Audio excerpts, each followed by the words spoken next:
where I make byte.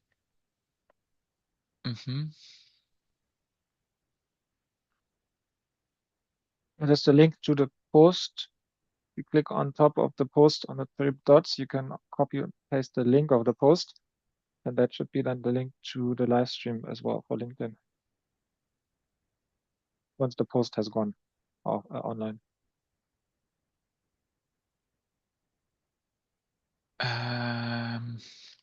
You get what I mean?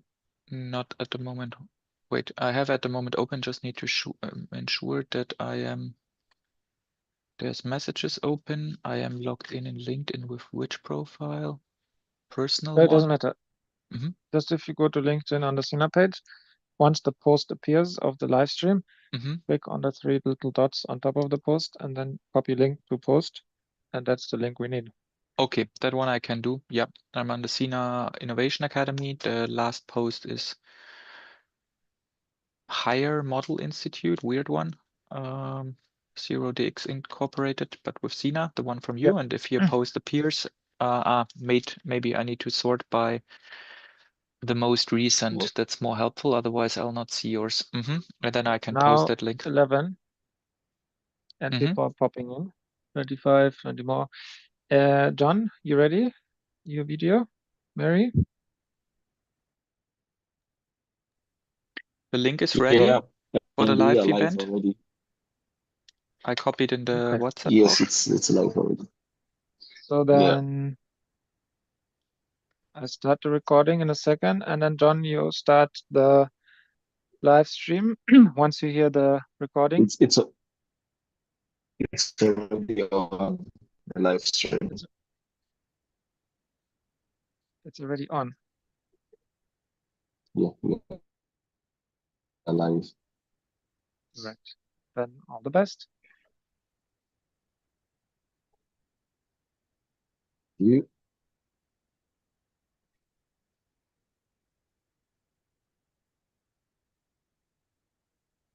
Yeah. We play the scholar.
Yes.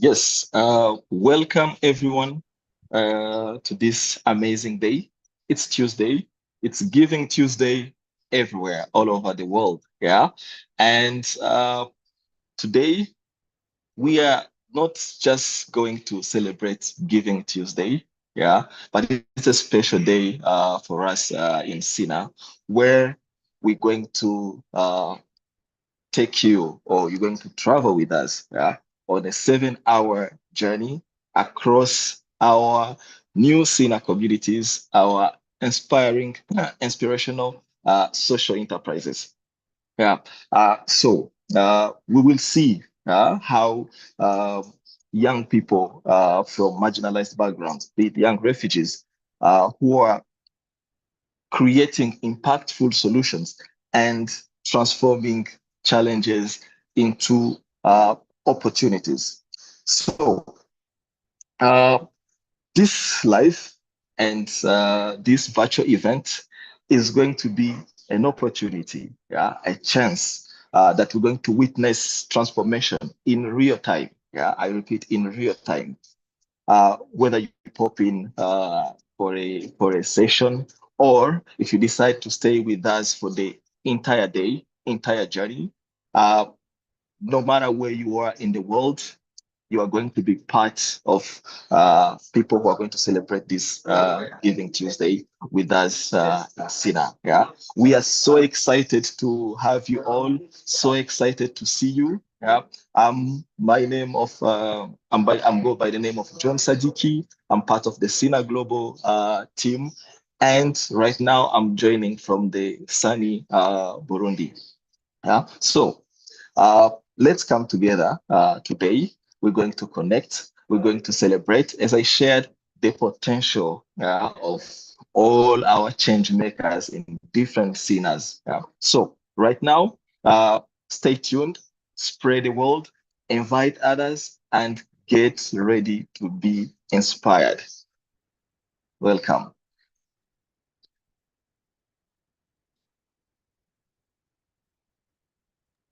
It's such an honor to be here with you today. My name is Mary Apolot, and I work with SINA Global, currently especially working in the SINA Accelerator program, which maybe later during the course of the day, we will have an opportunity to get to know a bit more about.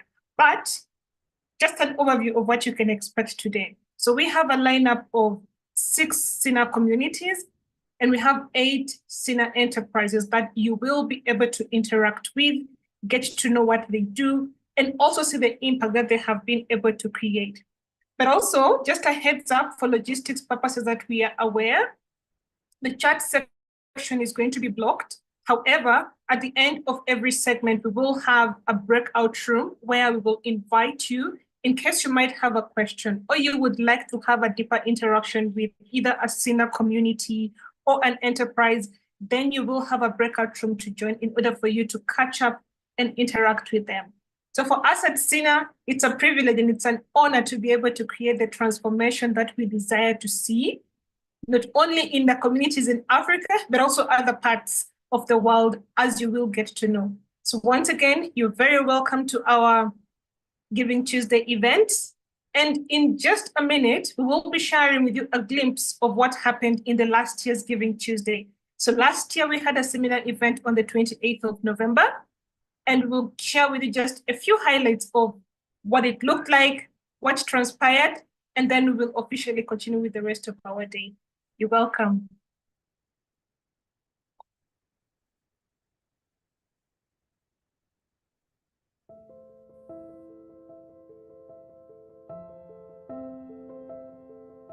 Yes, good morning, good afternoon, good evening, depending on where you are, ladies and gentlemen, and our global audience.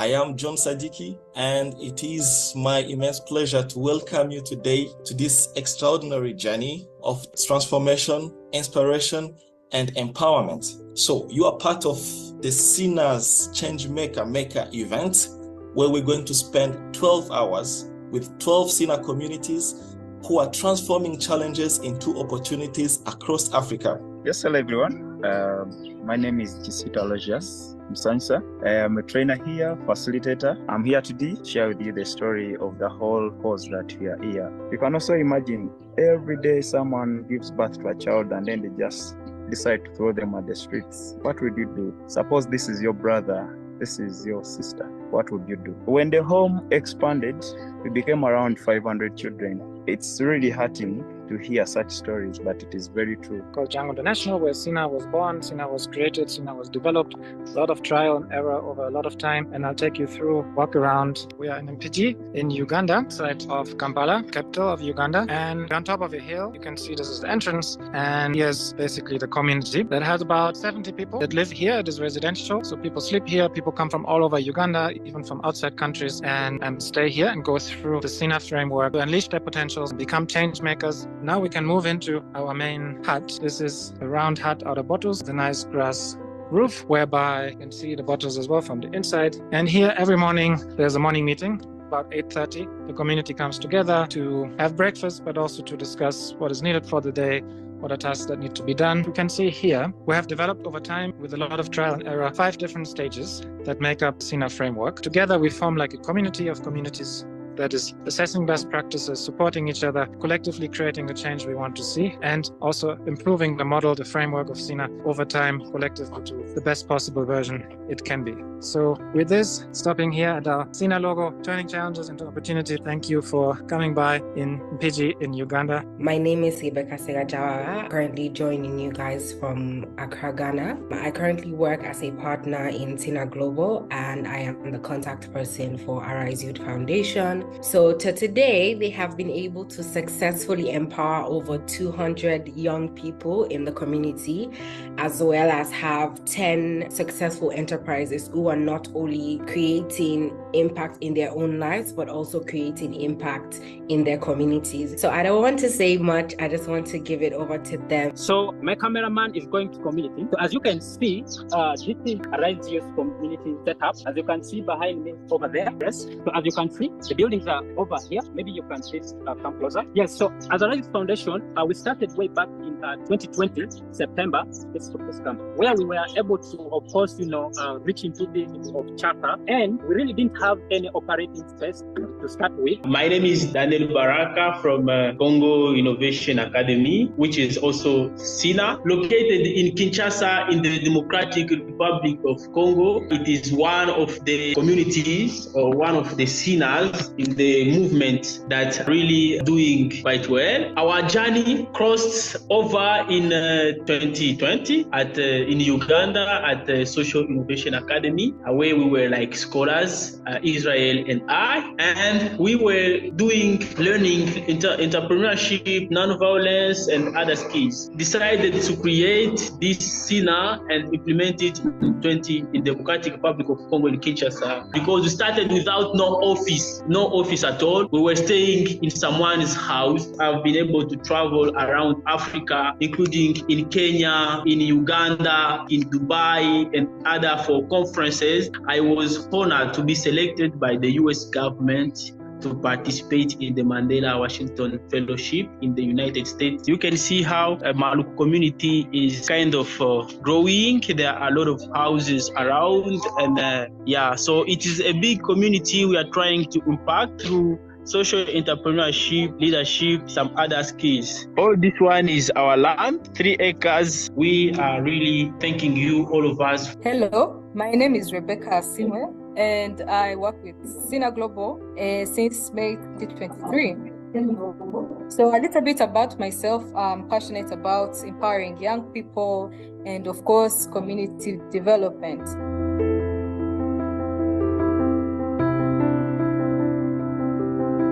I'm going to hand it over to Blaze. My name is Blaze, and still had my place. But I'm heading toward our community. I started empower my fellows, and later during 2019, I was coming back to support my fellow in personal development and to start to empower them to shift their mindset, not to see being a refugee. The status of being a refugee, it is a status of transformation and change the world at a better. And I think one of our scholars, our former scholars, will show you the entire activity that is happening in the society. Maybe I could welcome Daid, who is located in Kalobeye. Then he can just briefly to speak about himself. Then he shows us the entire program. As I'm heading to the home. Yes, Sahid, welcome. Thank you, Blaise. My name is Said Ahmed Mohamed, Somali by nationality, whereby I was a victim of education and my family couldn't afford to take me a formal education. So when I came to Kenya in the Dadaab refugee camp, behind me is a class whereby we take our classes. It is inside the school administration of the school. It is within the school system due to space. And I've applied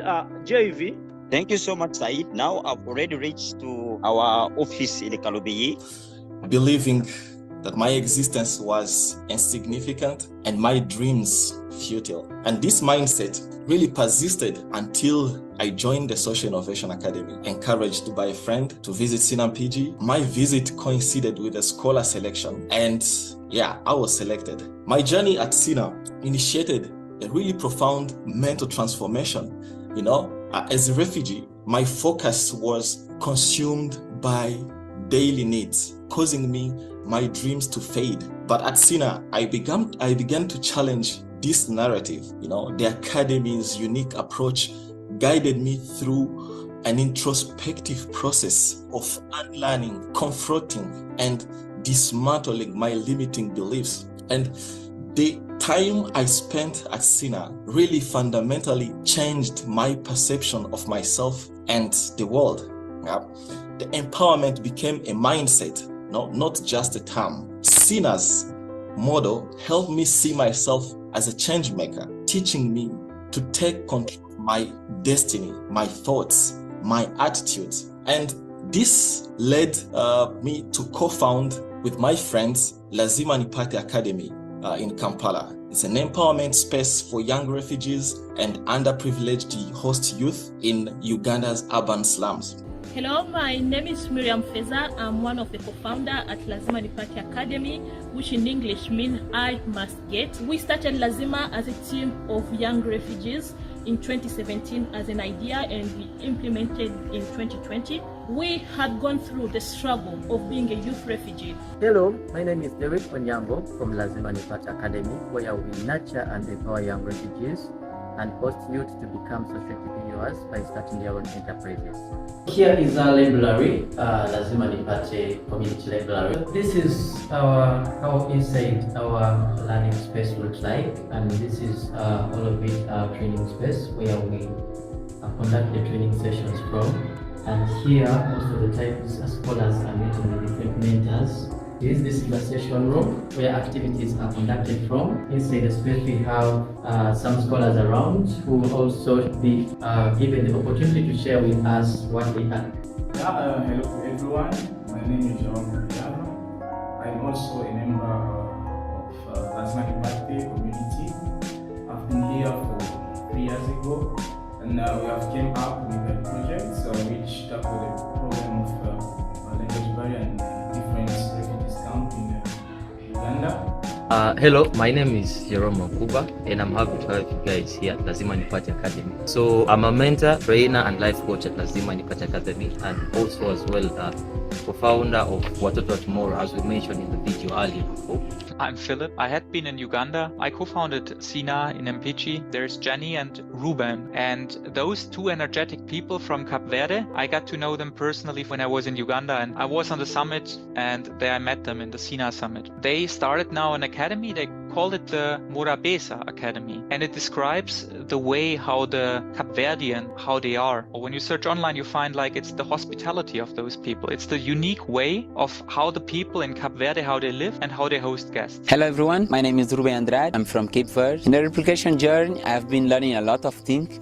We can start with personal development. Hello everyone, my name is Jenny Tunis. I'm from Cabo Verde. My first contact with SINA was in 2022. I just came back from my university studies. The journey that we went through, we did customer discovery and we did a lot of research that made us clear that in Cape Verde there is a lot of unemployment. So here, 34% of youth aged 15 to 35 years old are unemployed. So now we're gonna start a tour of the space where we're running our training.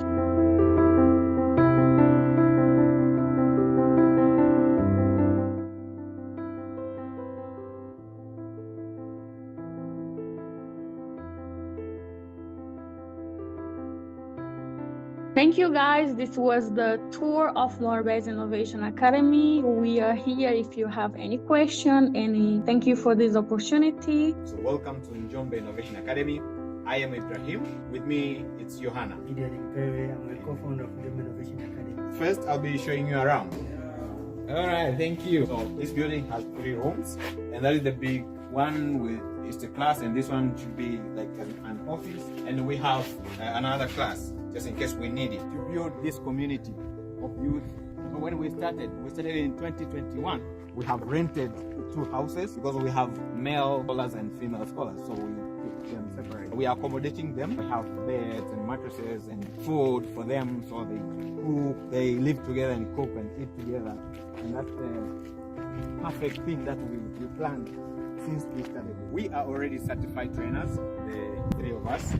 Esther and Johanna lived in Uganda at Jango International for almost a year and 4 months. They were studying, being trained, they experienced that model, and that was our plan. Please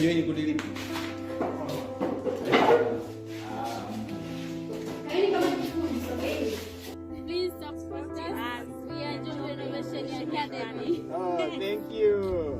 Yes, my name is James Wanyira, proud to be a Ugandan. I envision a world where everyone wakes up in the morning inspired to do work that they are genetically encoded for. And at the end of the day, they go back home with a sense of fulfillment, knowing they have made a positive mark on the world. You can see this tree here. This is the tree where we start our activity. We ran our activity under the trees for almost 1 year in 2018. Through the awards we got from UNHCR, we are able to start setting our free learning space where we build and we acquire 150 by 100 a land. As you can see here, this is a land which is where SINA locator is operating. And currently, we start, as I said, we start from scratch. You can see a lot of structure. All these structures were built by SINA locator. I'll be making a tour to all the buildings and how we acquire those buildings. I also briefly, I want to show you our peace building activity where we use music as one of the tools to bring peace and unity among the youth. We are able to get some funding from one of our funders from USA where they are able to construct for us a music lab which enables these young children to express their talents through music. They learn a number of activities. They learn pianos, they learn guitars, and many others. As you can see, some of the youth are sitting around. This is our music. We take music as one of the tools for bringing peace among the youths. These are the youths. They are going through musical instrumental training, as you can see here. Yes, they are under there. They are going through their trainings. Art Center will be finished by day 10 of December, and by 14th, we shall be launching out the Art Center. The Art Center is having a lot of room with different functions and different purposes. Because of time, I will not tell all the rooms. I just want to show you how this is where audience will be sitting. We shall be having pitching panels. We shall be having performance of different activities in this Art Center. Hello everyone, this is Bernadette Itongwa from the SINA community in Bukavu, and I'm here to introduce to you the Social Entrepreneurship Academy Center, SINA community located in the Democratic Republic of the Congo, in the eastern part, in the Bukavu town. I would say that it has been now around 7 years since we were introduced to this powerful concept of the SINA model, and we have really learned a lot, gained a lot of skills which we are now able to share with our fellow youth in our society. Bonjour à tous. Aujourd'hui, nous sommes dans l'avenue Kibombo, à côté de l'ISP. Et dans cette avenue se trouve notre académie au nom de Social Entrepreneurship Academy. Et ça se trouve dans ce bâtiment ici de 2 niveaux. Et notre académie se trouve juste au 1er niveau. Et je suis très heureux de vous faire le tour de notre académie. Suivez-moi s'il vous plaît, merci. Je vous souhaite la bienvenue à notre espace de travail. Voilà, c'est ça. Dès que vous arrivez ici, il y a 2 choses qui m'inspirent beaucoup plus. Ce sont les images qui sont gravées sur le mur. Nous avons ici notre tableau. Notre tableau, et ici il y a notre toute dernière et récente session que nous avons effectuée. Bonjour monsieur. Vous allez bien? Des recherches sur quoi? Merci beaucoup. Voilà, voici notre ICT qui n'est pas trop équipé, mais ça est là. Nous avons des machines, des imprimantes. Nous aurions voulu que ça soit beaucoup plus assez parce que le nombre de nos scolaires, le nombre de personnes qui fréquentent notre académie augmente du jour au jour. et avec les ressources que nous avons, qui sont encore minimes.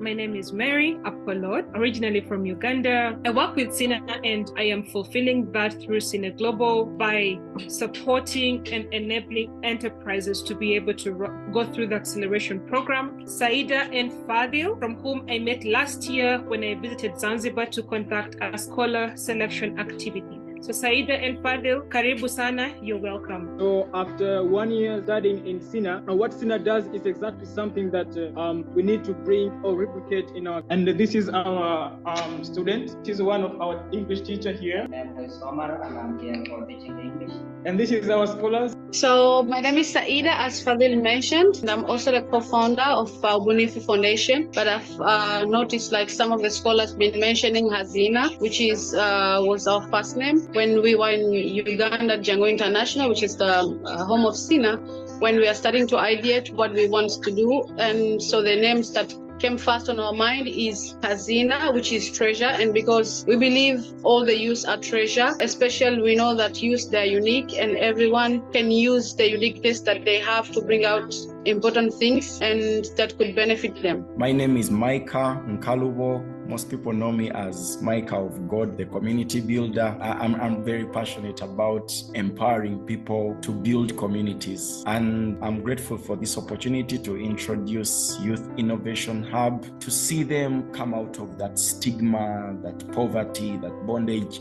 So many things happen to women, especially in such communities. Empower the women and also, of course, to empower the marginalized youths. I would like to invite Benjamin to carry us on and tell us more about Youth Innovation Hub and the great work you are doing there. Thank you so much, everyone. We're in Uganda and is rushing, and women still have some limitation from their families whereby their husband have not allowed them to return back late. I want to invite one of my colleagues, who is working in empowering women, to tell us more about the women, but also going to speak about and so much. Thank you again for this opportunity.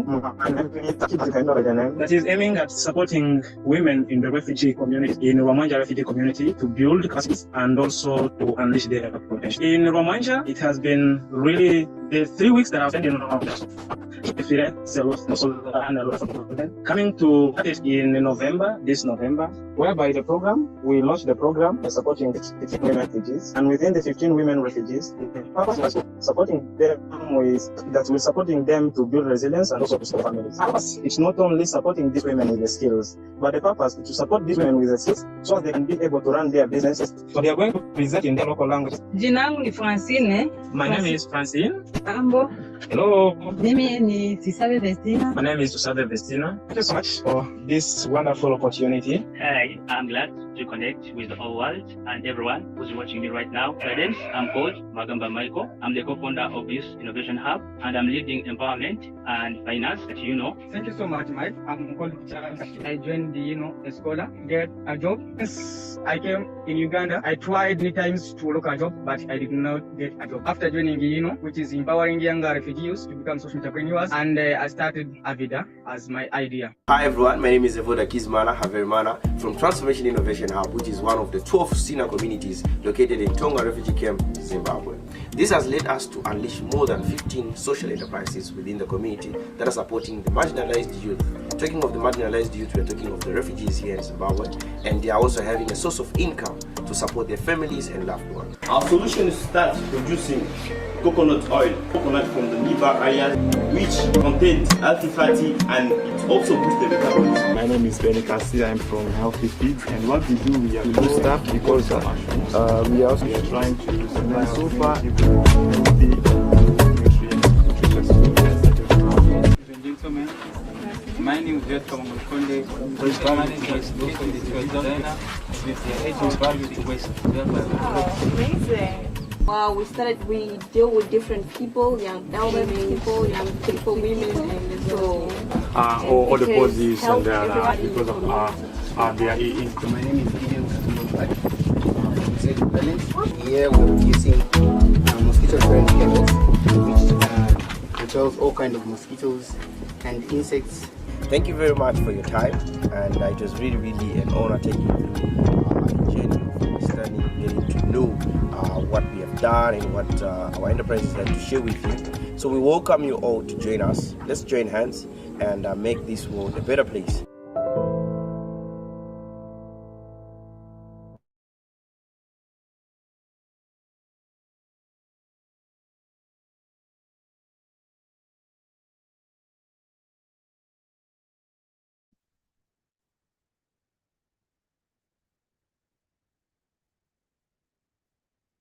Hello, once again, you are welcome. And we were just sharing with you a brief highlight of what we had in the last year's Giving Tuesday. And some of you might be aware, others might not be, but at SINA, we exist to be able to tackle some of the challenges that are happening in Uganda and in Africa, challenges which are faced especially by young people around unemployment. And one of the ways that SINA, or the leading way that SINA is solving this problem, is by creating cost-effective and responsible communities through which youth are trained to become social entrepreneurs. And today I would like to introduce to you one of those, which is one of the newest that we have had this year. A few years, or just less than a year ago, we began conversations with the Don Bosco Group. And in Uganda, there are a couple of Don Bosco institutions. So the community that we are going to have right now is one that arose from a Don Bosco Vocational Institute in Kamuli. This community is called the Kamuli Innovation Hub. And I would like to take this moment to welcome Esther and Alex, who will give us a tour and tell us about their SINA community. And after they have presented, you will have an opportunity to join them in the breakout room and also post questions in the chat in case you might have any. Over to you, Esther and Alex.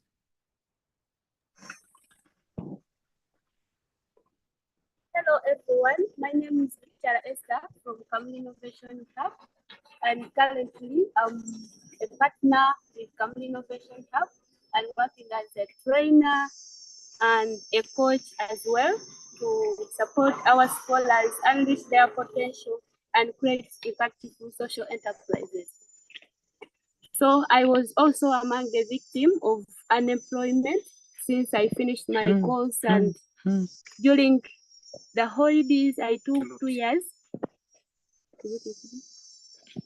Yeah, after my course, I took time without having what to do, and then that's where I got a chance of being called back to the Institute of Don Bosco, and then I joined SINA. So when I joined the SINA, that's where I realized who I am and what I'm meant to do. So I saw the SINA model is really aligning with what I want to have. And that's where I realized my passion. And that's why I'm here to work with youth and support them also realize themselves and create impactful social enterprise as well throughout in their lives and change their community. Thank you. I welcome Alex. Hi everyone. I'm so much happy. My name is Alex Adiaka, and I'm a trainer, a mentor, and a life coach at Kamuli Innovation Hub.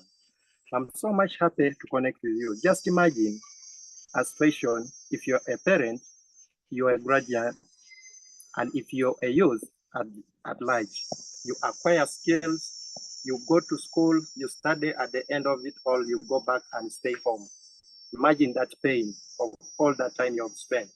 So I'm here to talk a little bit about Don Bosco Institution. So with Don Bosco Institution mostly equips youth with different vocational skills that supports them also to attain national certificates with this vocational training. And the SINA model came in with the reason that after realizing most of the youth, most of the graduates, after them acquiring skills, they still become unemployed. They still go back home and seek for jobs. And with the same time, with the certificate they acquire within the Don Bosco institution, they cannot out-compete because it's only national certificate. And in the job market, they mostly consider diploma level. And this was something that became a burden and a criticism to all youth, and they lost the hope at that moment. So that's why a SINA model came in. At least there was an idea that SINA model will be able to support these youth who have acquired skills, who have gained their experiences to put these skills into practice. So that's why it came into existence. So I'm very much happy and glad to take you through understanding ever since when we launched our program in July 2024 this year, what we have done so far, and I'm very grateful to talk when I'm sharing all this. So with all this that has been happening and about Don Bosco institution. So when we came back from after the 1 year intensive training from Yangu International in Fiji, so it was quite hard that we didn't have enough resources. But then we had to, what they call synergizing and also trying to collaborate together with the institution that sent us for this training. So when we came back from the training, we had to come back to Don Bosco institution that sent us for the training. And we explain and express our gratitude to them to allow us start our implementation. So with the implementation we have got, it was really something so interesting that we shared with them, and they allowed us to operate within the institution, whereby we were given one room for this operation. And I'm very glad to take you through, understand where we do our operation, and also at the same time, you'll be able to interact with some scholars that have gone through the empowerment training. So this would be something so great that you'll be able not to hear from me, but you'll be able to hear from them as well. And then at the same time, I'll be also able to share some great impact and something that we are proud that this model is going to bring a greater impact in the lives of the youth. So right now where we are reached, I'm very glad to first show you the first place outside the pavilion, since we're given only one room. But then after our empowerment started, we happen to have two different empowerment stages running together. So that's why we started utilizing available resources to make sure that empowerment programs happen. So right in front of me here, as you're seeing this pavilion, this is also one of the training space that we utilize mostly whenever inside the other side is occupied. So currently they are going through a session, mostly understanding the use of ICT. So that is one of the space we use. And then under this mango tree, this is also the space where you utilize as well, we do our trainings from. And with this is also looking at that with a learner-centered approach we are using.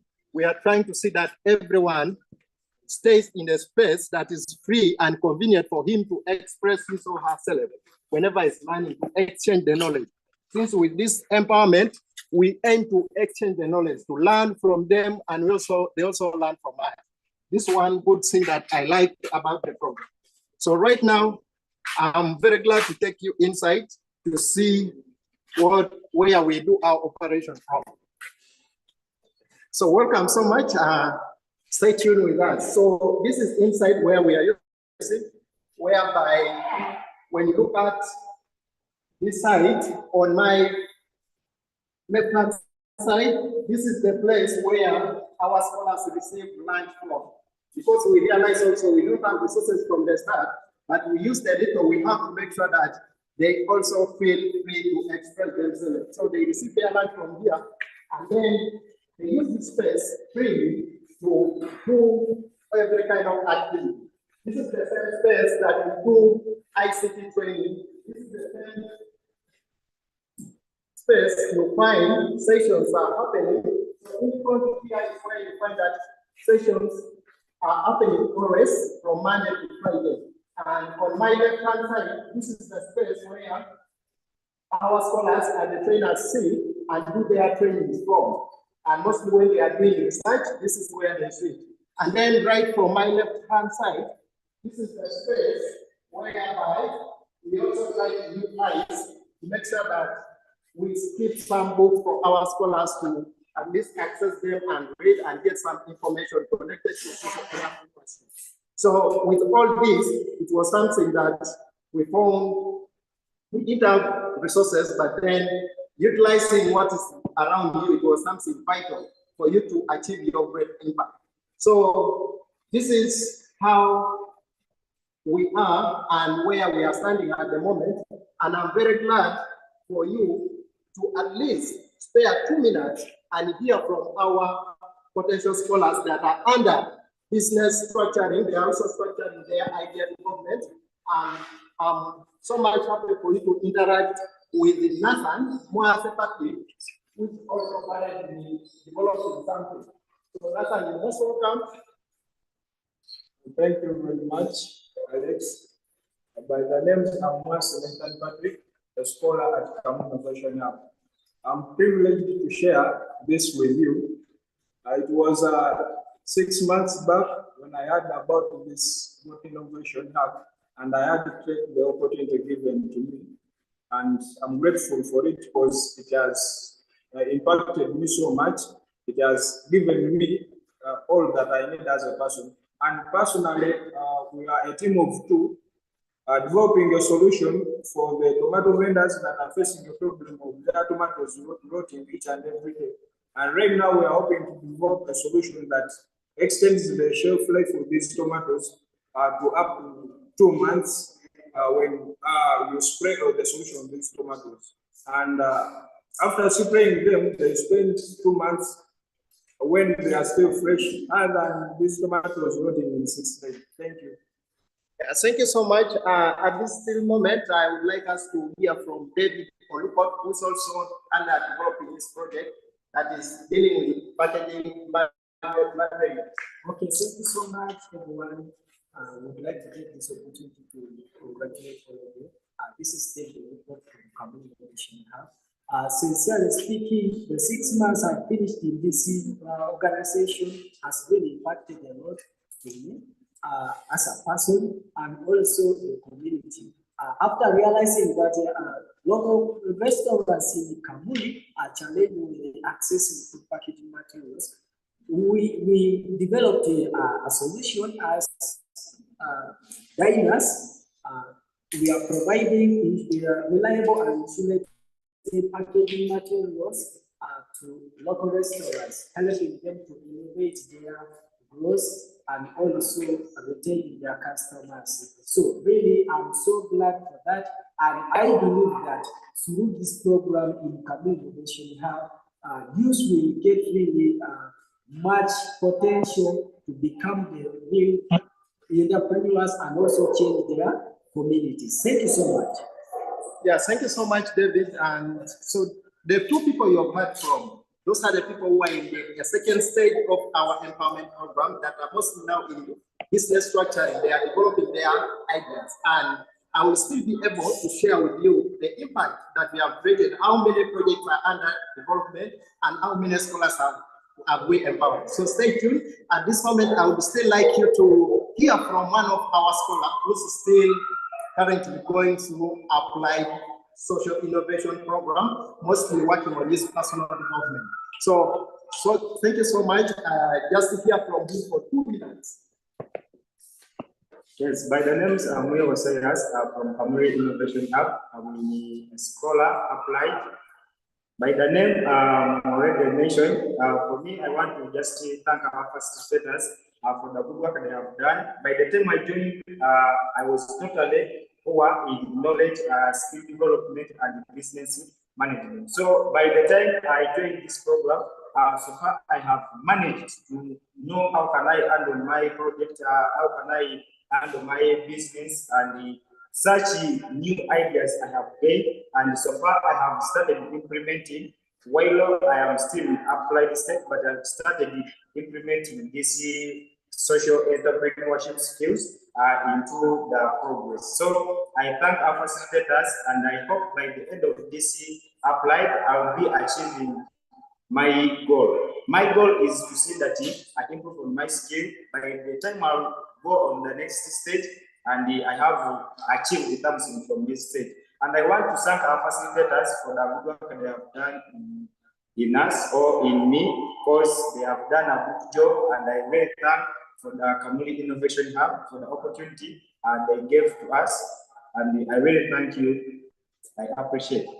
Yeah, thank you so much. As you've heard from them, this was something that I told you earlier on, that you'll be able to hear from them. So at this moment, we would like you to just listen to what we have so far done since when we launched our program.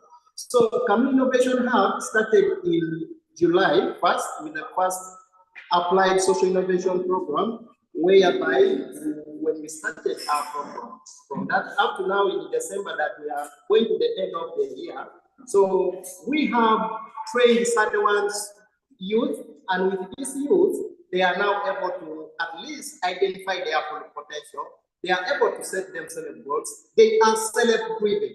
That was the main aim that we wanted from the youth. And this shows the great impact that the program is doing within the youth.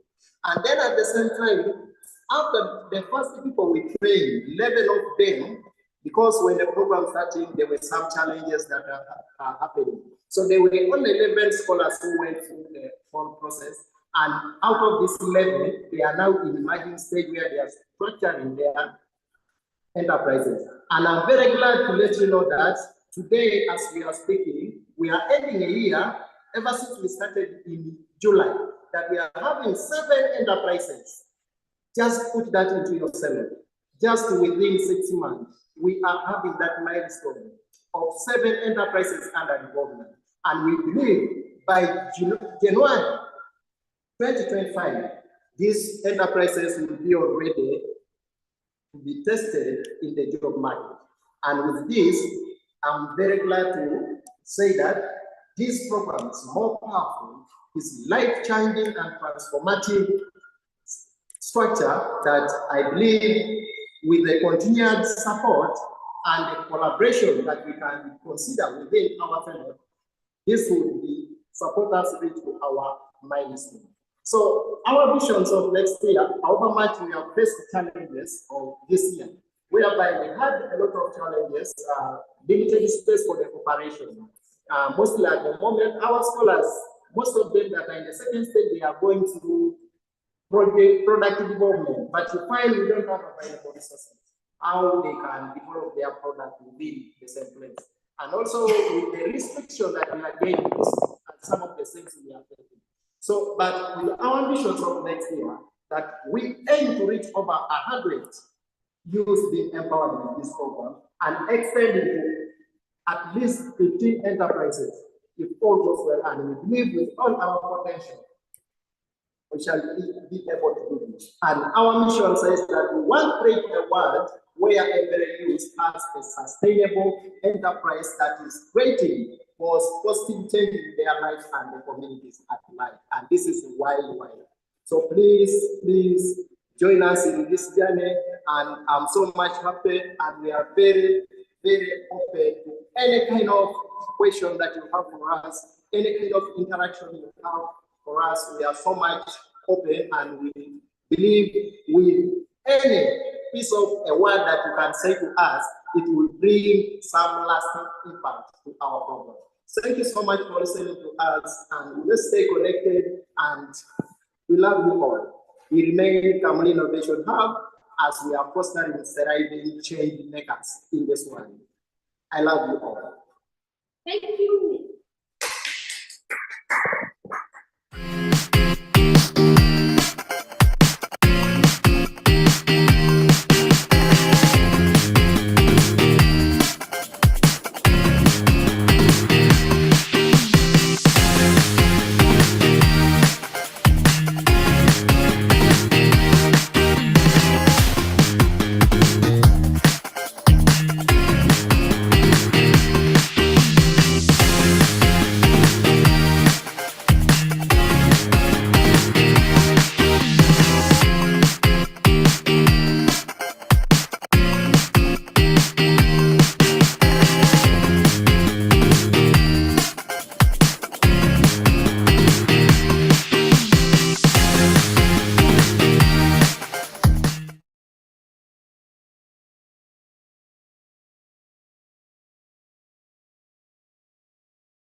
Yes, yes.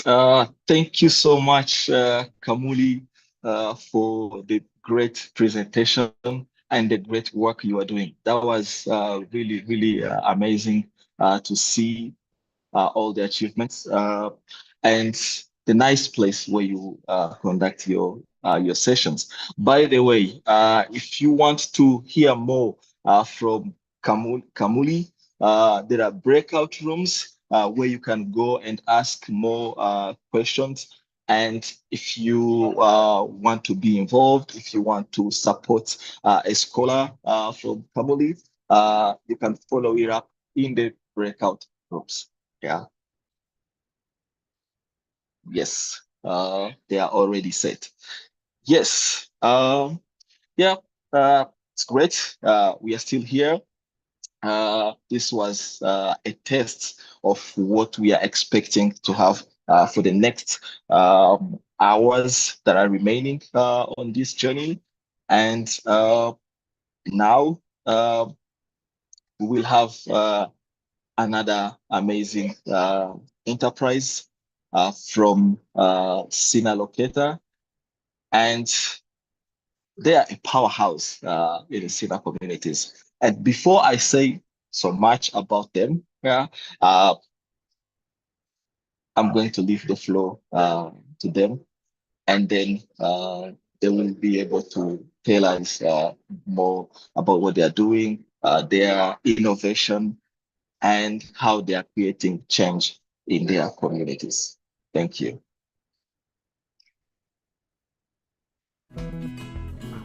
We need peace, we need love, unity in our country, South Sudan.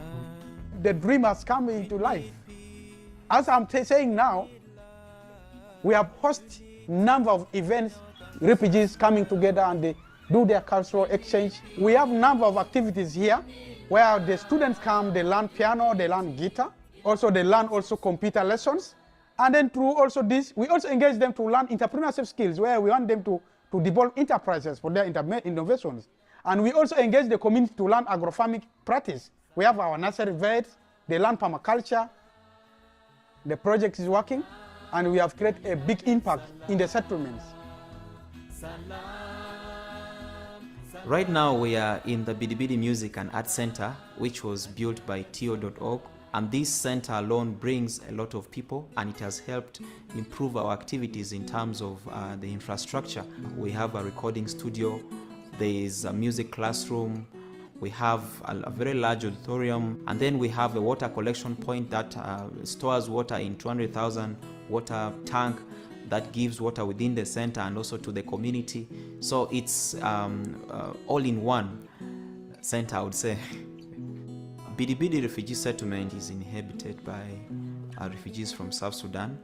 Back in 2016, due to civil war, South Sudanese came and settled in Bidibidi. And Bidibidi alone is a very large settlement. It's one of the largest in Africa. A lot of people were committing suicide. And as a music program, we realized music has a lot to do with the therapeutic factor. Music heals a lot of trauma. Music heals a lot of depression. And music brings joy and love. Important aspect here in these activities is to bring peace through dance. And the dance, we are not doing the dance like the ordinary way. We use it as a cultural exchange dance program. Remember, these tribes kill each other in my country. But today, we bring them together to change their narrative. By dancing together, eating together, they live in happiness and peace. Thank you so much. Follow us on our social media, sinalocator.org, playingforchangefoundation.org, and to.org. Together, we can change the world.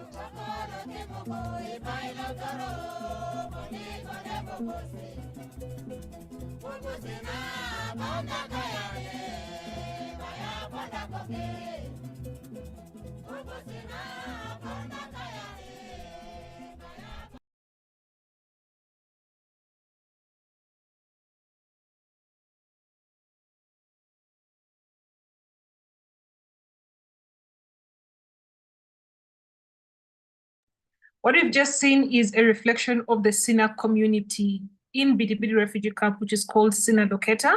And over the past couple of years, they've had several transitions. And what we saw is one of the biggest halls that has recently been constructed in the community for their scholars and also for the community around to be able to benefit from, learn, and have an experience with music. And the next enterprise we're going to be having and introducing to you is actually coming from SINA Locator. Bidibidi is one of the largest refugee camps. And indeed, they say sometimes the best or the biggest solutions come from people who experience the challenges. And this particular enterprise was started and operates within the refugee settlement in Bidibidi.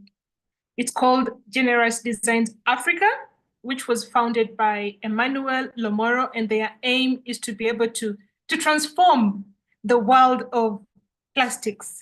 Emmanuel, over to you.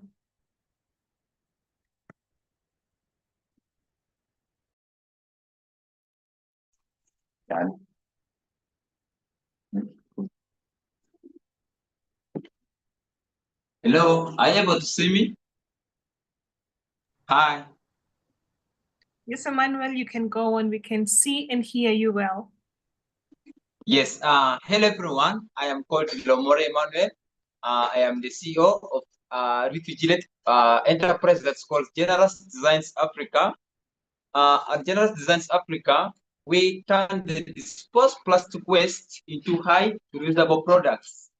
How do we do this? We do this through engaging the youth from our communities. They collect this plastic waste, and then we recycle them to make valuable products like school rulers, cups, stud buttons, and pegs.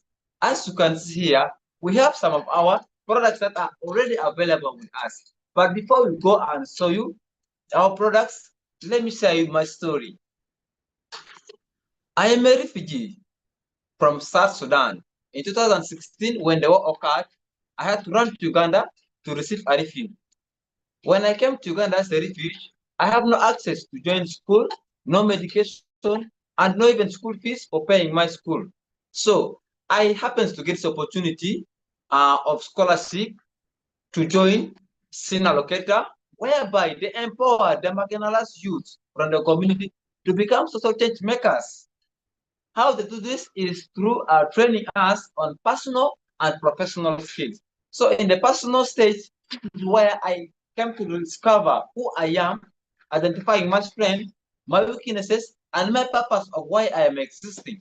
So in this entrepreneurship journey, I tend to realize that my purpose is to see a world free from plastic waste, pollution, and whereby every refugee and host community has access to employment opportunities. So from there, after discovering that, I have a passion in seeing our environment very clean. We tend to form up with a team, whereby we started now collecting this plastic waste from the communities that are being disposed. We tend to collect this plastic waste from the communities, and then we bring them into our working factory, whereby we are not able to recycle them to make these products. So as I talk right now here, we are in our recycling production facility. So as you can see right now here, we have Emma, he is our production officer. He's going to take you through how the production process takes place. As plastic waste, here, these are our waste. Imagine this one, people burn them in our communities, which can produce toxin, that can help, can cause dangerous effects to our body. And some people also to dispose this plastic waste in the garden fields, whereby they end up practicing agriculture, and at the end of the year, their crops doesn't yield very well. So that's the pain we are solving from our communities, rather than burning this plastic waste that can contribute to the global warming. That's the pain. That's why we come up with this initiative of recycling these products, this plastic waste, to come up with this affordable, durable, and sustainable products. This is the cup. As you can see, it's very nice, durable, and sustainable. We have the clips. These are the clips. You hang your clothes with it. Very simple. And then we also have the set buttons. You can see it's very nice and very beautiful. And currently we are trying to process out the school rulers, and you're going to see them very soon.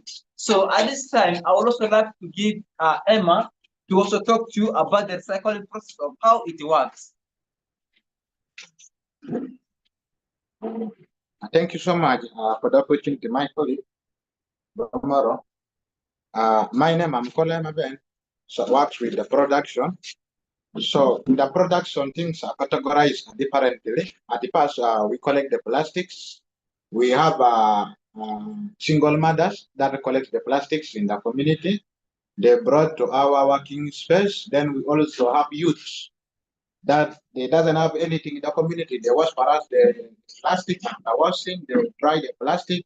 Then they start shredding the plastic, cutting them into to small pieces. After them cutting to the small pieces, then now they bring to the facility of the production.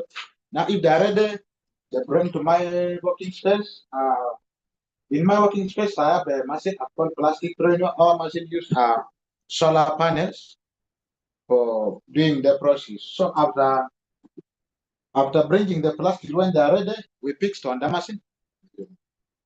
So this is where we fixed the plastics. So after fixing them, the plastic will flow down. So this is the tube. The tube it help to heat the plastics inside there. Then after some minutes, like 10, the plastics will get ready or melt. So after melting, then I can get the mold. Then inside the mold, then I produce the final product. This is how the process, the recycling process works. Thank you so much. Yes. Yes, I hope you're able to see me very well. So this is our factory for recycling the plastics. So our plastic printer machine uses solar panels to run the plastic printer machine. So as I talk right now here, General Designs Africa, it's already an independent enterprise that is now working alone. So you can see this is our factory. This is our factory for recycling the plastic. And then let me show you the compound. Yes, this is our compound. It's located in Bidibidi refugee settlement, one of the largest refugee camps in the world. This is our signpost. And we have also our local temporary fence here. So this is the compound of General Design Africa. Yes, it's not an independent. It has been graduated to work as independent enterprise. Yes, so let me show you inside. So when you come inside here, you see these beads here. These beads have been designed, they have been processed by our machine. So these are the beads. We also produce them locally.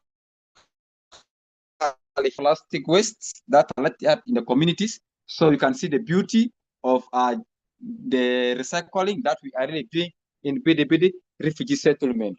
So when we come to here, this is our storage, our store for the plastics that people bring from the communities, and then after weighing the kilos, we bring them here. So these are the plastics that we buy from the communities, and then they bring to our working factory. So this is our storage for the plastics. Yes.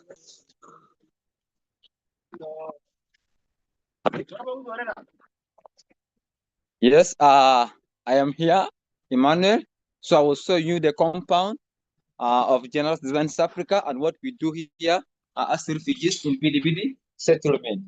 Yes, so we are very grateful for this opportunity to share with the different stakeholders, different donors, different investors, different partners around the globe. We are really very excited to share our story with you because we believe that we can do anything. Everything is really very possible, but on that resources are really limiting us.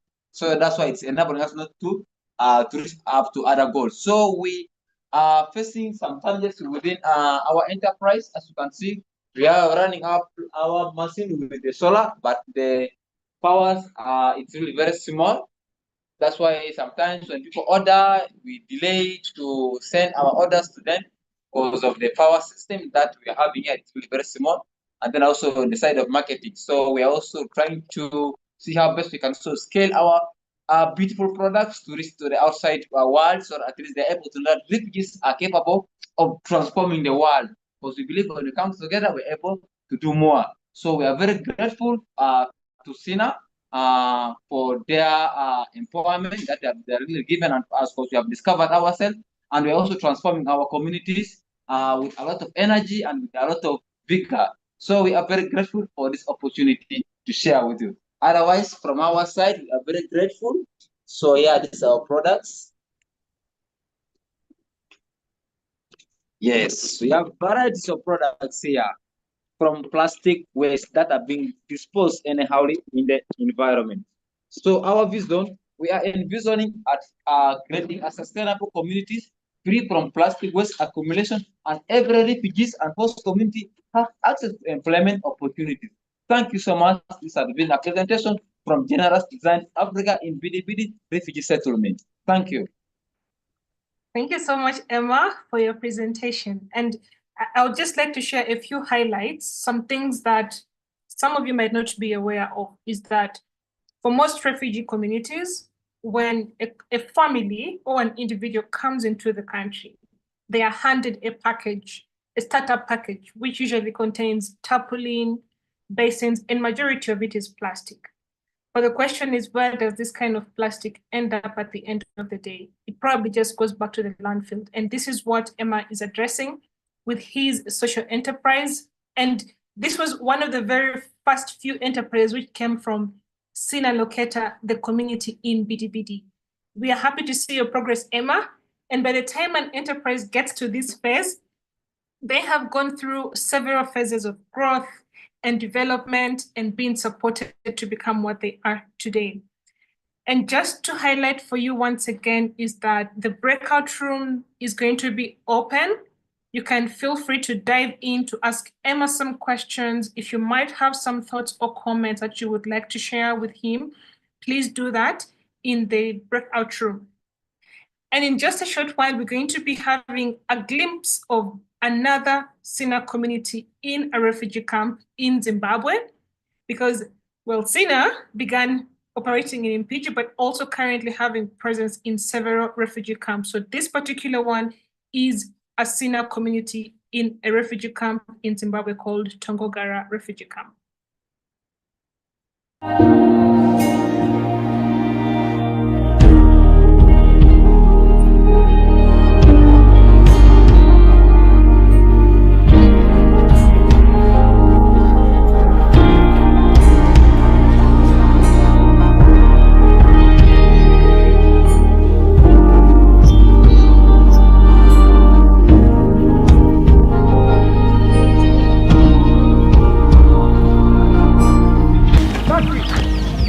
Hello everyone, welcome to Transformation Innovation Hub, where we envision a society with purposeful youth trying to build their future as we empower refugees, local disadvantaged and marginalized youth to become self-sustaining and economic actors. My name is Gideon Kazumba Babadi. I'm the chairperson of the Transformation Innovation Hub, and I'll be taking you through the 2024 journey. Come with me. This 2024, we have managed to launch 7 enterprises, the likes of Kilos Woodworking Materials, that refines furniture and makes furniture out of scrap. We have Boresha Taka, that makes jewelry out of scrap. We have Best Life, that makes jam out of fruits. We also have an agricultural enterprise, the likes of Aquagreen, that grows vegetation. We have Paper Squad, that makes paper bags to reduce plastic. We have Innovation Wonder that refines plastic while melting them, making bricks and tiles. We have Flourish Shelf Method that makes sanitary kits out of cloth. And this year we have managed to engage over 200 youth in the community and we have managed to create 50 jobs for the community.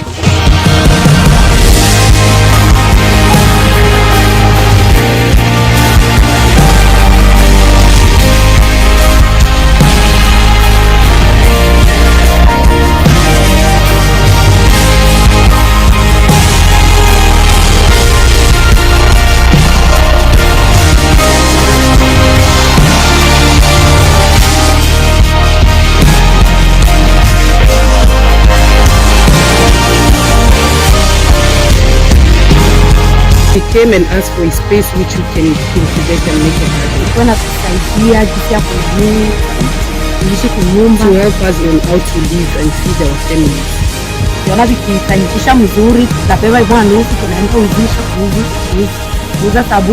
So if it's go well, it will help us even to go and sell to the market to get even soap to wash for the children.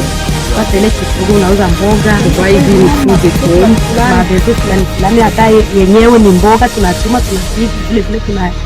Because it's even veg, you can even do it. We can even cook it at home as food and sell it for other needs.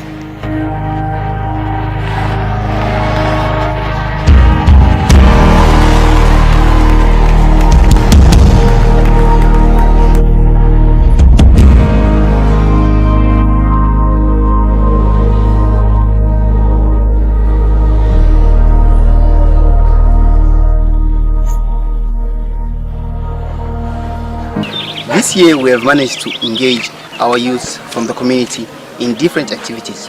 We have managed to engage one of our youth in the iron, which are the first summit which happened in Kenya.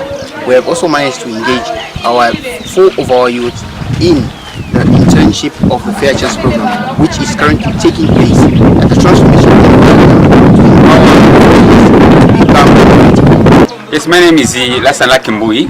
I'm one of the members for Transformation Innovation Hub. In fact, I play the role of maintenance and as a consultation coordinator at TIH. Indeed, late this year, like in October, I was selected as the athlete under the Fair Chance program, and which is in the co-partnership with the UNICEF.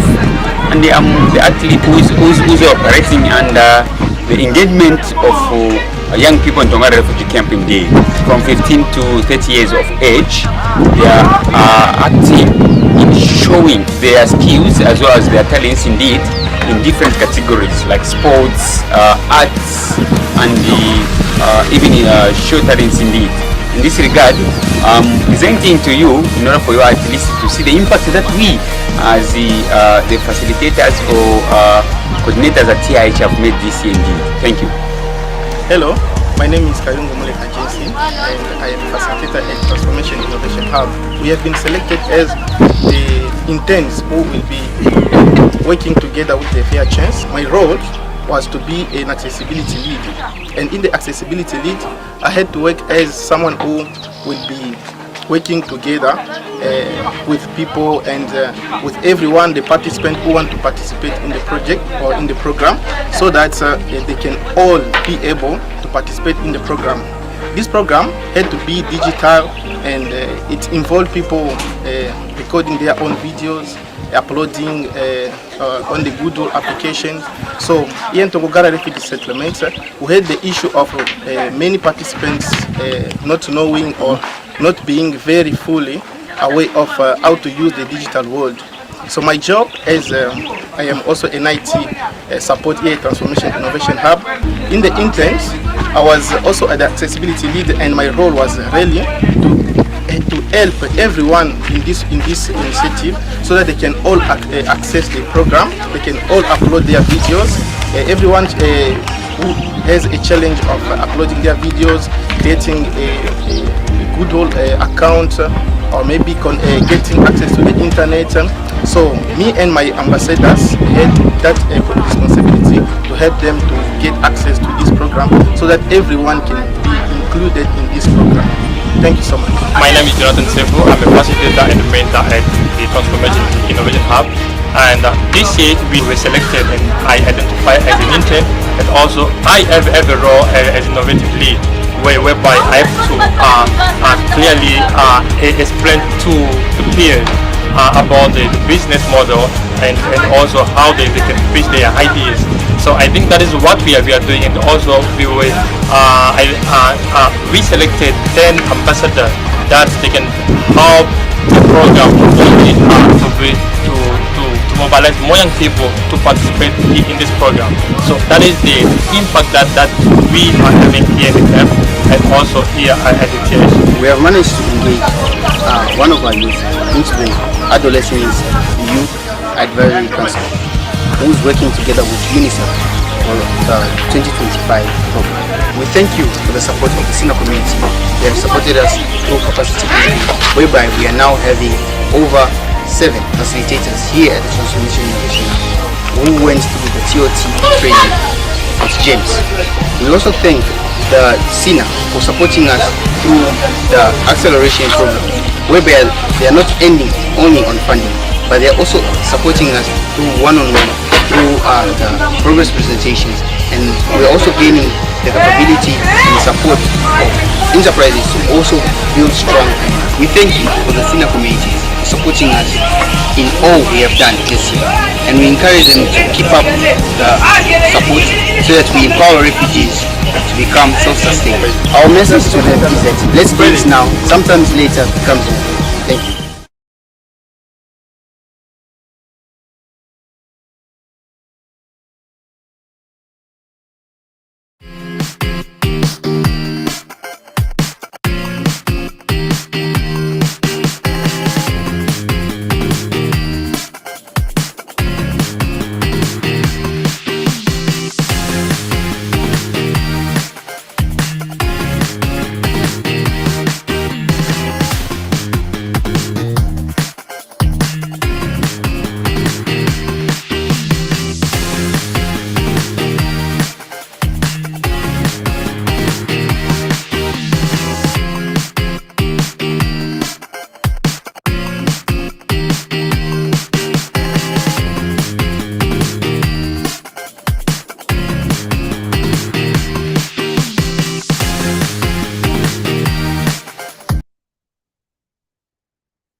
We've just had an experience in seeing what the SINA community in the Tongoga refugee camp looks like.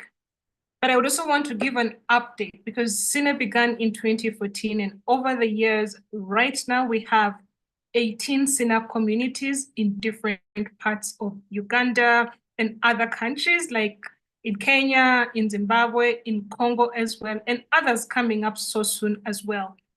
But I think a key highlight for us to also note is that different enterprises have been coming from the different SINA communities, and we've had over 90 enterprises so far that have been birthed from the different SINA communities.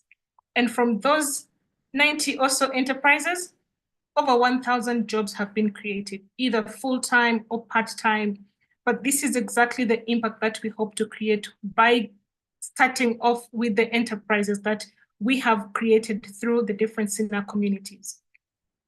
And what you just saw previously, the Generous Designs Africa, is just one of those few enterprises from the communities, and we will be able to see and interact with as many as possible throughout the day. And one key thing at the beginning of SINA is that some of the scholars who initially joined SINA were refugees. One of the biggest challenges that most refugees who come into Uganda face is the language barrier. Some of them struggle to continue their education because of the different education systems in the country. And also, if you don't learn the language, it becomes hard for you to integrate easily into the community. And that slowly is one of the reasons that pushed one of our scholars who will be telling us their story today to build Patapia. Patapia is a Swahili word that means let everyone get. You also need to get. That's what it means. And this particular enterprise initially began with the aim of supporting women, refugees in the urban areas of Kampala.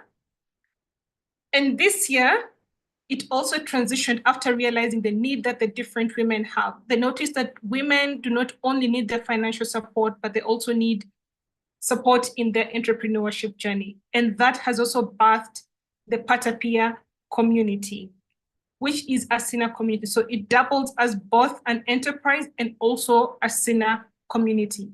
And without further ado, I would like to invite Geoffrey and Amy from Patapia to take this on. Over to you, Geoffrey and Amy.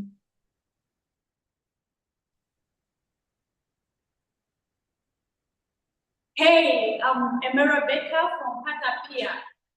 Patapia is a bank for refugees, and we ensure that refugees are self-sustainable through business startup and access to financials, digital microloans. Then they are able to start their own businesses and become self-sustainable. Why am I doing this? I came to Uganda in 2010 and life was so hard. It was a struggle for us to start life, where we had to stay on the street for 9 months. With this, I couldn't continue with my studies because my mother couldn't find a job. She got a job as a household, which affected her back and she couldn't work anymore. At the age of 13, I had to start working so that I can provide for my family. And the only thing we needed a small capital or small money we could use to start a business. But it was hard to get because no one could borrow us. We didn't have collateral. My mother didn't have collateral. And since we didn't have where to sleep, no one could trust us and give us something to start a business. With this, it exposed me a lot. At 13, when I started working as a hawker, I was raped twice and survived ritual sacrifice. And looking at this, I realized that so many other refugees are still going through the same situation where they find it hard to provide for their families just because they don't have access to financial services for them to get some support to start businesses, which is the only way for them to survive. Since they can't get jobs, they don't know the language, they don't know people around who could support them in this area, so it affects them. When I started Patapia, we have been able to support so many refugee women who have started their businesses to improve their lives. And with this, we are able to, we support refugees. It doesn't matter where you are coming from, what you are going through. Either you don't have even a beginning. For us, what we help you is we give you trainings where we train you on how can you start a new life in a new area you reach in, which kind of support you need to start a business. You need to register your business. You need small capital to start your business. And with our mentors or other women who have been in business for long, when you get this support as a new refugee, it helps you to also fit in the community and start something for yourself. So I'm going to move with you slowly, showing you how we have been working, our offices, how women come to us. And so this is where I've been. It is our main office where we do our trainings, from. So when women come to us, we first train them on how to start business, how to run the business. And after there, here, this is one of our offices. Here where we are in central Kampala. So it is, we have different offices, different rooms. That is our manager who leads the microfinance part. He works to ensure that the microfinance part is doing well, people paying back well, people being supported the way they need to be supported. And this is our finance person who helps us in ensuring that all organization is well equipped, the financials are doing well. So this is their office, in short. This is their office. And when we continue, we shall see our offices, our microfinance offices. It's this side. So when you look out down there, we are on the main road. We are on the main road, so it is easier people just to see us. We have, we shall show you from outside. Our word there, Patapia Microfinance is there. So everyone who passes can be able to know that there is here microfinance. And with this area, it has so many refugees, and so many refugees stays around here. So with here, it is easy for them to access our services. So this is one of this another other office. So when people come, they get to sit here. You can sit, wait here if you have just come to inquire, to ask something about how the office works, about how Patapia works, and how it can be supported. So this is the microfinance office, and there we have our cashier, and with cashier supporting finances. So if someone got a loan, want to get a loan, he's the one who will disburse the loan. If someone wants to pay, he will support in payment.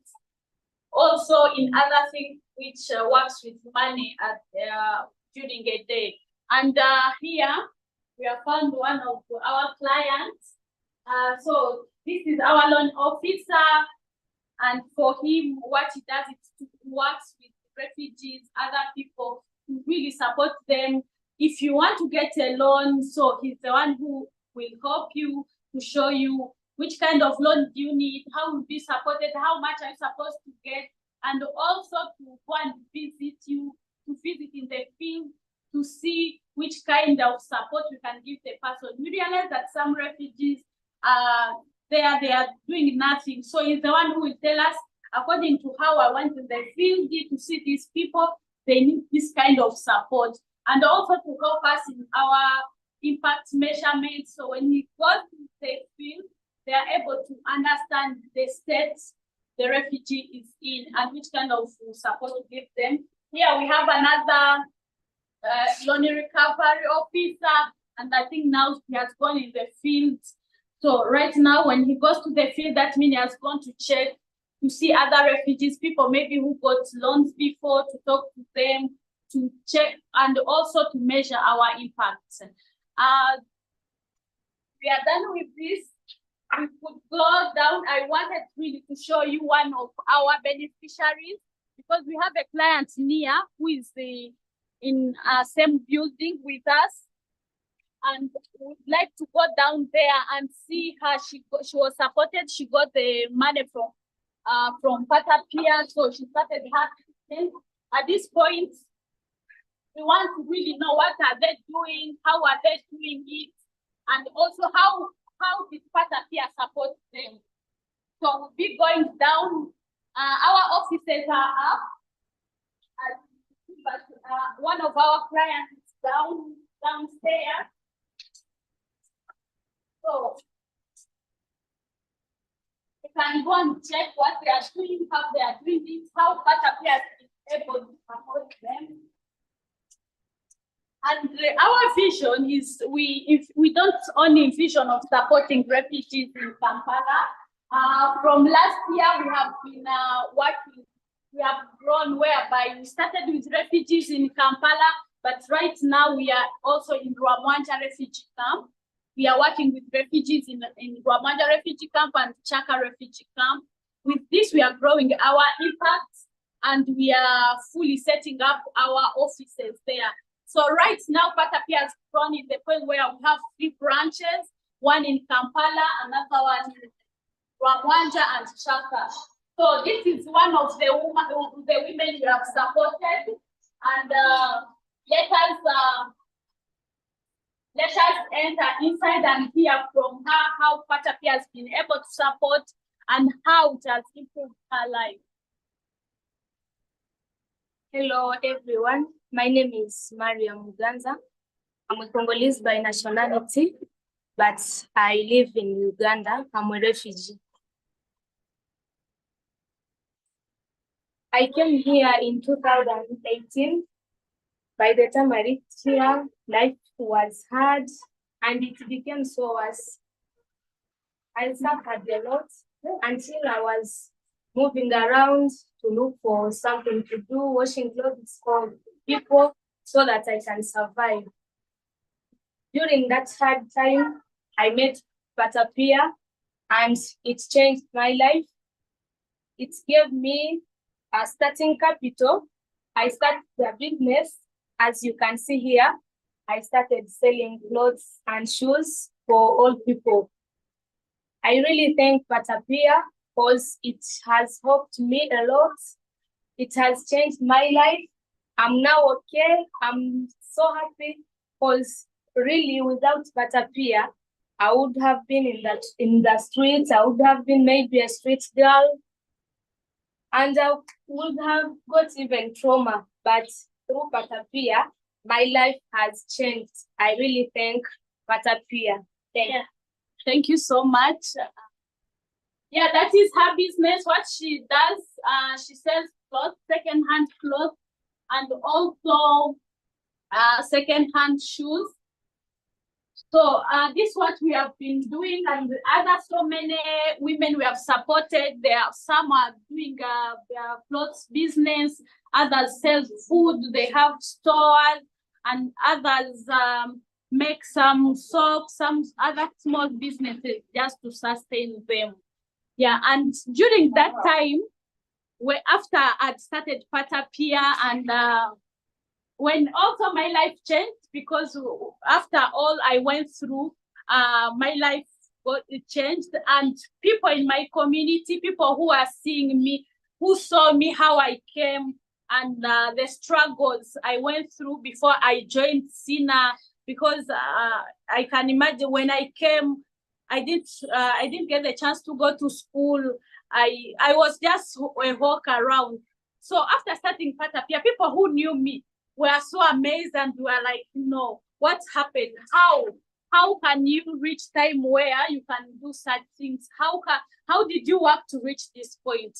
So many youth people I grew up with started asking me, Emmy, can you support us the way we want to be like you? Everyone was admiring being like me, and this was just amazing. So I thought of how I could support again my community, people around me, and I saw the work SINA was doing. It was amazing, and if it was not SINA, I wouldn't be where I am right now. So I thought of what if I also start a SINA in my community to support my fellow refugees, so that maybe they can also be like me, they can improve. Because when they look like, as I'm telling you my stories, how I didn't get the chance to go to school, but now I'm employing more than 25, around 25 people. This is really so impressive, and other youth would like to be like me, or would like also to improve their lives. So we started from that time, I decided to talk with my team so that we can start a SINA to support other refugees, so that they can also not just doing small businesses for sustainability, but also to create changes in their community and to improve also their life, the same time the community. So that's how we started Patapia Innovate, where we support refugee youth in Kampala to start their own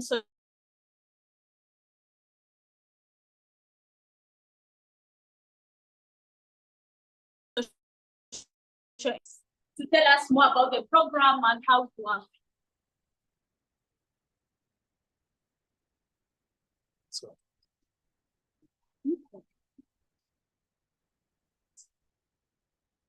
Yeah, so we are going up where we do our trainings from, and also to talk more about what we do in those training of social entrepreneurship.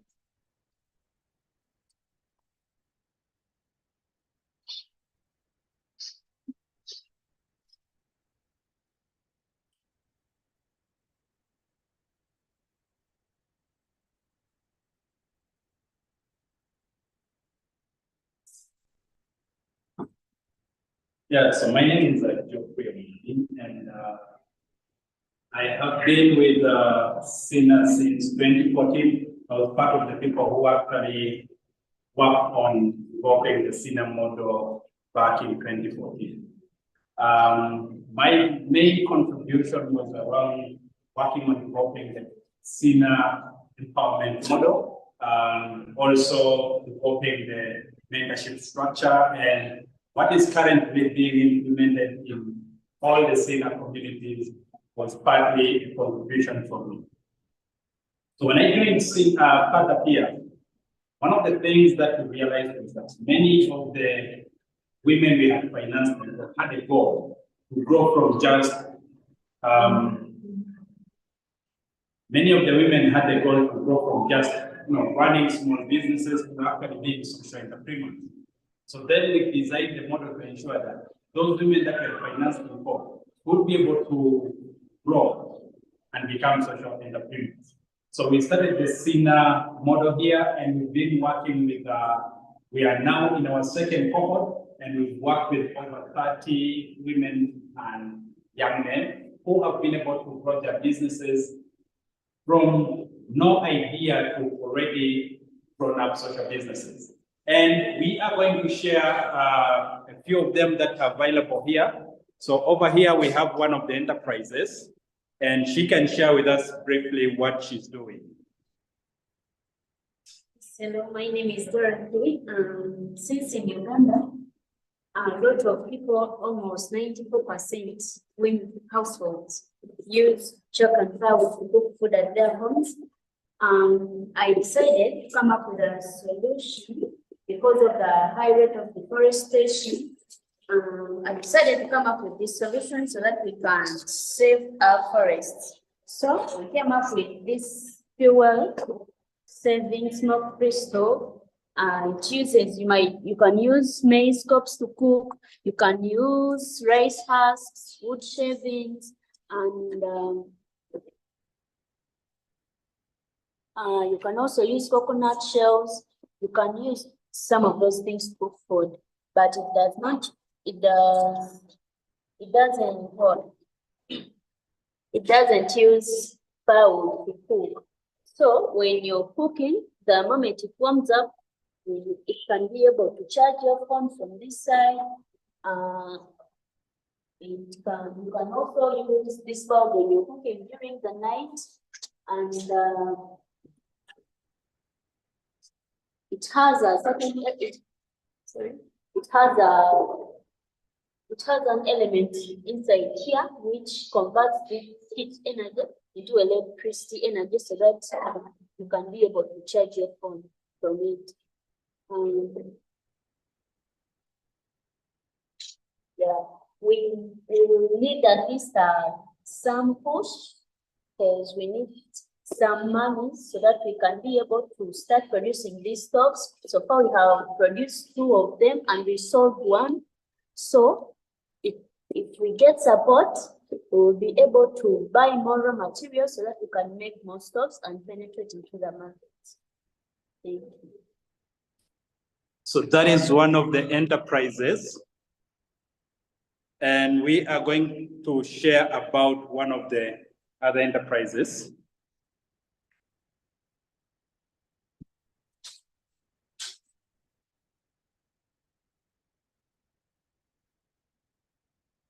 Yes, hello, I'm called Mauradana from Happy Chicks. As a mother, my child, when I get back, my child was really passed through because of the diapers that we used.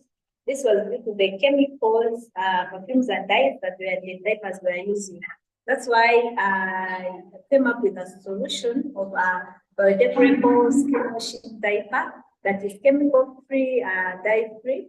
And our diapers are made from agricultural waste, that means stems. They are chemical free and they improve the baby's health, and they are also good since they are eco-friendly. They are made from agricultural waste, reducing on the rate of deforestation since other diapers are made from trees as a raw material, and also they reduce on the rate of pollution since a lot of farmers today tend to burn the wastes after harvesting. So we use the agricultural waste to make these healthy and good diapers for our babies. We are asking for machines. Currently, we don't have enough machines that turn the maize stems into pearl. So if we can get them the machines, then we will be able to penetrate into the market. Thank you. All right, we have one more enterprise.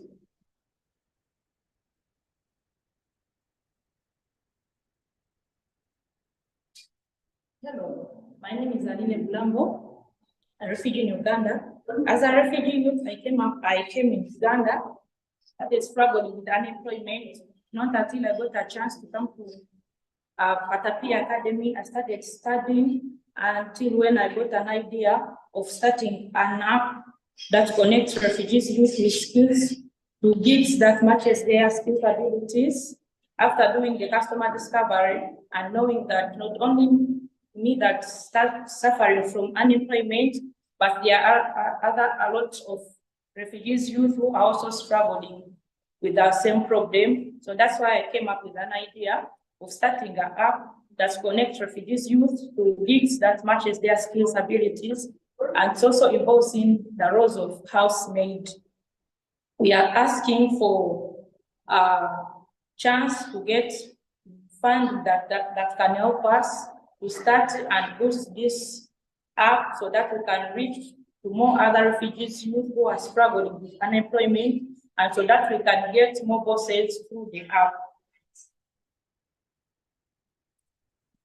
So Patapia is built beyond helping one person. Patapia is designed to make sure that we set up a system that helps a woman plus her family. Because when a woman is generating her own incomes, then she's able to sustainably take care of her family. That is our goal, to ensure that refugees can be able to live sustainably. They do not live a life of despair, but they are able to restart their lives in new communities. And we are currently seeking for support to be able to empower more scholars. You can be able to sponsor a scholar, but also you can be able to finance a woman to start her own business. A woman typically needs about 1 million Uganda shillings, which is $300 to be able to start a business that can last her a lifetime. And only $300 can be able to make sure that a woman who has up to 5 children is able to sustainably take care of her family, and you can continue. Thank you. Back to you, Mary.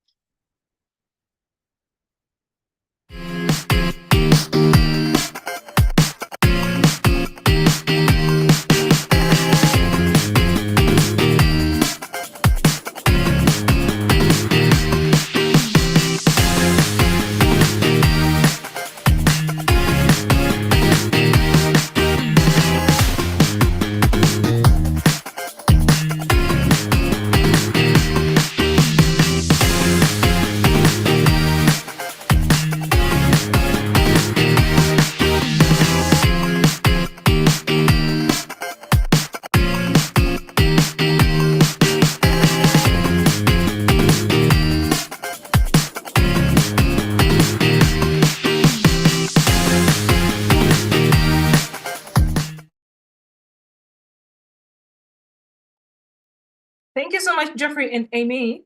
Maybe just one question that I would have for either of you before you can go to the breakout room where anyone who might have a question or a thought or comment for you can be able to interact with you. Amy, you mentioned the different number of women that you have worked with so far. And the question for me would be nice if you could highlight how many have you been able to invest in to start their own businesses.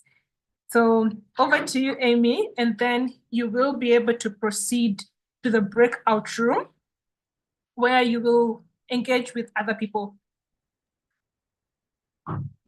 Yeah, Mary, thank you so much for the question. From the time we started in 2020, up to date, we have supported over 1,500 women, both in Kampala and refugee camps, Ramwanja and Chaka refugee camp.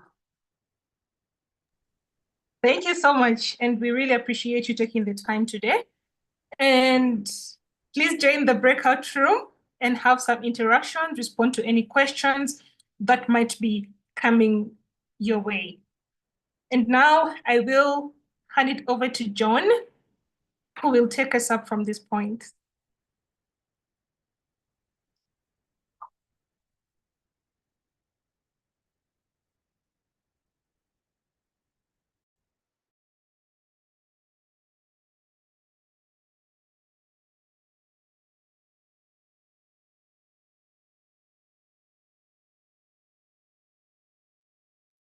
Thank you so much. Thank you so much, Mary. Thank you so much, Patapia, for the wonderful presentation. Yes, again, it's a wonderful day, yeah, with all this inspiration, amazing change makers that we have had from so far. Yeah, and this is again just the beginning, yeah, just the beginning. And we're going to transition to yet another powerful story. Yeah. And this is one of the earliest SINA enterprises. Yeah.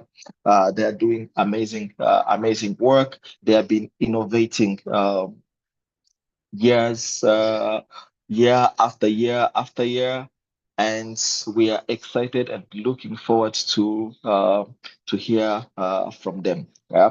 Uh, However, yeah, I think we will first have a little of a transition, and then whenever they are ready, Justive will be welcome to share with us all the amazing work that is happening in justice building systems. Yeah.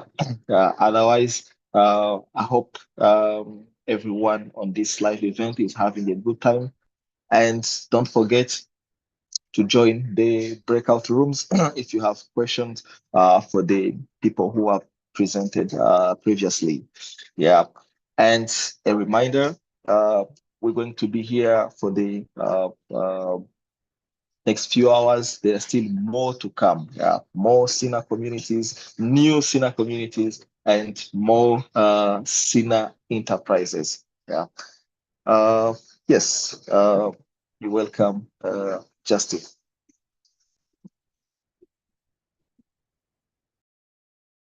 Hello. Lovely afternoon to you all. My name is Justin. Building System. I work with Justive Building. I am one of the pioneer showing up now. Justive Building System. This is an enterprise that's born and created. The organization Justive Building is part of the SINA and community as well. Justive Building System was founded in 2015.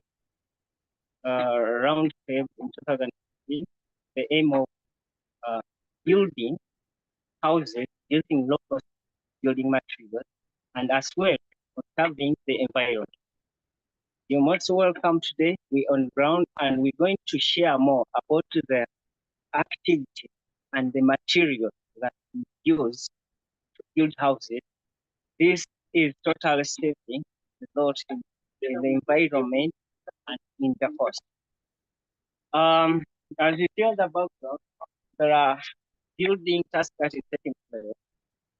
So it is a nice experience to have you all taking a look afterwards to see what the Justive Building System do. As a company is a construction company in general, but with the aim of building houses using an innovative building materials. The idea behind that, when we look at the burnt bricks, most of the building in Uganda, it goes through 7 steps to get ready. I'm talking about the bricks, that is burnt bricks. The burnt bricks, it goes through 7 steps to get ready to be used for construction. This is affecting our environment because you need to cut down trees, you need to buy them. So this is totally, the cost of building, it goes very high. It is very high. Considering the cost of the building materials like the raw materials, that is cement and other sand, some gravel, the cost is really high. That's why Justice comes in with the aim to provide a low-cost building material and then also help other building technologies. Like we have different technology, but mostly when we're talking about the innovative construction building material, the company is registered with the aim to build for low income earners. We have the tax drivers, the drivers, the farmers, and that is the target. We are targeting also an organization, different NGOs, organizations, and also the refugees. The company has a number of people, a number of 22 people in the management who are managing in different departments. With the construction department, these guys only specifically are doing construction. We have the production team. These guys only do production, and we also offer designing, structural designing, and other consultation work in terms of construction in the area of innovation. The company, with a mission, we are missioning in manufacturing of eco-friendly building materials through using of local available materials, the material that you find on the ground. Like we dig the foundation, the foundation of the soil that we dug from down, that we dig from down. We use this marram or soil as a building material, thus saving almost 50% of the building cost in the material department. When it comes to construction, looking at the low cost, we're looking at the fast building structure. We are trying to save always 70% when it comes to labor. Instead of paying 7 or employing 7 machines to come and be on your structure, we only employ 3 of our builders. This saves the client money to pay for other activities or maybe for other materials. So we do provide other service that is beside the construction. We introduced the bamboo technology. The bamboo technology, this is part of the innovative product, innovative building materials that looks unique and also save money in terms of the reinforcement. Instead of buying the iron bars, which cost like 80,000 square meter, use bamboo. Bamboo as the reinforcement materials to save 40% of the building materials on the reinforcement.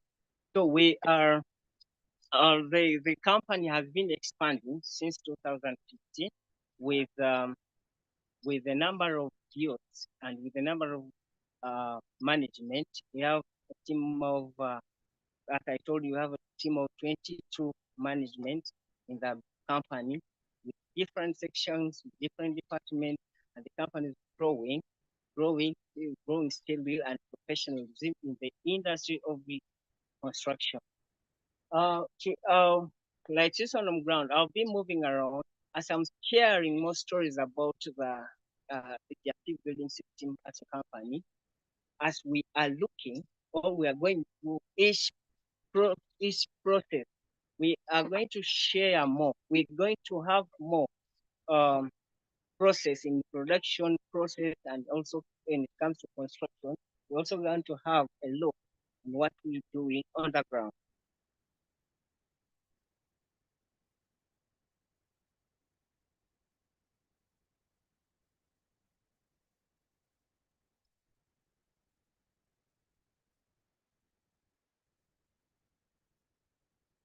Oh, okay. As I'm moving, I'm moving to the production area, and as I told you, that like the company has been expanding. We have worked with a number of youths who are now trusted and reliable in the industry of the construction company. And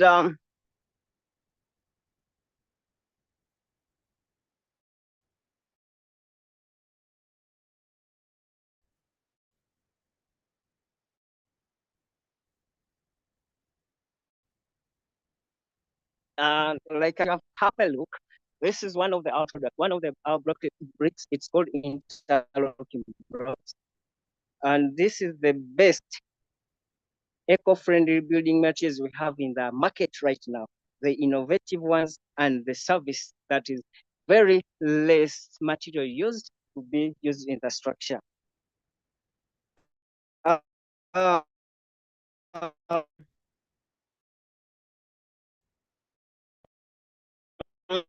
Like pass through process of the product. The first thing first, we want to shape the machine that we use to place manual brakes, to use the brake.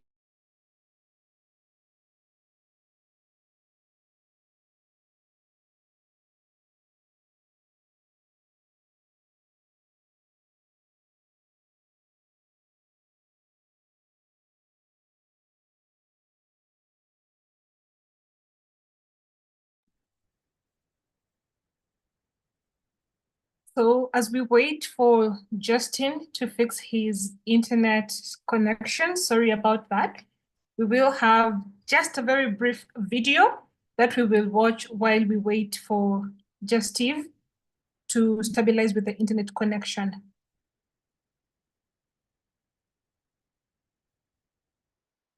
My name is Nachule Sarah, co-founder and team lead SwiftSun Hygienic Solutions, together with Kiden Fridaus. Imagine living in a filthy environment with fecal sludge on the ground, on the rooftop, on the veranda, in the drainage system, with children living and surviving in such a stingy environment. You should be proud you're not the one going through that. However, in reality, this is what happens in the slums of Kampala, and indeed, slum dwellers' lives matter. Latrines in slums of Kampala get filled up so fast due to the greater ratios of people using them, which is 25:1.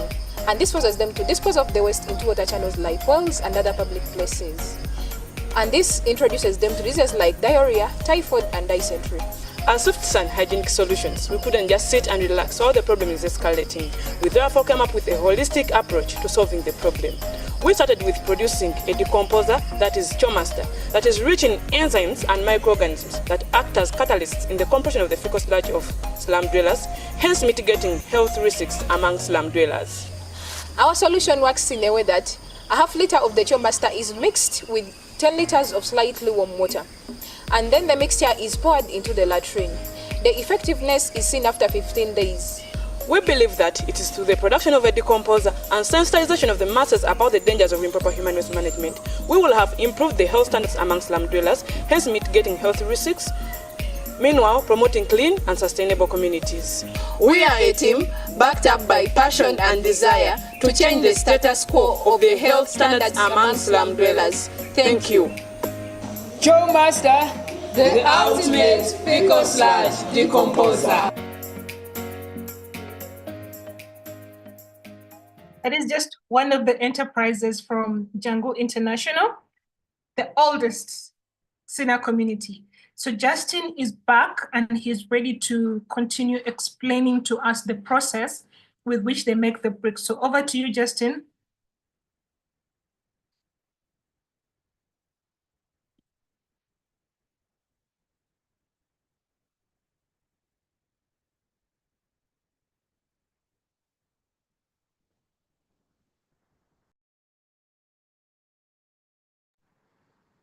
So Justin, you can unmute so that we can be able to hear the explanation.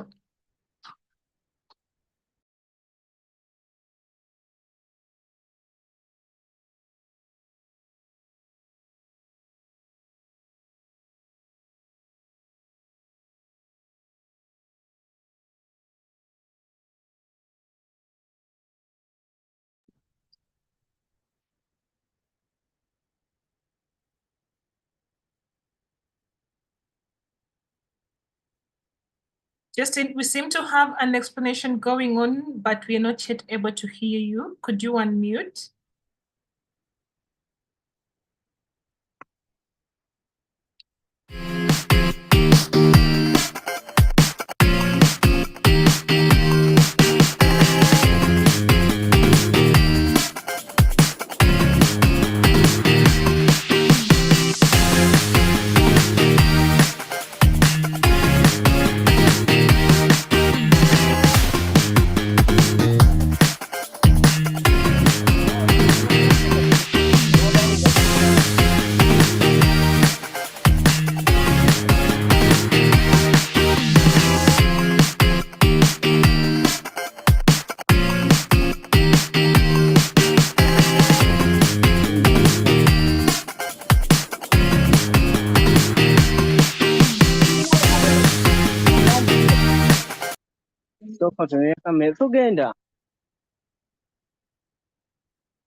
Yeah, I'm Cody Mustafa from Justice Building System Limited. I'm the site engineer. Right now we are making our interlocking brick here, as you are seeing. And this is our machine, and it is manual. This is interlocking machine, and it's made from Kenya. Now, this brick, as you are seeing, is having this rope, which helps us to save and to build better. These bricks, as you see, they are neat and they are cheaper, they are affordable, and they are strong. As you see, when you are building, it doesn't need a lot of mortar. You just fix like this, as you are seeing. So it saves materials like mortar, sand, cement, plus water. I can show you. If we can show you.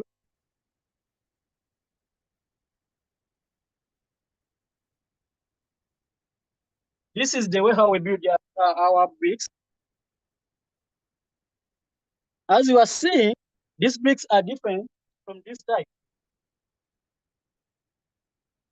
So these bricks, for ours, it gives us a clearer surface than this one, because this surface is very rough. And this one, as you are seeing, that it can roll and it gives a better work. Okay, like as is explaining about the interlocking, how these interlocking bricks are done. Like we are trying to see the difference between the two bricks. We have the ordinary, this is burnt bricks, and we have the interlocking bricks. So like the difference, the first difference is in color, the size, and when it comes to construction, you can see like the interlocking bricks, you can only interlock and you can save the amount that you spend on making the mortar. You don't need to buy cement, more cement, interlock, and we compare to the interlocking blocks. And it saves material. This saves a lot in material, labor, and time. And So as you are seeing, this brick, it is of 11 inches by length, and then height, it is 5.5, and in the width, it is 5 inches. So when you compare to this one, it means that this one is bigger than this one and even longer. So it doesn't need a lot of bricks at the side. And it saves materials when we are making like, when we are making this brick, we use maram. This is our soil, the red one. We mix with sand, plus cement, and we mix. We add in small water, like this sand. Use this soil. We mix with this sand, and then we put on a cement. And this ratio we use to make these bricks we make 5 from Maram, five full bars, and then we add 2 full bars of sand. Then we put 1 bag of cement. There we get 120 bricks, these ones. And these bricks are very fast, that when we make, it is possible to be used in only 4 hours, like this one. As I show you for yesterday, machine, so you get as I show you this one of yesterday, now it is ready to build, and the other side they are building. Even if I show you like breaking, it doesn't break, which shows that it is very strong and long lasting. Now, this is our machine. I can show you how we make these bricks. We are going to make 1 brick. They're going to make first 1 brick, and then we go to the construction where they do construct. Now, as you can I think you also the difference between the 2 bricks and between like the interlocking bricks and the burnt bricks. There are it has big difference between the 2 of one of the 2. This is how so these guys are compressing. There are 2, and the reason why we're having 2 guys only, because the material is just close to the side. These guys make 500 bricks per day. So he's trying to mount, and then we have the brick ready. So this brick is ready and can be used within 4 hours. It is ready to be used. And now we are heading to the construction, whereby we're going to see the difference between the 2 as well. We decided to have 2 difference in foundation and also in the wall. The first challenge, this is burnt bricks. We all have we have to buy a lot of sand, a lot of cement, and as well a lot of bricks.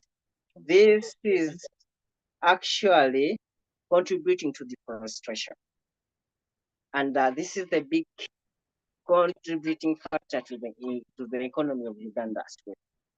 Now, with the interlocking, which is the technology that we, as a Justif company, we introduce to the company, is to minimize the use of the cement, the use of sand, and the use of these ordinary bricks.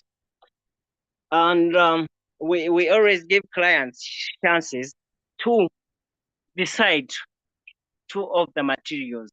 The client decided to use the ordinary bricks on ground because he had already made the bricks by himself, which took him 7 steps and took him like 3 months to have these bricks done. Only 5,000 he made within 3 months. This is time consuming. And for us in interlocking bricks, we in 1 day we make 500 2 workers, and this will save money on production labor. When it comes to construction, we have constructed this 2 days, two builders and 1 helper. We have constructed, we have built. By the end of the day, we shall have almost 30 square meters complete with 3 builders, 2 helpers, and 1 helper and 2 builders. By the end of the day, what does it mean? The Justif building system is contributing to the development of the country and in the industry, not only construction, but also with youth. We are using our guys. These guys totally didn't go to school to learn about how they can use these bricks in construction. We have trained them. We have trained a number of youth in different areas. And now the guys, the youths we are using them right now, they are only in MPG, but we have trained people in different areas in Barara, mostly in Western region, whereby we have a number of 80 youths who have learned the technology. They have learned how to make these bricks. They have learned the process of soil selection. They have learned. They have learned. These guys have learned a lot, and they have benefited the industry of the development. We have trained them. In northern Uganda, we also have trained some of the youth. There are not many, 40 of them, who are now also creating the impact, making these bricks, and also trying to train others also to learn how to make these bricks and also to build them. In most cases, we do consultation, like with organizations who have the machines, who have purchased the machines, who also need our staff to teach their fellow youth or their fellow members in the area of construction. As the company is growing in a daily basis, and we need more of the machines, we need more of the equipment, we need more of the equipment, we need more youth also to get involved in the process to promote the use of the interlocking blocks as the technology. So we decided to expand our in business. Besides the interlocking blocks, I got the opportunity and to go and learn more about the technology. The technology that I learned with the bamboo technology. The bamboo technology in the next 2 years from now, Justive will have a clear concept. We are going to have a clear concept to connect the interlocking blocks and the bamboo. We've tried it, and looking at the demand and the materials that we have but we have less bamboo plants in the country. So since the plantation is ongoing in different areas, we are buying ideas of having the bamboo. We're trying to have this as a reinforcement bars in the structures and also to use them as bamboo. This is part of the task, one of the tasks that we are planning to have in the next year. And we are going to train more of the youth, more of the people.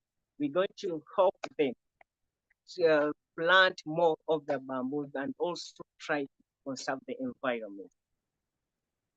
When it comes to payment, I've not talked about the payment. Our clients, many of our clients have been paying a lot of money in purchasing materials, in building a 1 square meter wall, and when we get a chance to interact with most of the people who have already constructed, and maybe they want to put something small, we get a chance to introduce technology, and we have stories with them. They have to regret why like we are not we don't know about the technology at first. So when we introduce most of the our clients whom we introduce the interlocking, they buy the idea and they totally love the work we do. We also love, we as Justive, we also love the work that we do. We love sharing with most of the youth who are not even technically went to school, who did not go to school technically, but we try to bring them, they will promote, give them more of a daily income as well as getting that skill. Okay, thank you so much. Briefly about the technology, the interlocking blocks technology. They have the activity progressing. We have our headquarters in PG, just close to the former electoral commission in PG. Thank you, Justine. It was quite a pleasure to have an experience of what the bricks are, what you make them from, how they are distinct from the burnt bricks. So thank you so much. And I would just like to invite you, Justin, to go and dive straight into the breakout room. And also for our participants, in case any of you would like to engage with Justin, please go to the breakout room, ask any questions, offer suggestions or comments if you might have any in the space of the breakout room. But also right now you might be wondering, today we're just giving you one of the ways that you can experience SINA by showing you live from the different communities and the enterprises. But we also have various ways where you can be able to come and experience and engage with our communities. An example is the Papa Safari. So we have the Papa Safari where we get different young people, students from different countries like China, Germany, and many other countries who get to come and live and experience a SINA community. And information about the Papa Safari is going to be posted in the chat, so you can check our website and get more information that you might need. And we will just have a very brief highlight about it.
Thank you. So that is just a brief highlight of what the Papa Safari is. And also at the beginning of this year, in March, we were able to host a different group of people. If your interest is to explore the different SINA communities and also visit the refugee camps, we make that possible for you.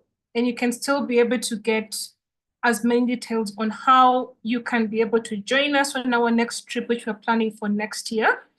But here are just some highlights from the trip that we had at the beginning of the year. Hello, everyone. My name is Carol McEwen, and I'm here with a group called the Consortium of Leaders. My name is Dr. Oluwatofainti. I'm Ari Ben Joseph, originally from Israel, now living in Germany, teaching entrepreneurship and innovation management in Frankfurt School of Finance and Management. I'm Robin Nerona. I currently reside in Toronto, Canada. Hi, my name's Lindsay McEwen. I'm visiting SINA from North America.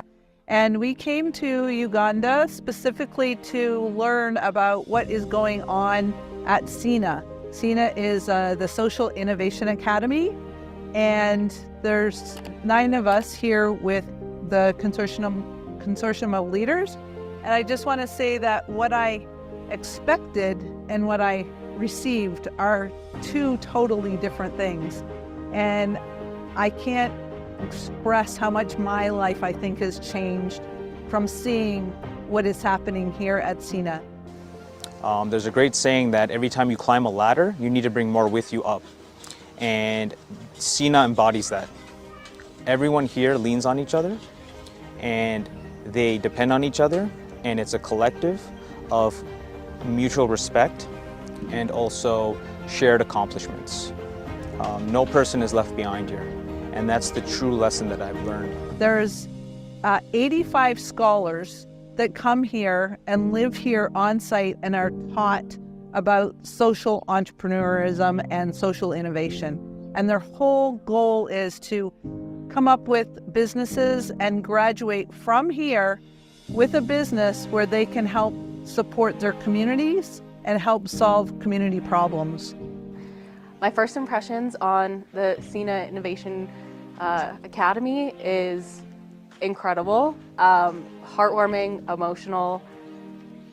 I've spent the last week traveling around Uganda visiting all the different SINA communities, and this specific location is super inspiring to see what kind of opportunities the people at the Academy, the scholars of the Academy have. And it's exciting to now see the kind of opportunities that all the other SINA locations have. We are that much overwhelmed by the plenty of enthusiastic young entrepreneurs that we meet here, doing wonderful work, trying to solve problems for their local communities and further expanding to an outreach outside those communities. It is amazing to see the work that has been done here. Getting to know the people on a one-on-one basis, to communicate and engage with them, it's really inspiring to see the kind of community that's been built. And I'm excited to keep those connections. It has been inspirational. I've cried more than I've cried in my whole life. The passion that the people have here, not only do they come and learn, but actually where I'm standing, there are houses that they've built with plastic bottles. They call them bottle houses. They're recycling everything that they do.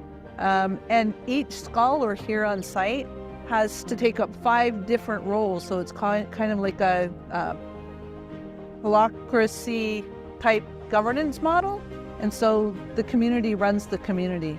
It is inspiring, and you will not believe it unless you see it. What I've seen here is the future of Africa, how SINA kind of bring people on board and practically transform their lives. So I'm really, really impressed. I truly hope that individuals in the global north, and certainly my colleagues in North America, understand that there is a lot of help that is desired here in Africa, and SINA is a great way to be the channel for that philanthropy and help.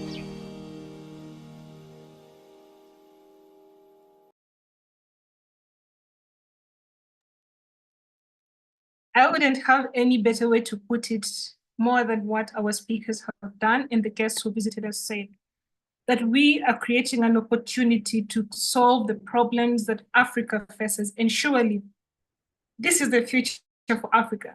Through SINA, being able to solve the problems that we have, we can be able to create a better society and better communities. For some of you who might have visited Mpigi before or haven't yet, some of our communities are resident, and we have a community of people living together. But what typically happens, just like in our homes, we are always seeking out a shared source of drinking water. The question is the water safe or it's not safe for drinking? So at this point, I would like to invite one of our social enterprises, which is called Tusafishe, and they will take us on a journey on how they are creating this kind of change in the communities by providing clean drinking water. Over to you, Henry.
while we wait for Henry, who seems to be having issues with his internet connection, I would like to take us back into Django International, where we have one of the social enterprises which was built or has been built to support women and school-going girls to manage the menstrual cramps that they experience every month while menstruating.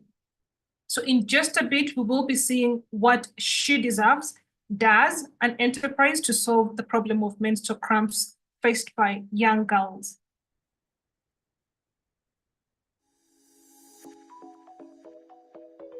Greetings, ladies and gentlemen. My name is Virungi Jacqueline, co-founder She Deserve, a social enterprise with a vision to create a world where girls have safe, happy, and pain-free periods to reach their full potential.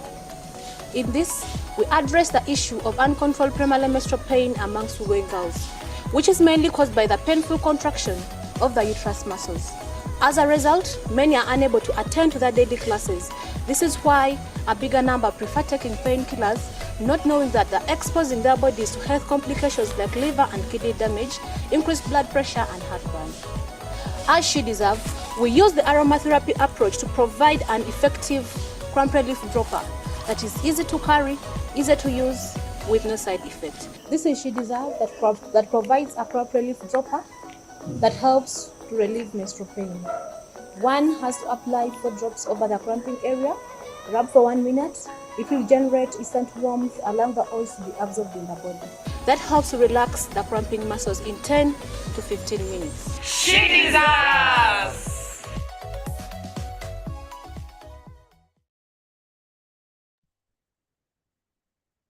Now we have Henry Othieno back, and Henry will be taking us on to share how he is supporting communities and schools to be able to have access to clean drinking water and to avert all kinds of illnesses that could be contracted from drinking unsafe water. Henry, you're welcome, and over to you. Hello, my name is Henry. Thank you, Mary. Let me see if I can turn on my video. Yes. My name is Henry. I am a member of the SINA community, and I founded To Sufficient to install water purification systems for large communities. We work in schools and in refugee camps. So right now I am in a kitchen, and I wanted to start this from a kitchen for a good reason. This is a school where I am right now. It is a school in Western Uganda, in a city called Fort Poto. And like many schools, they use, I hope you can see, a stove down there. Mary, can you see the stove? And Yes, the firewood? Yes, it is. Yes, so this is the school kitchen. And to prepare food, they're supposed to use that stove, or they use firewood to prepare food and also to boil water. Now, this particular school is called Mpanga Secondary School, and it has a population of 3,300 students. So that would mean if each student needed 1 liter of safe drinking water in a day, the school needs to boil 3,300 liters every day. You can imagine how much firewood or charcoal they would need to do that, and the effect that one has on our environment. But also the financial cost, if they are going to buy that firewood or if they are going to buy the charcoal. I was at Social Innovation Academy in 2015, and we started To Sufficient in 2017 at the Social Innovation Academy to deal with a problem like that I just described. Right now, we are going to be installing 71 systems in 71 schools in Uganda, Western Uganda and Eastern Uganda. And we started from Western Uganda. This Friday, we are going to be launching that project. So this call finds me at the site where we are starting from, where we are going to be launching the project from. The team is here. We have some students and we have some teachers. So I will really let the people who face the problems discuss more. For me, I will just guide on who comes next. So just before me here is a teacher from this school, and he's going to tell us about the challenges that they have had because of unsafe water, and what he thinks this project is going to help the school achieve. So you're welcome. Thank you. Yeah, my name is Alin Dedson. I am a teacher at Impanga Secondary School and one of the administrators. And lucky enough, I'm an old student of this school where I was for 6 years. And I'm also an inborn of this place. So as Impanga Secondary School, which is a government-aided school with a population of 3,200, we really have we have a very big problem of meeting the demands, the needs of these students. Mpanga Secondary School is a day school. Our population comes from within Fort Portal City and outside the city. So our students, when they come in school, they really get challenges of having food, challenges of having safe drinking water. We have piped water that is connected to the national, that is distributed by the National Water and Sewerage Corporation. But of course, that water is not safe at all. We cannot avail our students with safe boiled water, and the systems of safe, clean drinking water, of course, as a government-aided school, cannot easily be installed in school. So we are so much privileged that this initiative came in school, this opportunity came, and our school was given this opportunity to be connected to the safe drinking water. So we are going to overcome the challenges that we've faced for a long period of time. Our students get a number of illnesses, the waterborne diseases, the typhoid, all those diseases that you know of that come as a result of drinking unclean water. And this even affects performance in class, their performance in school. Because when one drinks unsafe water and get typhoid, it will be out of school for quite a number of days. So we are really happy that this system has come to our school.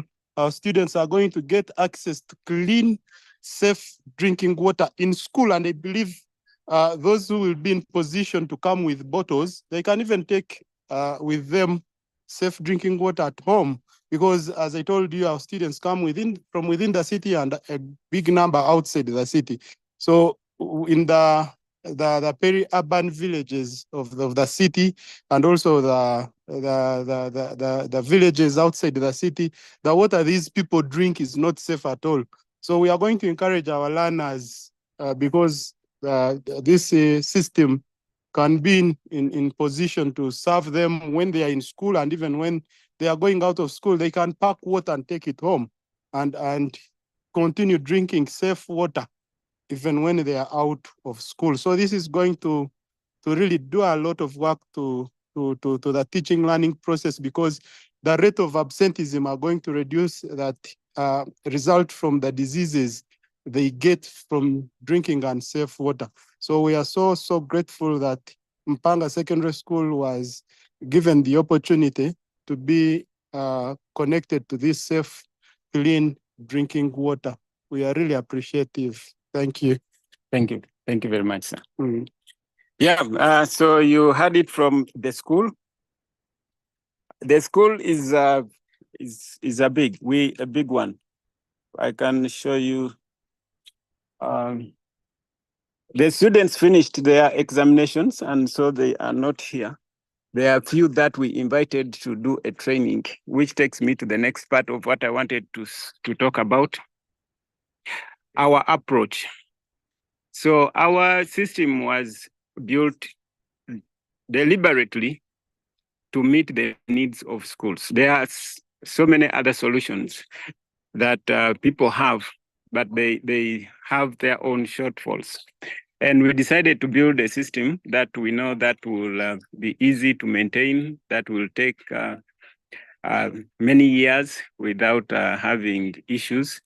But beyond that, we train students within the school so that they can maintain the systems. Really simple maintenance. When it is hard, then they have to contact us. So we create something that we call water and environment clubs, which we also call WE clubs. And then we train those students to be in charge of the systems that we install. The other part, which I heard the teacher talking about when he said that the students would get water in bottles and go with those bottles home so that they have safe water. What we do is that within the periphery of the school, in the community close to the school, mostly where the students are coming from, we choose households and we train them on how they can build small filters that they can use in homes. In that way, the students have safe water at school, but they also have safe water at home. This particular project, we are going to install 50 small filters in homes within this school so that the students that come from within this community can have safe water here at school, but also when they go back home, they have safe water. Because it does not help if they have safe water at school and then they go back home and take unsafe water, they would still fall sick. So that is how we are doing that. Officially, we are also going to launch the WE clubs. In the past, we didn't call them the WE clubs. We didn't even have a very good plan on how to work with the students. We would just pick one student or two and teach them, but it has not been effective. So we have been thinking on how to deal with that. And we decided that we are going to build a club, and then that club can train others, and they keep. We have a big number of people that that can work on the system when we are not around. We shall talk to some members of the WE club for this particular project, the one that we are going to be launching on Friday. Now, I also wanted to introduce the team members now that we are in the field. The system is not fully complete. I'll be showing you the system in a while. One team member is here waiting. Yeah, hello guys. My name is Atila Lois and I work as a projects coordinator. So Lois is our projects coordinator. This guy here is our purifications expert.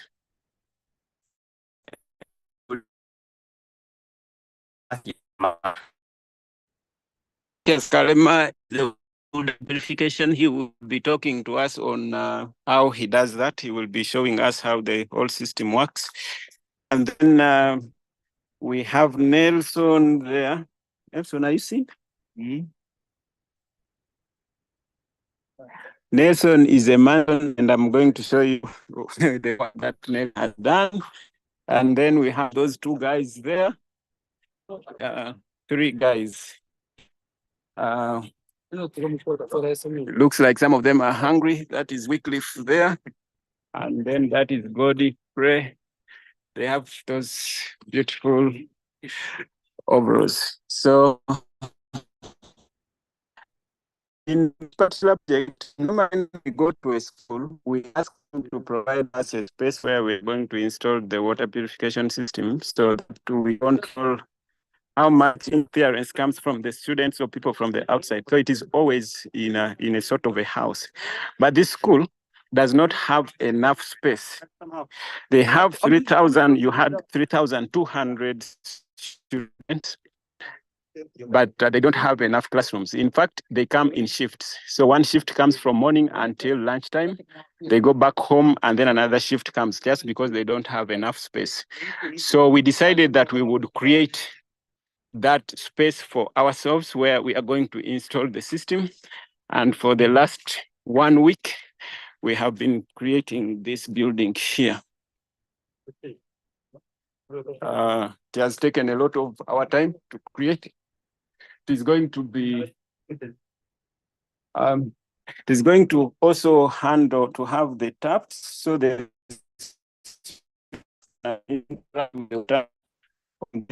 we have up to points around the building, up to 12 taps. You see, it is not yet complete, but these are going to be the points where they're going to be drawing water from.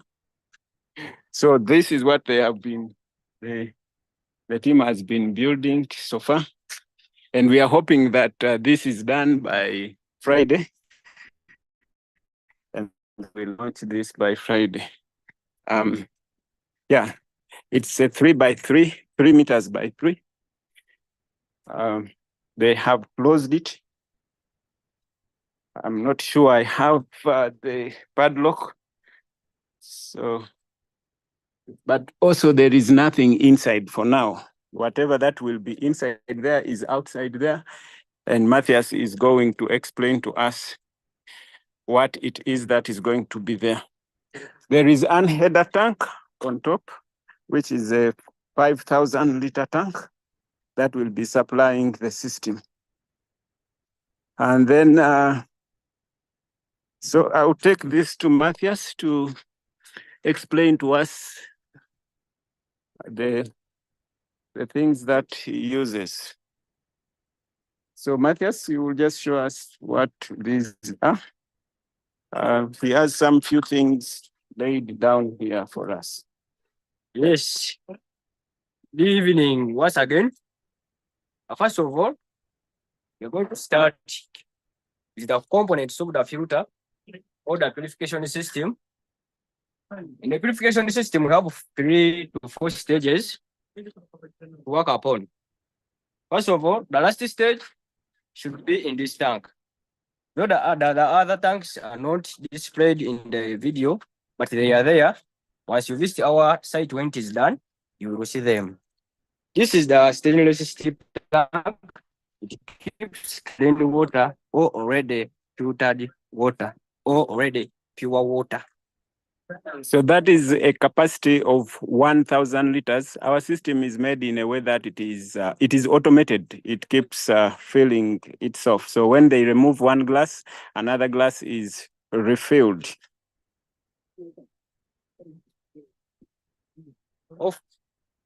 Hope you can see this.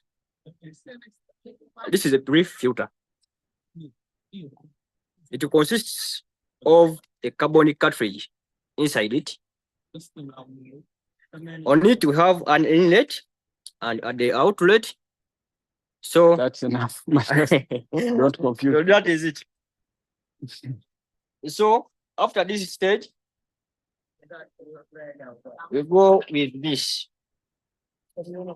This is CRGB, a moringa granite. We charge it with the granite, with the moringa. Hope everyone there knows moringa.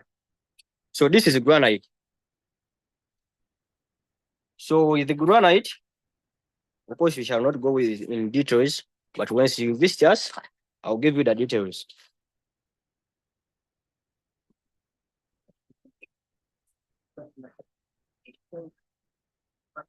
This is the last stage. This is the last stage. Many of you are seeing blue things, you don't know them, but they are 0.0 micron filter. This is the last stage of purification. And after this stage, we receive water to the stainless steel tank. So that is it. Thank you, Matthias. So that is the process. We have pre-filtered to make sure that the next part of the system is protected. We have several stages so that we minimize the times we go to visit and maintain these systems. So we teach the students the details of what Matthias just described to us. so that things like cleaning and things like those, they can handle them locally. But we also put those many stages so that we minimize problems that come with that, because the work that we do is always very far away from where we are. And it comes with a lot of costs, and also the response time can actually be a problem. Students can begin finding other solutions that may be dangerous. So at this time, I want to introduce the WIC Lab. So for this particular project, we chose 10, and in every school, we shall be choosing 10 young people who will be our representatives and continue with our work in the schools. This is a group that we have been working with for this particular project.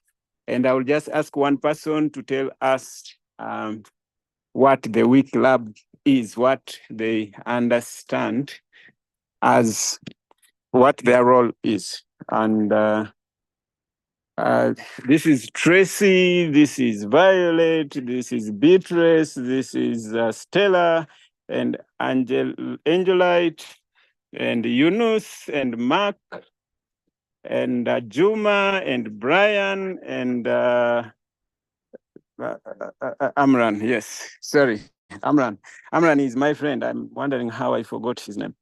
So Violet, you're the one who's going, Angelate, you're the one who's going to tell us how you understand what your role is, what WIC Lab is about. Okay, good evening, members. My name is Angelate. We are the representatives of Tusafishe in all schools. Our work is to teach our fellow students how to preserve the environment and how they can use the purification systems built up by Tusafishe. That's it? Yeah. Okay. So their role is really to continue with our work when we are gone. It is important for us that the students learn to preserve the environment. The whole question of the environment, we think that the best place to start with is in schools. So we want to create a movement that is going to bring us the generation that understands the crisis that we have with the climate, but also to build a support system for the schools that when we are away, we are far away, someone has the basic idea of what to do with the system when it runs down. So that is really the presentation from me. This project has been funded by Prudential, an insurance company here in Uganda, and they have paid for 71 systems in different districts in the east of Uganda and in the west of Uganda. And we are going also to install 150 domestic filters for homes. We are going to plant 5,000 moringa trees. We know that schools have been cutting trees to purify water, and we want our system to help them instead of cutting trees to purify water, but to plant trees to purify water. Matthias already explained that part of the process, we use moringa seed powder in the purification process. So we have been, for a very long time, looking for ways to innovate our revenue model. We have worked with companies that through their social corporate responsibility give us money, and then we install these systems, because mostly the people that we install water for don't have the money. The other thing that we are working on right now is to get a digital subscription system that students can pay $1 to get $1 each per term to get their systems installed. What that is going to do, it is going to give us also constant revenue to multiply the impact that we have. The money that we get from them will be maintaining their systems, but can also install new systems in communities that don't have any money. Thank you very much for giving me this chance to talk about the work that we are doing and for listening to me. Thank you. Back to you, Mary. Thank you so much, Henry and to Safishe. That was really amazing. Yeah. I currently come across news that was said on water.org. that there are over 2.2 billion people that lack access to safely managed drinking water. It's a crazy number. Yeah, thank you so much for the great work and saving lives. Now, let's spotlight one of the incredible SINA communities. Yeah. I want to remind you that each SINA community is a powerhouse of transformation where youth, we come and control our destiny. Yeah, we create change in our communities, and these places we breathe change and innovation. Yeah. So without taking much time, let's dive into the story of Chira Innovation Academy that is located in Nyenga, that's towards Ginger. Yeah. So this community is one of the newest SINA communities. A reminder that we are already 18 SINA communities and growing. So I won't say much. I will let Chira Innovation Academy take us through and introduce themselves and give us that inspiration. The floor is yours.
Okay. Come here. Front camera. Not front.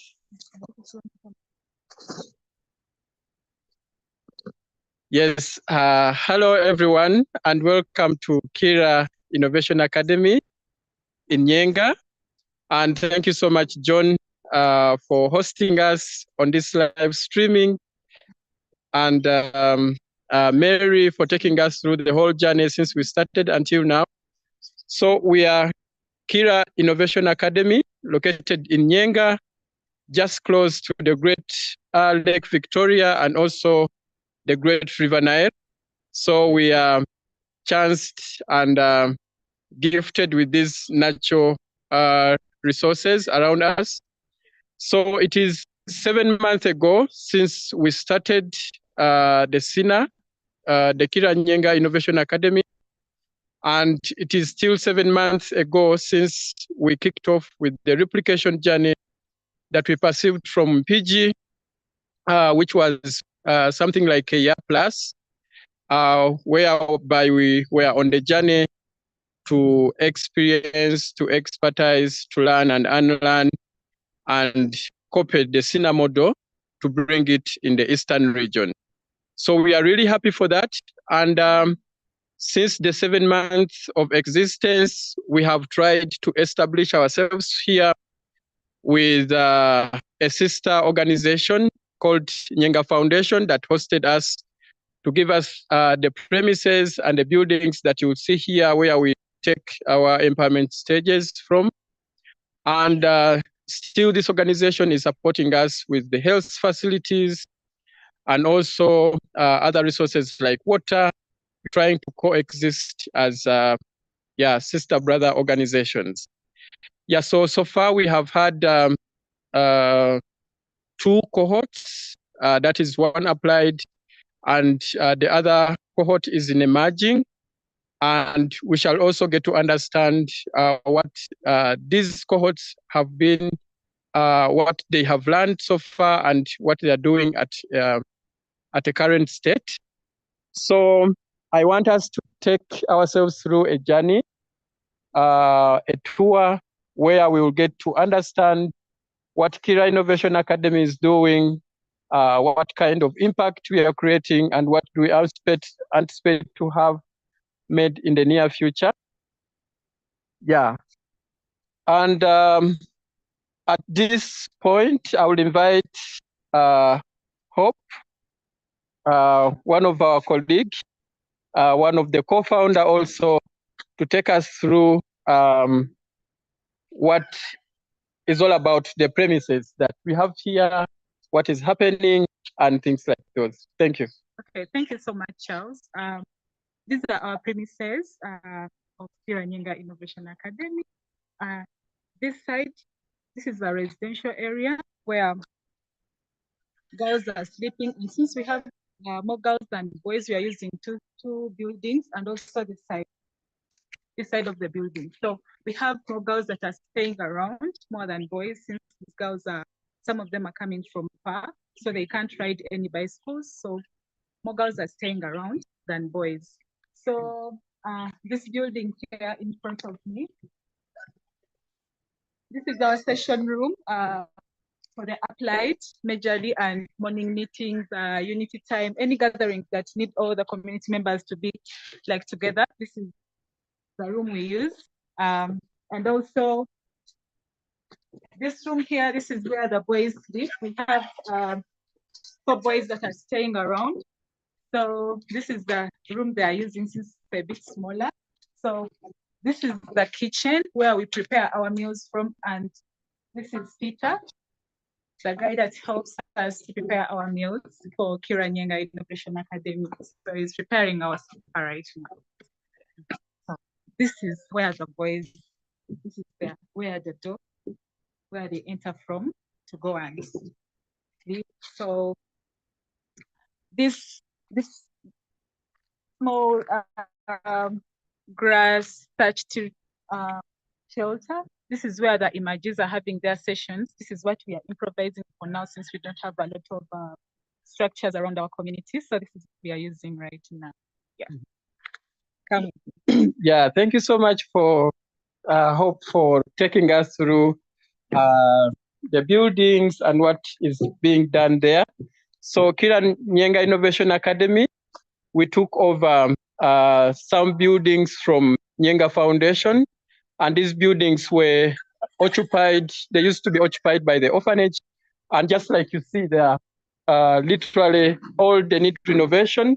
And this is something that we are anticipating in the near future to do a little bit of renovation and probably to create more space for more scholars, such that we see more impact being done in Nyenga community, but also the surrounding.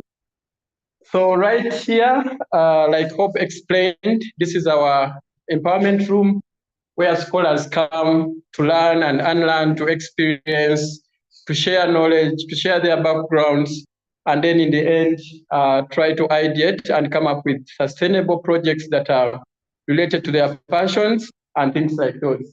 And I will invite my colleague, Crescent, to take us through the whole process of the empowerment, and probably he will show us what we have achieved in the meantime since the 7 months of existence as a baby SINA community in the Eastern Uganda. Thank you. Okay, thank you very much, Charles. I'm Wulo Crescent, also one of the trainers and professional development facilitators here at Kira Innovation Academy. And right now we are in a room where empowerment is just cultivated from. We are envisioning a class that has all materials equipped, like computers and library, but we are not yet at that. So we are soliciting ways of how we can equip scholars with all necessary to go through their entrepreneurship journey. However, yes, as Charles has said about the empowerment concept, we start with confusion stage up to the mastery stage, and it can take almost 1 year to go through, and someone will just come up with the social enterprise. So, like how you are seeing, these scholars are two cohorts. The first cohort and the second cohort, that is the emerging and the confusion. So in the confusion, they have just spent 3 months here.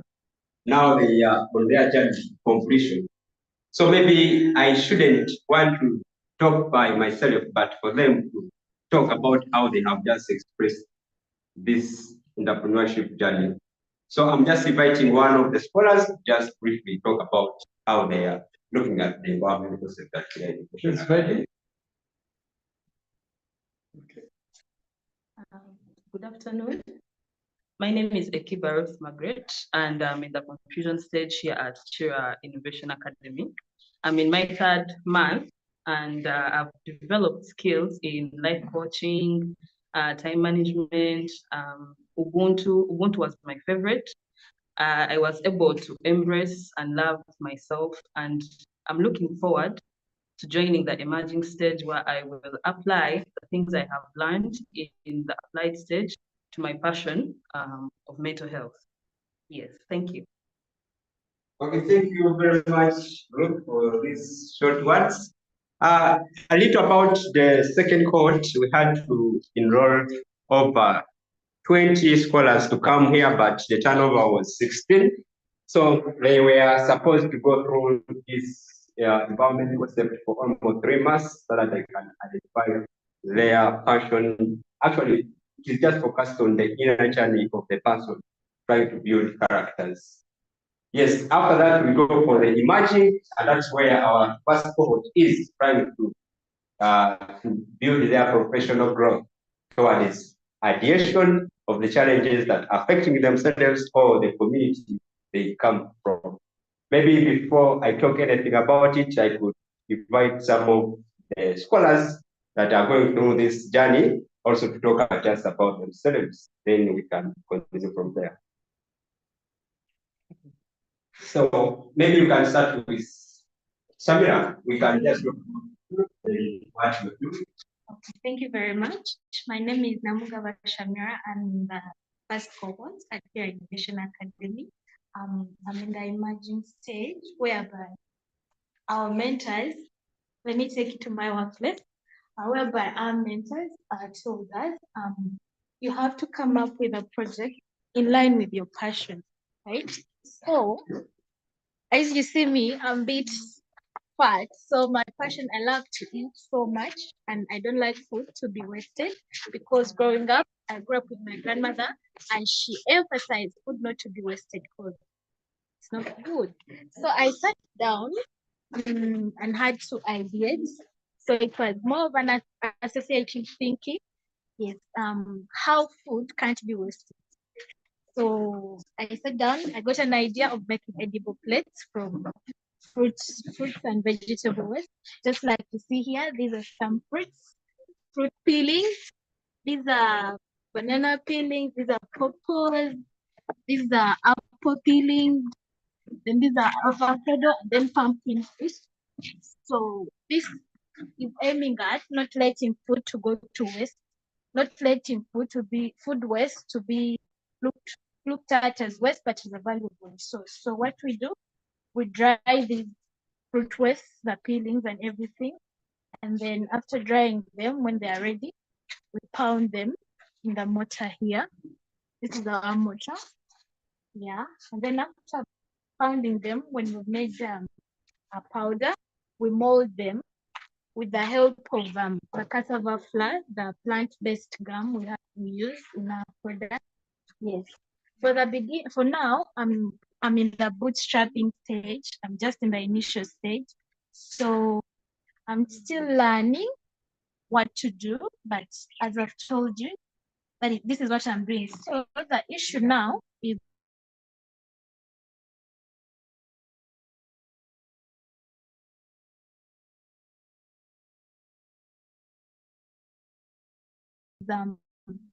we are using the sun, which isn't really so reliable. when it comes to this. We need to use the solar dryer.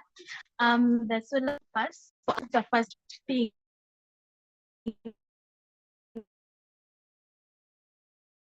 I use. These are bananas supposed to look like this, not to lose the color. That they lost everything, so that's not good. Yeah, precisely that's it. Thank you very much. Okay, thank you, Shamira, with your project calling it Green It, and we so expectant for the outcomes. She's now on the prototype stage, trying to come up with the product. So we are going to head to another a project that is mainly in agriculture, trying to ideate about the female farmers mostly in our community, doing and what coming up with the project that they want to go through. Welcome, Tim. Thank you so much, Christian. My name is Akelo Masi. I'm Katiriva Issa. And we are the co-founders of SheHarvest. We have so far spent over 6 months in this academy. And through the whole process, we realized that there's a problem with women are involved in farming and yet they lack quality inputs during the planting seasons. The ones which are there are really expensive. That is why we as SheHarvest, we came up with the process. We come up with seeds. This is African eggplants. So these seeds are used, we provide them to farmers, and the farmers use them during the planting seasons because many people in this region like to plant these things a lot because they are nutritious. So we provide the farmers with a whole process of with the fertilizers, with the seeds, and with the pesticides, even with the market and the storage during the ending period. So this is what we have come up with so far, because we are still in the initial stages and we are still trying to sample them up. This is a fertilizer and this is a pesticide. This is still in the process. Then these are beans. These beans, we sort them out and get the most quality out of it. This is the best quality we can use. Then this is maize. We get them from our sample garden. Yeah, I think let Issa take you through some of the ingredients we have that we use in the process. These are some of the ingredients we use during our manufacturing of fertilizer and pesticide. These are beans, which is used in fixing nitrogen in the soil, and these are onions, which is repellent to the insect, and these are all these are pesticide and fertilizers ingredient we use. Thank you. Okay, thank you very much. Let us take you through the demo garden where we get these seeds from and where we get these fertilizers from. Where we plant our garden, we have a maize garden and we have the African eggplant garden. So this is the African eggplant. As you can see, this is still young. It's still in the process. It's still growing. Then we can harvest them when they are ready in color. That shows that they are ready and mature. Come up with the seed. Yeah, that's the red one. As you can see, this one is already red. It's ready for harvest. Even this one is in the process. It's turning red, but still has a little bit of green. Then we also have the maize. Let me show you briefly. It's just this is the maize garden. It's still in the process. It is going to dry up, and then we shall use the seeds to provide the farmers with affordable quality inputs during their planting season. Thank you very much. Yes, thank you, Mercy, for trying to talk about your progress. Remember, we are just 3 months in.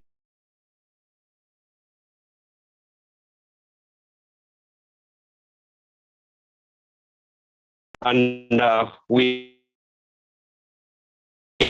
are looking forward to see what is next after the prototype. Maybe they will take it to the customers and they verify whether it is good to go. And here I have another project that is also dealing into malnutrition, trying to boost the healthy of young or infants towards their growth, and look at the team of two. Maybe they can introduce themselves.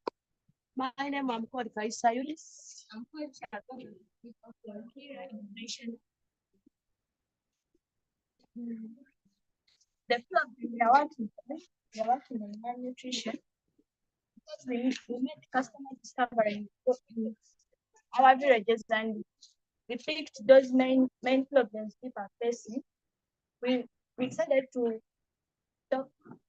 tackle the problem of malnutrition. Children are facing malnutrition in our villages because of high prices of foods available in the markets. So we decided to make baby porridge out of locally sourced ingredients. We use sweet potatoes and soya. This soya, when you are buying this one, is for 3K, this one is for 3,500. And the problem we are facing in this process of making our baby porridge, we are facing the problem of our things not drying quickly, bad weather sometimes. But if we get a solar dryer, I think we can make our project so quick and we can get profit out of it. Let me take you to my teammate. Zabiba. Nebaza SINA okumpa omukisa okujja wano eno.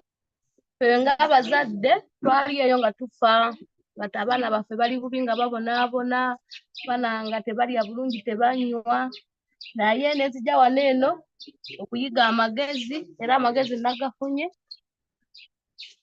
ge tuliko saawa zino kubanga ekisooka nange ndi muzadde ate nnyonsa naye nagenda mu ddwaliro abasawo ne baŋŋamba nti amabeere gange tegasobola kukuza bulungi mwana kati tulina muwa kirungo kino abaana basobole okukula obulungi ziziyiza n'endwadde nga kwashako abaana ne babeera n'ensusu nga nnungi. Okay, thank you very much, Tim. Mama Kuza. Yeah, the way how you named your project, Mama Kuza, meaning that it's the mother that makes the baby grow. So thank you very much. From the recent team member, he talked in Uganda, but he was trying to express his challenges in bringing up children, mostly who are under the age of 5, that he faces a lot of problems, of challenges, trying to going underway. And another challenge he suggested was that they had to take a medical test that her breast milk, they are not safe for breastfeeding the child that is currently taken care of. And now that's the reason to why he's looking forward to the product that they are making. Maybe it could be an alternative for the breastfeeding. Thank you very much. We are heading to another project. Actually, we have over 5 projects that are upcoming in emerging, but for now we are going to just do a case 4 of them, and others are still identifying and understanding the challenges that they are trying to really do. So for this, we are heading to a team that is dealing in the BSF farming for the animal and poultry feeds. So we are going to look at them, what they are doing, because they had the chance of at least securing a space and most of the materials that they can use. So we have just reached here. Yes, they can just introduce themselves and they tell us more about their problem and how they understand things. Thank you, Team NutriCycle. I'm Ochen Eli, Team NutriCycle. Hello, I'm Nakda Mavela from Kila Nyenga Innovation Academy, Team NutriCycle family. Mr. Waja Joseph, NutriCycle co-founder. In NutriCycle, we are solving a problem of high cost of feeds, because we have realized this high cost of feeds and feed supplements has caused most farmers to has forced them out of business, and this has resulted into poverty. As NutriCycle Farm Uganda, we are trying to come up with feeds which are cheaper than the other feed supplements in the market, but as NutriCycle Uganda, we are coming up with a complete feed, because most people dealing with this are just coming with feeds and feed supplements, But for us, we want to come up with a complete feed where a farmer doesn't have to struggle again to mix the feed, but we are coming with a complete product. They get it from here and they just take it to their garden. We are dealing basically in BSF farming and water weed harvesting, which is basically water hygiene. And with BSF farming, we have reached somewhere. Let me show you something. We managed to secure a place where this is our lab cage, where we are nurturing our pupa, because we managed to trap some larva because we didn't have enough money to buy the larva. So we just had to trap it locally, and we got some larva, and now the larva turned into pupa, of which is about to turn into adult in the next 5 to 10 days. So, and because each larva produces, each fly produces between 500 to 800 eggs. So we believe that by the time we reach January, we shall have enough larva to cultivate fruit, which will be enough for us to start mixing the products. Then also, we are not only in the process of getting the larva, we are also getting some fertilizers, of which we shall also sell it in the near future. This is some of the fertilizer we got from the larva, and we are going to get more when these flies produce more eggs. Let me give Kevin to take us through the next. The drums you're seeing, this is where we keep our food remains, and we later cover, because our aim is culturally in the black soldier flies. So we don't accept these house flies penetrate through our materials which we are going to use. And these are the buckets we use to keep our larva from.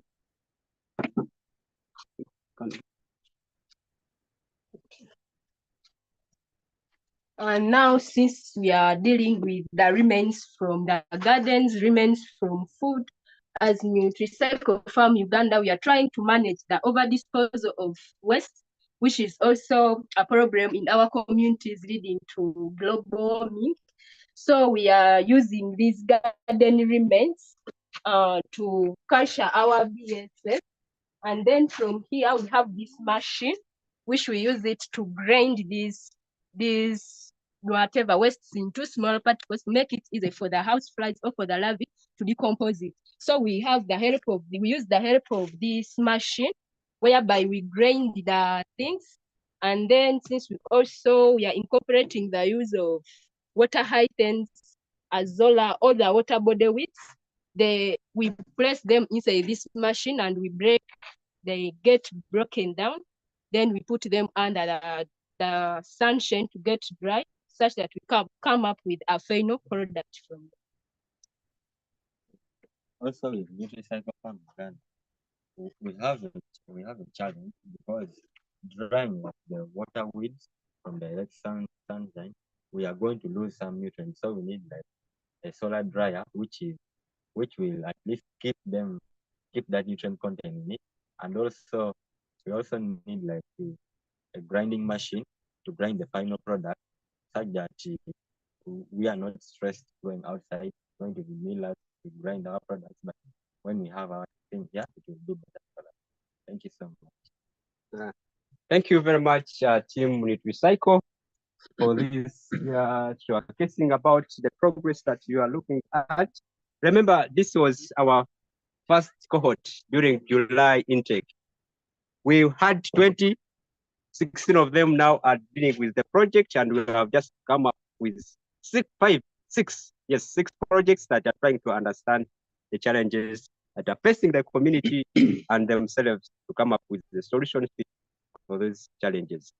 Thank you very much. Let me take the honor back to Charles. Yeah, thank you so much, everyone, and our viewers for being patient with us and accepting that we take you through a process of understanding what Kira Innovation Academy is doing, which impact are we putting up there. So like you have seen, it is one of the newest SINA communities. And at some point, we are somehow struggling to set up this and that at a current state. And yeah, like we have seen around, we are also trying to set up sustainable means of living and also trying to sustain each and every activity that comes around. So far, we have a garden where we at least plant some crops and then in the end get feeds from there that we depend on with the scholars that reside within and also those that come from out, because we do not segregate. Yeah, and so far we are trying to minimize those costs such that we see that we have a good number of scholars that are supported to come here. Yeah, apparently we are looking forward as a SINA community to also maximize the number of scholars. Remember, the more scholars we have out there, the more impact is created in the communities that we have. So we are looking out for more support from each and everyone, from wherever you are, to sponsor at least one scholar, residential scholar who resides in, pays around $85 US. And we have also experienced a fact that when you live with scholars within the community, they look up to each other, they support one another, they live in the same culture, and then in the end, ideation also becomes easy and impact is created in a faster rate. And also, we are looking at a sustainability plan of being a tourist hub, given the fact that we are close to the great water bodies, the River Nile and Lake Victoria. We are looking at it as a good sustainability plan where we shall have tourists come around to explore, experience not only that, but also being taken through the SINA empowerment, how it creates impact, how it sets itself different from other, for example, development organizations and things like those. And then we are still looking forward to construct impact-driven houses like bottle houses. Early next year, we are looking forward to also have bottle houses constructed around here in our premises, because we also realized that living close to the water bodies, there's a lot of plastics, also plastic bottles that are dumped. And one project that we are looking at is to pick these plastic bottles along the shores of the water bodies and also within the environments that we live in, and then use them as an opportunity to create sustainable bottle houses that will also support, impact the scholars in different ways, like attending sessions, like also showcasing their products, acting as production areas, and etc. So with that said, we really want to thank you, each and every person who has showed up to stream live and get to understand and learn about Kira Nyenga Innovation Academy. We are a team of 3 people trying to drive change, trying to create impact within the marginalized youth around the community of Nyenga, Jinja, and the nearby places. Yes, so I would invite my team members to say 1 or 2 words. Thank you. Yeah, I'll go first, and maybe it is a call to everyone there out there that you are just looking for like-minded people. This could be volunteers, people from different countries who maybe could network, could see the impact that you are creating here, to join together with us so that we can also look at the people, more especially the youth from marginalized community, to come and create change within themselves. Thank you very much for taking this opportunity. Otherwise, thank you so much, everyone, for listening to us and being patient with us. That's it from Kira Nyenga Innovation Academy. Bye-bye.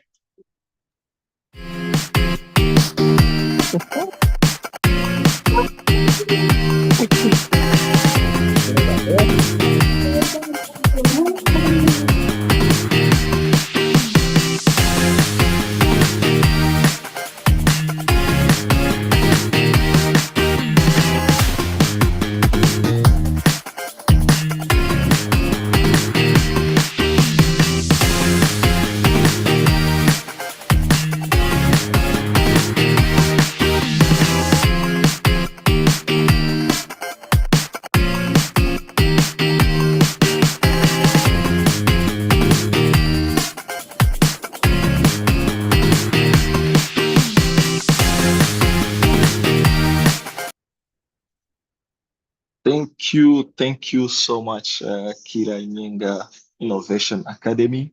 That was an amazing tour. It's so pleasing to see the progress that you have made so far. Like you started your first cohort a few months ago. I remember being around for your first scholar selection, and to see how far you've made it, it's really amazing. Yeah. So for people who have more questions, who want to know more about Chira Nyenga Innovation Academy, the team will be in the breakout rooms. So you can join there. You can ask how you can support, or if you need more information, you're welcome to join in the breakout rooms. Yes, amazing. So we're almost half time, or it's already half time since we started. We've seen, we've toured different SINA communities, the amazing projects from SINA, showcasing this movement, this amazing force of change that we are as Social Innovation Academy. And there is still more. Yeah, I said half. So there is still more to enjoy. Stay tuned. Yeah. This live is meant to last 7 hours, and we've done half. Yeah, I hope you continue to be with us. I hope you continue to invite friends, other people that you would like them to be inspired. We are here. So without taking much time, I will leave the floor to Mary. Thank you. Thank you so much, John. Tunaweza Bombo team, I see you already available and ready to take us on. Before we can get back to you, Maurice and the team, we will just watch a very short clip that talks about one of our enterprises that has experienced and been a part of the SINA Accelerator program as well. And then right after that, we will be able to dive straight into Tunaweza Innovation. Social Innovation Academy is that one place in this world that has mentored me, that has seen me grow since I was 19 years old and pregnant to the person that I am today. My name is Atura Angela Marjorie. I am a social entrepreneur. I work with the Geja Women Foundation and the Safe Girl Initiative Uganda, with the overall vision of women becoming socially and economically empowered so that they can stand up for their own rights. When I joined SINA in 2014, I joined as an employee, but as of to date, I'm not an employee.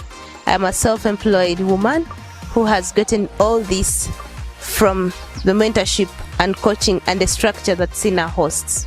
I was made to realize the importance of a young woman like me starting and developing an initiative like the Geja Women Foundation and the Safe Girl Initiative, from the love and the space and the responsibilities that I took while at SINA.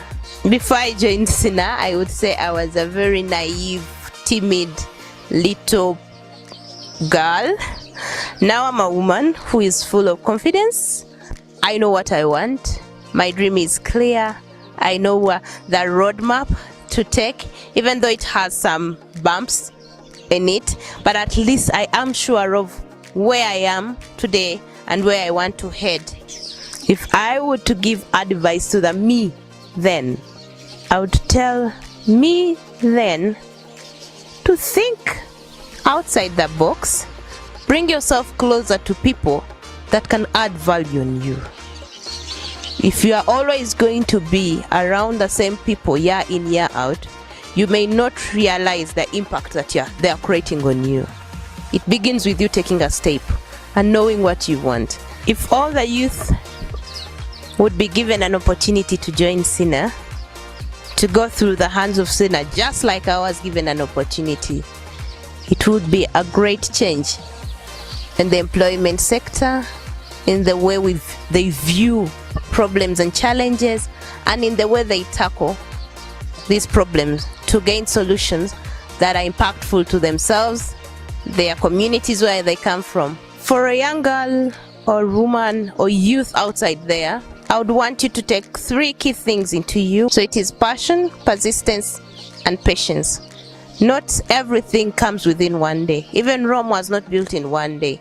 So have your keys straight and know that from this point I would want to go here, and then it will help you to always not lose track of what you want, because you love it wholeheartedly.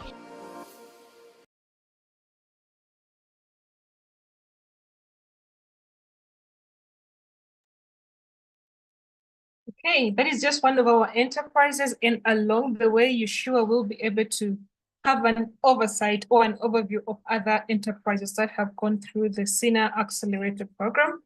And now I would like to, when we just began this call or this meeting, we talked about the very first community, which is Chira community, which was created and is a part of the Don Bosco vocational schools. And Tunaweza is also one of those. And I would like to invite Maurice and the team to take us on to tell us about Tunaweza. Welcome to Tunaweza Innovation Hub. My name is Jabo Isa. I'm a co-founder at Tunaweza Innovation Hub, and I'm very passionate about transforming the lives of youth in disadvantaged or marginalized community. Come with us, because many of you are asking, why does Tunaweza Innovation Hub exist in a STEM institute called Don Bosco Vocational Institute? Yeah, we are a team of 3, and all we shall be taking you through the journey of how Tunaweza came to exist in Don Bosco Vocational Institute. Here with me is Simon. Yes. Hello, everyone. My name is Simon Yamungat, and it's a good evening here in Uganda. I'm going to take you through Tunaweza. Tunaweza means we can. It's a Brazilian word, and we try to modify it. And now everyone can get it clear. So Tunaweza didn't just come from nowhere, but it came from somewhere. That's where we have 3 parties. That's Don Bosco BTC, Don Bosco Models EV, then there is SINA Globe. So these 3 parties came together, and every party wanted to achieve a goal. When you look at Don Bosco BTC, their target was to help their scholars to go through the system in BTC to be people who can create jobs for themselves and for other people. And when you look at the system which was there, they train people in skills. But after the skills, you find that people go back home and sit on those skills without implementing them. But now Tunaweza comes in, like we want Tunaweza to make sure that we create job opportunities for others and make the scholars themselves to create their jobs. SINA was that we had to go there, and the purpose for Don Bosco was to help SINA and help Don Bosco PTCs to support us from where we took our training from. And we went to Don Bosco had to go their alumni, because that was the purpose. The purpose is to have alumni and to have skills together with other people. So we selected 3 of us. My teammates who are going to produce, or you are going to get to know all of them together with me. So we co-found Tunaweza. When we went to International, where we replicated the model of SINA to bring into the vocational institute to make sure that they create jobs. We were supported from SINA by SINA Global and International, where the replication takes place. So we find out that we did training, went through personal development, and went through professional development, and we train on different skills. Now, currently, I personally am a coach, I'm a trainer, I'm a mentor, I can mentor projects, same as my colleagues.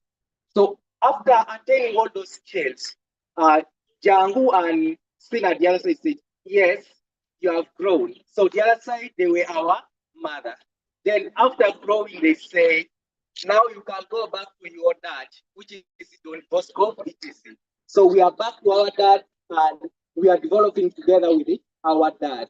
Since the mother says, now you have achieved everything. Now you can do whatever that you can do the other side to make sure that you grow. So currently we are growing together with our scholars as we also continue growing. So when we came back here, our dad says, yes, you are our kids. Now you didn't have a space, you didn't have a place. Now currently we are going to provide your kids with a little space that you can start operating. Yes, you are married and you are going to produce kids. So when you are married and you have kids, you have a space and a space where you are supposed to grow all together. And we have to grow together with our dad. And the dad says, yes, currently we are going to give you this space, the other space, which we are going to show you. And Don Bosco models their purpose is like to make sure that the jobs are created within the youth themselves, not people to go and look for jobs. But you have a skill. Why don't you use that skill? For example, me personally, I was a plumber. But after doing all that course, I went back home. I took a half a year looking for jobs, but nothing. I didn't find it anywhere. So from there, I started wondering, what can I do? And opportunity landed where we called, they say you have to go and replicate that model. I was very excited. And now from there, I saw that I'm growing and I've grown personally, I've grown professionally, and everything became perfect. And we also want our fellow youth who are just like me to be as same as we are. We want them to grow. We want them to be self-sustained. We don't want them to wander. We don't want them to be killed because of looking for what to sustain themselves, like going for robbery, and that happens in Uganda here. So when you look at the statistics of Uganda, there are around 32 youth who come out of school or who graduate. 32,000 youth who graduate every year. And out of those 32,000, there are only around 2,000 who are given jobs. Wonder, where are the 30,000 going? When we don't create jobs for them, who's going to create jobs for them? And that's exactly what we want, to create jobs, not to seek for jobs. Then our dad says, we sponsor you, we are going to support you. And we are currently coming up with, we have projects here, and I would hand over Morris to take you the tour on where we operate from. Welcome. Yes, thank you very much, Simon, for all what you have delighted. Yeah, I'm going to take you throughout where we do our session from right now, because due to that, the Institute also is doing examination for the end of the year. So we had to relocate our position. So I will be taking you guys to where we are doing our session. So this is the administration block for the vocational training center. Yeah, well, we do our session.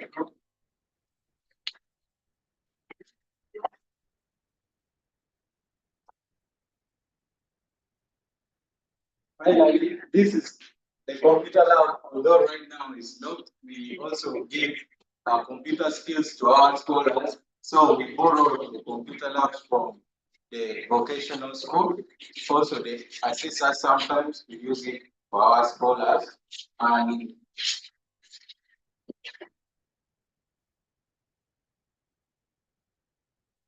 And right here, right inside here is where imagine stage or our second stage. and we always do it from here. And the next class, which is here.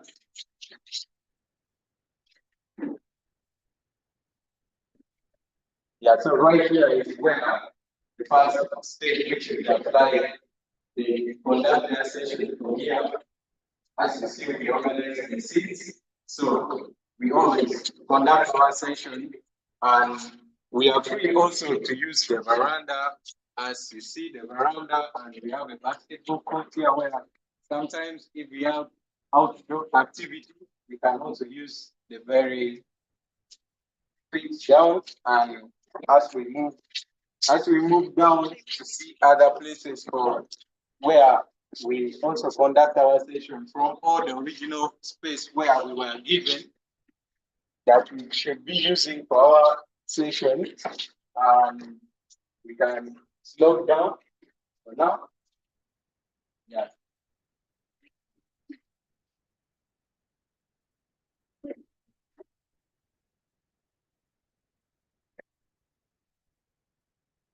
So as we move, although the place is not that far, as we move slowly, I'm by the name of Maurice Michael Ojo.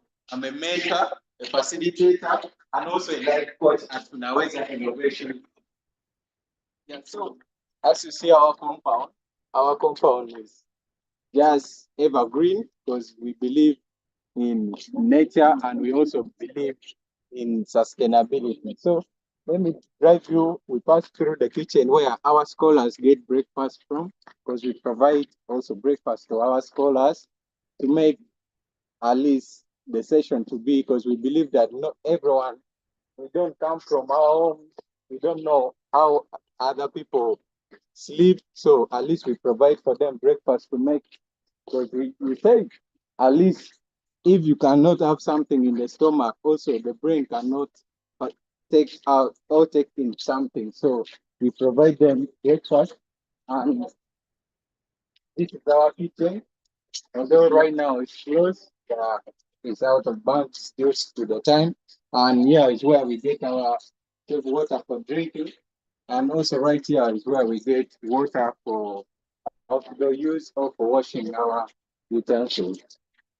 Yeah, so right here is also a compound given to us to use, and we are free to operate in the whole compound as you see, and we are also free to operate anywhere, which is free as long as it's outdoor.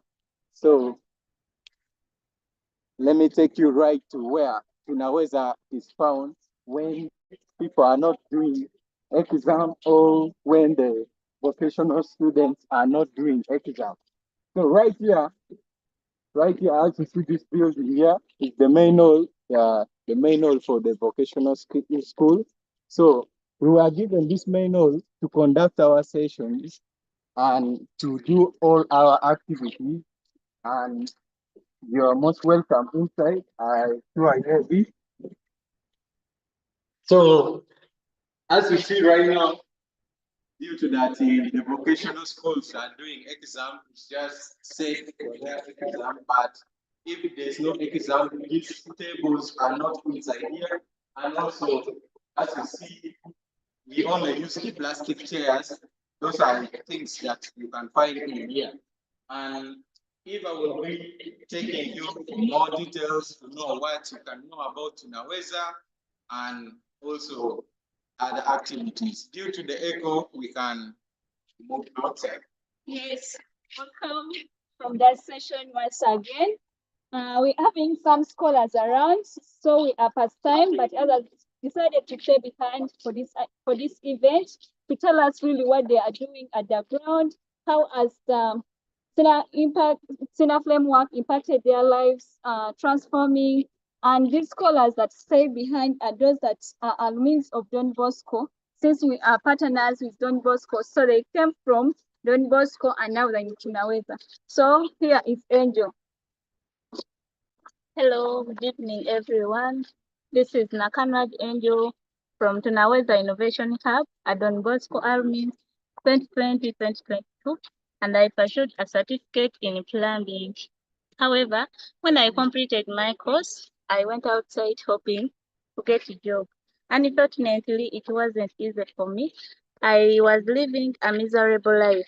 However, through connections, I was referred to Tunaweza Innovation Hub, where I am living happy because I have received many sessions, especially design thinking.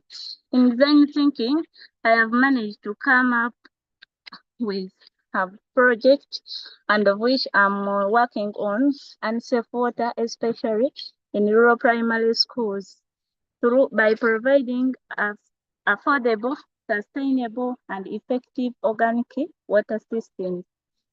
And I'm calling upon organizations, people aligning with the same purpose of mine, come and make it true or unreal. Thank you. Yeah, thank you so much. We're having another scholar with us, and she wanted to capture this video when it's around a project that is trying to solve. Here is Aubrey. Yes, thank you so much. Lukia Obin is my name. Don Bosco Minai, 2020 to 2023. So I pursued a certificate in metalworks, but unfortunately, as you know, the Uganda of today, jobs are scarce. So through connections, from a friend, I managed to join Tunaweza. And through their different stages, from applied, I managed to develop personally. And right now I'm in an emerging stage where I'm doing ideations and I want to work on a project of poor waste management. So as you see behind, I'm doing mostly on plastic waste. So my project mainly is going to be about poor waste management, plastic waste. So I'm going to recycle these plastics into that bins that are going to have compartments that are going to be separating organics from inorganic. So I call upon anyone any organization, anyone who is in support or in line with my project to come along and give a helping hand. Thank you so much. Yes, hello everyone. We are still with you, and yeah, we are going to communicate to you so far what we have done in Tunaweza and the whole community of Bombo. Yes, we started early July with 25 scholars in the personal development stage, and we managed to graduate 23 of them. So they graduated in personal development, and we were tracking their growth and progress, which was really showing by the testimonials from their parents. And now they're in emerging. So far, 18 of them came back because of some circumstances. Some didn't manage to come back, but we managed to have 6. Now we have 18 of them in emerging stage that are having 7 of them. They have tried to come up with crop types, and they want to work on in different sectors that are tackling the problems in our community, which Bombo is facing right now. So 7 of them, they have products, the crop types. However, one of the projects that has also emerged from Tunaweza Innovation Hub, they have the bags that they have started to make, solving the problem of school-going children. This that will enable them, because in Bombo has some places that there is no total electricity, and parents don't have money even to afford solar. So they have tried to come up with a bag that will support children. At least when they are reading their books, they are able to revise their books, excel well in academics. So, as also we are having applied so far 18 scholars. They started 20 of them, but now they're 18 due to some circumstances that come along. So they're also on 13th, they will be able to graduate, and really their progress and growth is being tracked. So we are able also to communicate under local government, whereby we have been trusted by them calling us to reach out to the communities. Every community outreach they go to, they have to call Tunaweza in order to talk to the people, in order to change the mindsets of people. So we have also managed to conduct the workshops as the speakers to purposely talk to the youth about social entrepreneurship, and which is making their lives very easy and their lives to be impactful in the communities where they are living. So as you know, we're having our emerging stage, However, as you have seen in the tour, we don't have a room for production. And this is also making them to delay into their production. Some of them, they would have been with fuller enterprises by this time, but they are being hindered by the production room because they have no place where to do their production from.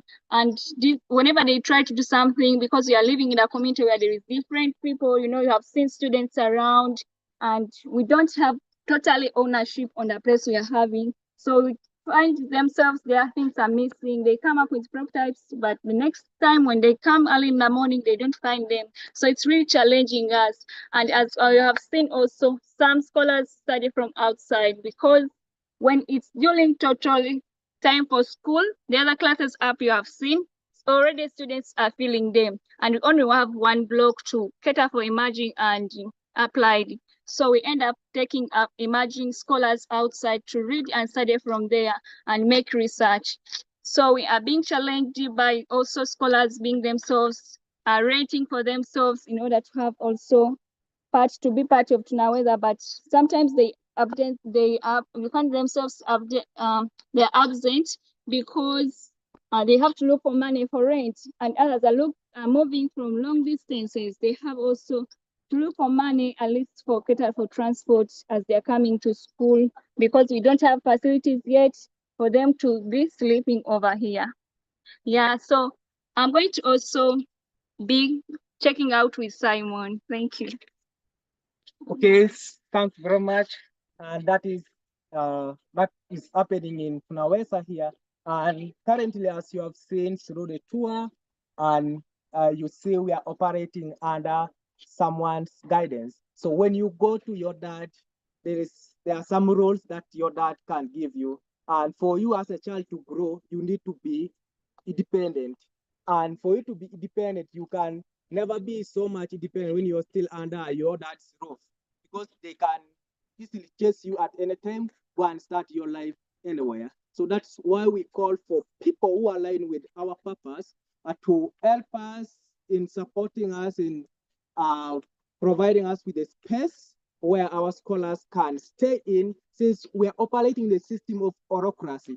And when you look at the system of orocracy and you being in someone's space, it doesn't match, because currently you find we have there's a lot of the VTC, and Tunaweza it is self as it is slot. And again, people don't sleep here. People just go back to their homes. You find they learn, but after they go back homes and they are tortured by the depressions from home, they face more challenges.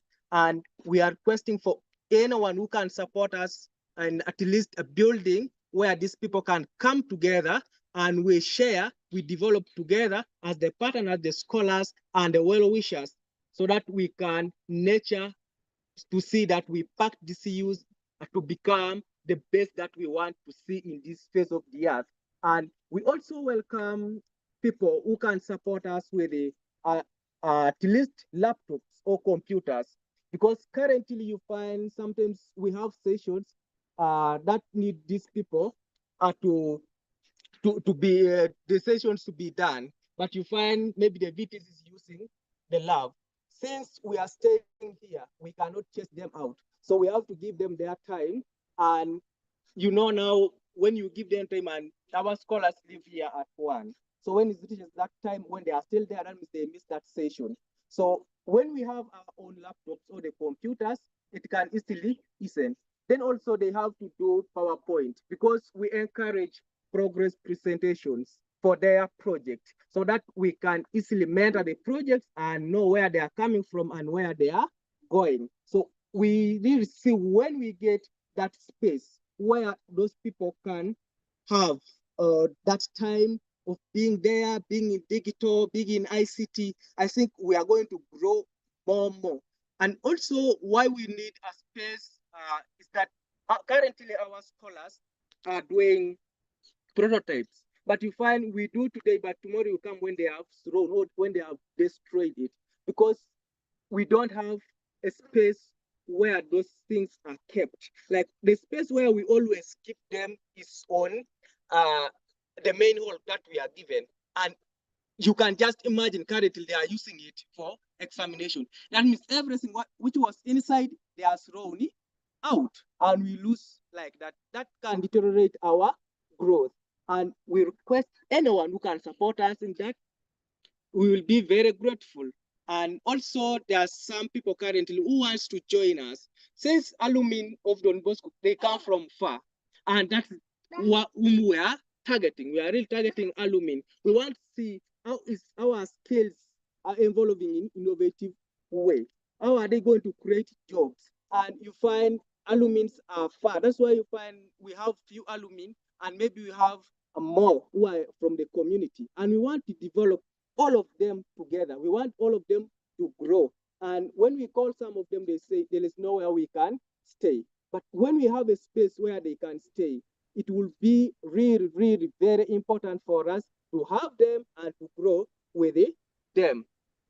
And we also still look at the challenges that they are undergoing. Walking, just imagine, I would like you to imagine you walking for 5 kilometers, coming only, and going back 5 kilometers. Those are 10 kilometers in a day. It's really so alarming. And because these people want to grow, you find them really, they come every day. They don't even miss because they are seeing the impact that Tunaweza is creating.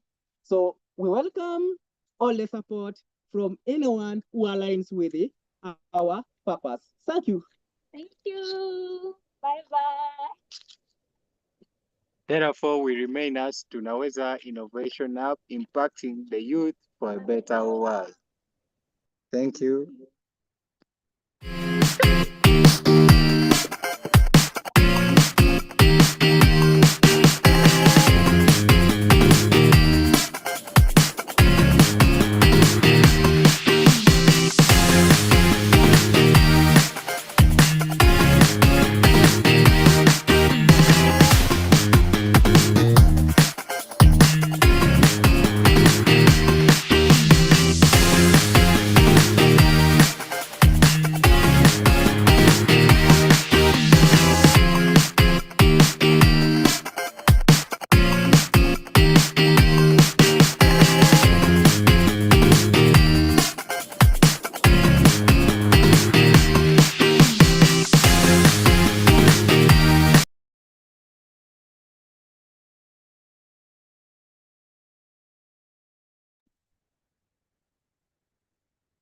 Thank you, Tunaweza.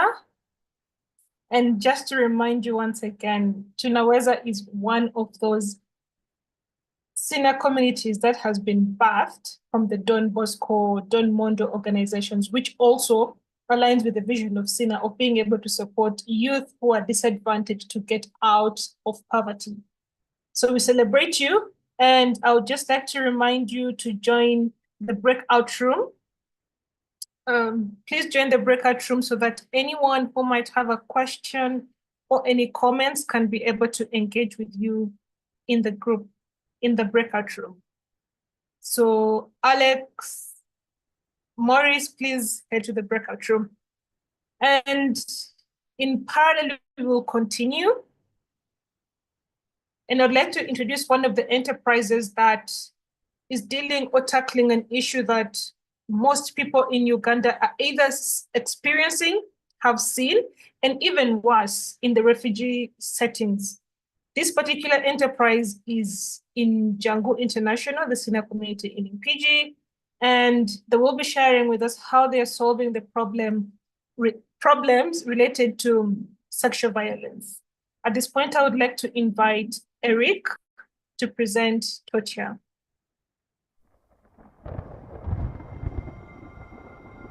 Did you know that 1 out of 3 girls in Uganda get sexually abused? At the age of 8, I was sexually abused and asked myself, why me? Is it because I'm an orphan now? Or because I'm a child and no one would believe me? And with that, I didn't know where to turn, so I kept it to myself. I felt trapped with a lot of mental battles.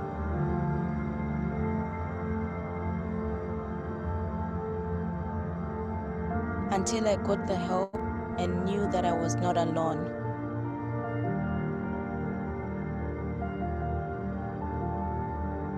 I got my voice back.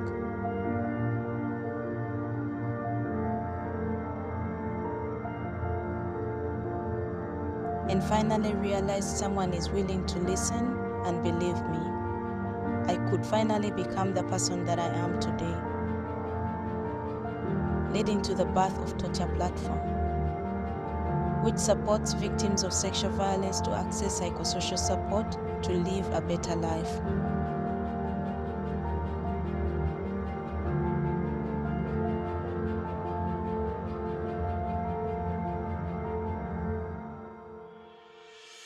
Torture Platform offers 3 major programs. In prevention, we go out in the communities and schools and sensitize about the various forms of abuse and the negative effects on the individual, family, community, and nation at large.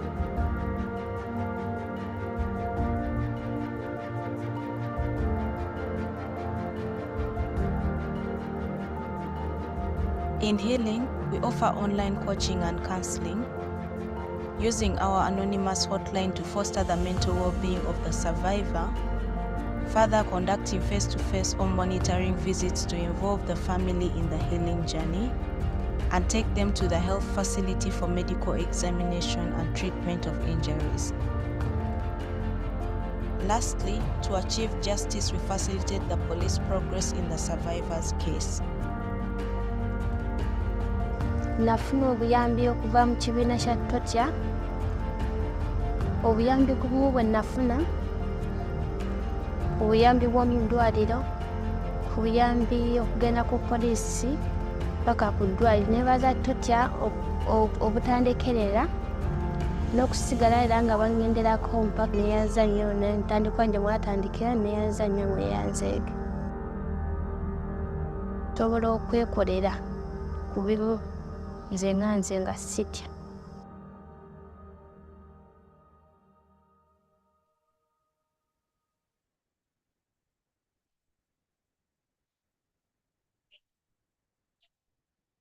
Hi, hello, this is Eric. I hope I'm loud and clear.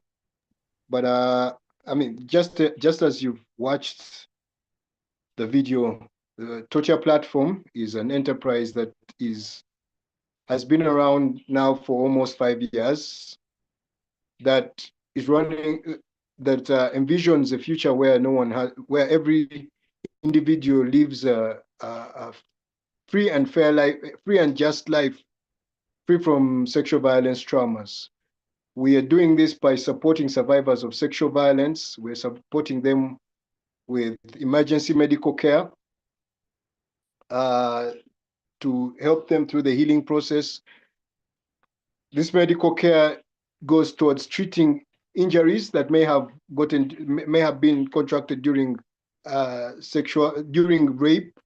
It also caters for prevention of unwanted pregnancies and prevention of HIV, AIDS, but also treating sexually transmitted infections.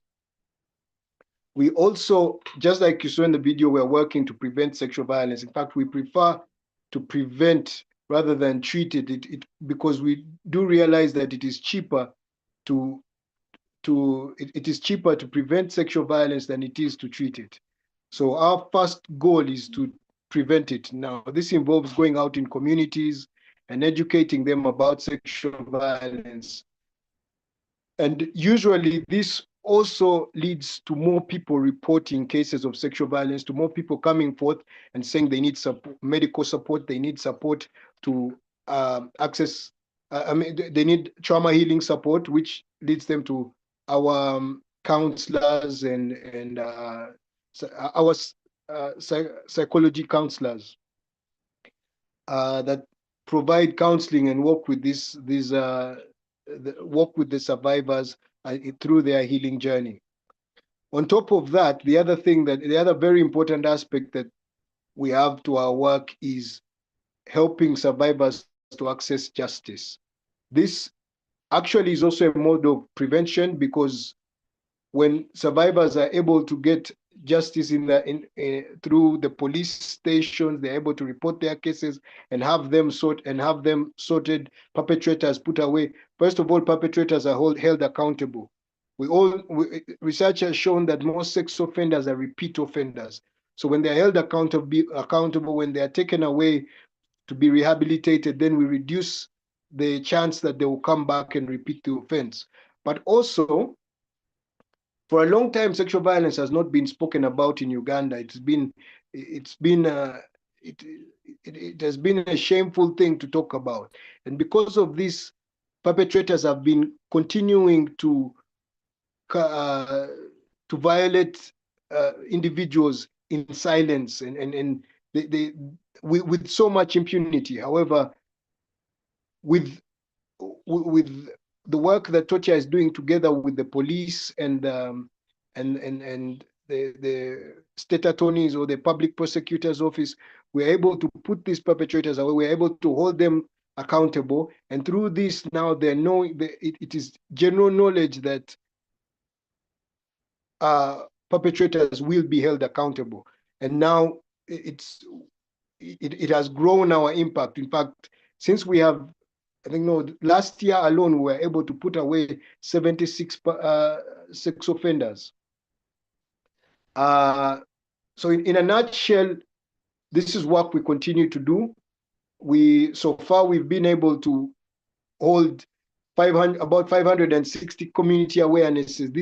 This is where we go in the community and we speak to the community. We educate them about sexual violence. Remember, this is a community with a history where no one ever speaks about sexual violence. We're educating them on terms like consent and their rights. And this also, and through this, we are able to have, again, people reporting cases of sexual violence. We're able to have those that need healing to come forth. And so this has led to over 30,000 individuals being educated about sexual violence. We've been able to reach out in schools. We've reached out to up to 6,000 students so far. And through this, over 1,000 individuals have been able to access treatment, emergency medical care. This has been, like I said before, either treatment of STIs or treatment of STIs, sexually transmitted illness, infections, or or unwanted pregnancies have been prevented. So this is over 1,000, mostly young girls between the ages of 0 and 17 years. And yeah, so in a nutshell, I just wanted to give an introduction of what we have been doing so far. I'm going to pass on to my other colleague, Chintu, who is with me here. He's in charge of Hello everyone. My name is Chintu Augustine, and I'm the Senior Programs Coordinator in the Department of Advocacy. So far, Erica tried to at least give us the light of what Totia does generally, and you have seen that our main focus is to make sure that we prevent, because we believe that it's the most important thing. It's to prevent sexual violence in our community so that it doesn't happen. And in our communities, it's just because people they are not aware, they are not knowledge about this. That's why we came up with an idea of saying that no, let's go and prevent sexual violence in the community. So how we do it, we totally go in, we do community awareness programs with the community members. We go in schools, we engage schools, we engage our change agents. Those are the ones, the parasocial workers we work with. And also we make sure that we emphasize all the root causes of sexual violence in the communities we are living in. So far this year, it gave us the statistics, or the numbers, the ones we have been doing. And this year, actually, only the community have tried to reach out to 1,052 community members. Those are the people we reached out to. And also on media, we tried to reach out to 20,000 people, like using the local radios, using the using the radio community radios, using newspaper writings and other things. So, and also in school, we managed to reach out to 4,487 in schools. We go on repeating these schools because we do it like 3 times. We don't focus on only one community awareness program. We continuously go back to school so that we can monitor how people, all our students now understand the way they understand sexual violence, or they continue to understand sexual violence those ways. So we try to make sure that we repeat our community awarenesses in school so that people get aware more. So also we make sure that we work with the change agents. These are the parasocial workers we work with. We make sure that we do move with them. We train them on the ways on how we can, they can help victims and survivors of sexual violence in communities. So we train them and we give them knowledge. Like so far, we have over 50 parasocial workers we are working with in communities. So we make sure that they go in communities where Totia can't reach and create awareness about sexual violence. So our parasocial workers, they have reached over 7,028 survivors. People in the different communities, and we reporting that we make sure that we try to tell them every time the purpose for them why they are there. It's to make referrals, or it's to make referrals or to the victims, to us, to Totia, and also make sure that they lead or they give them all the reporting procedures on how they can understand, on how they can get justice when they are when they are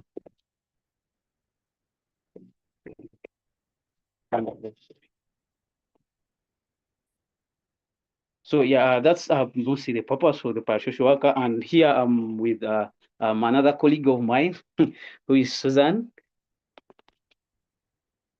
Hello, thank you so much, Chintu.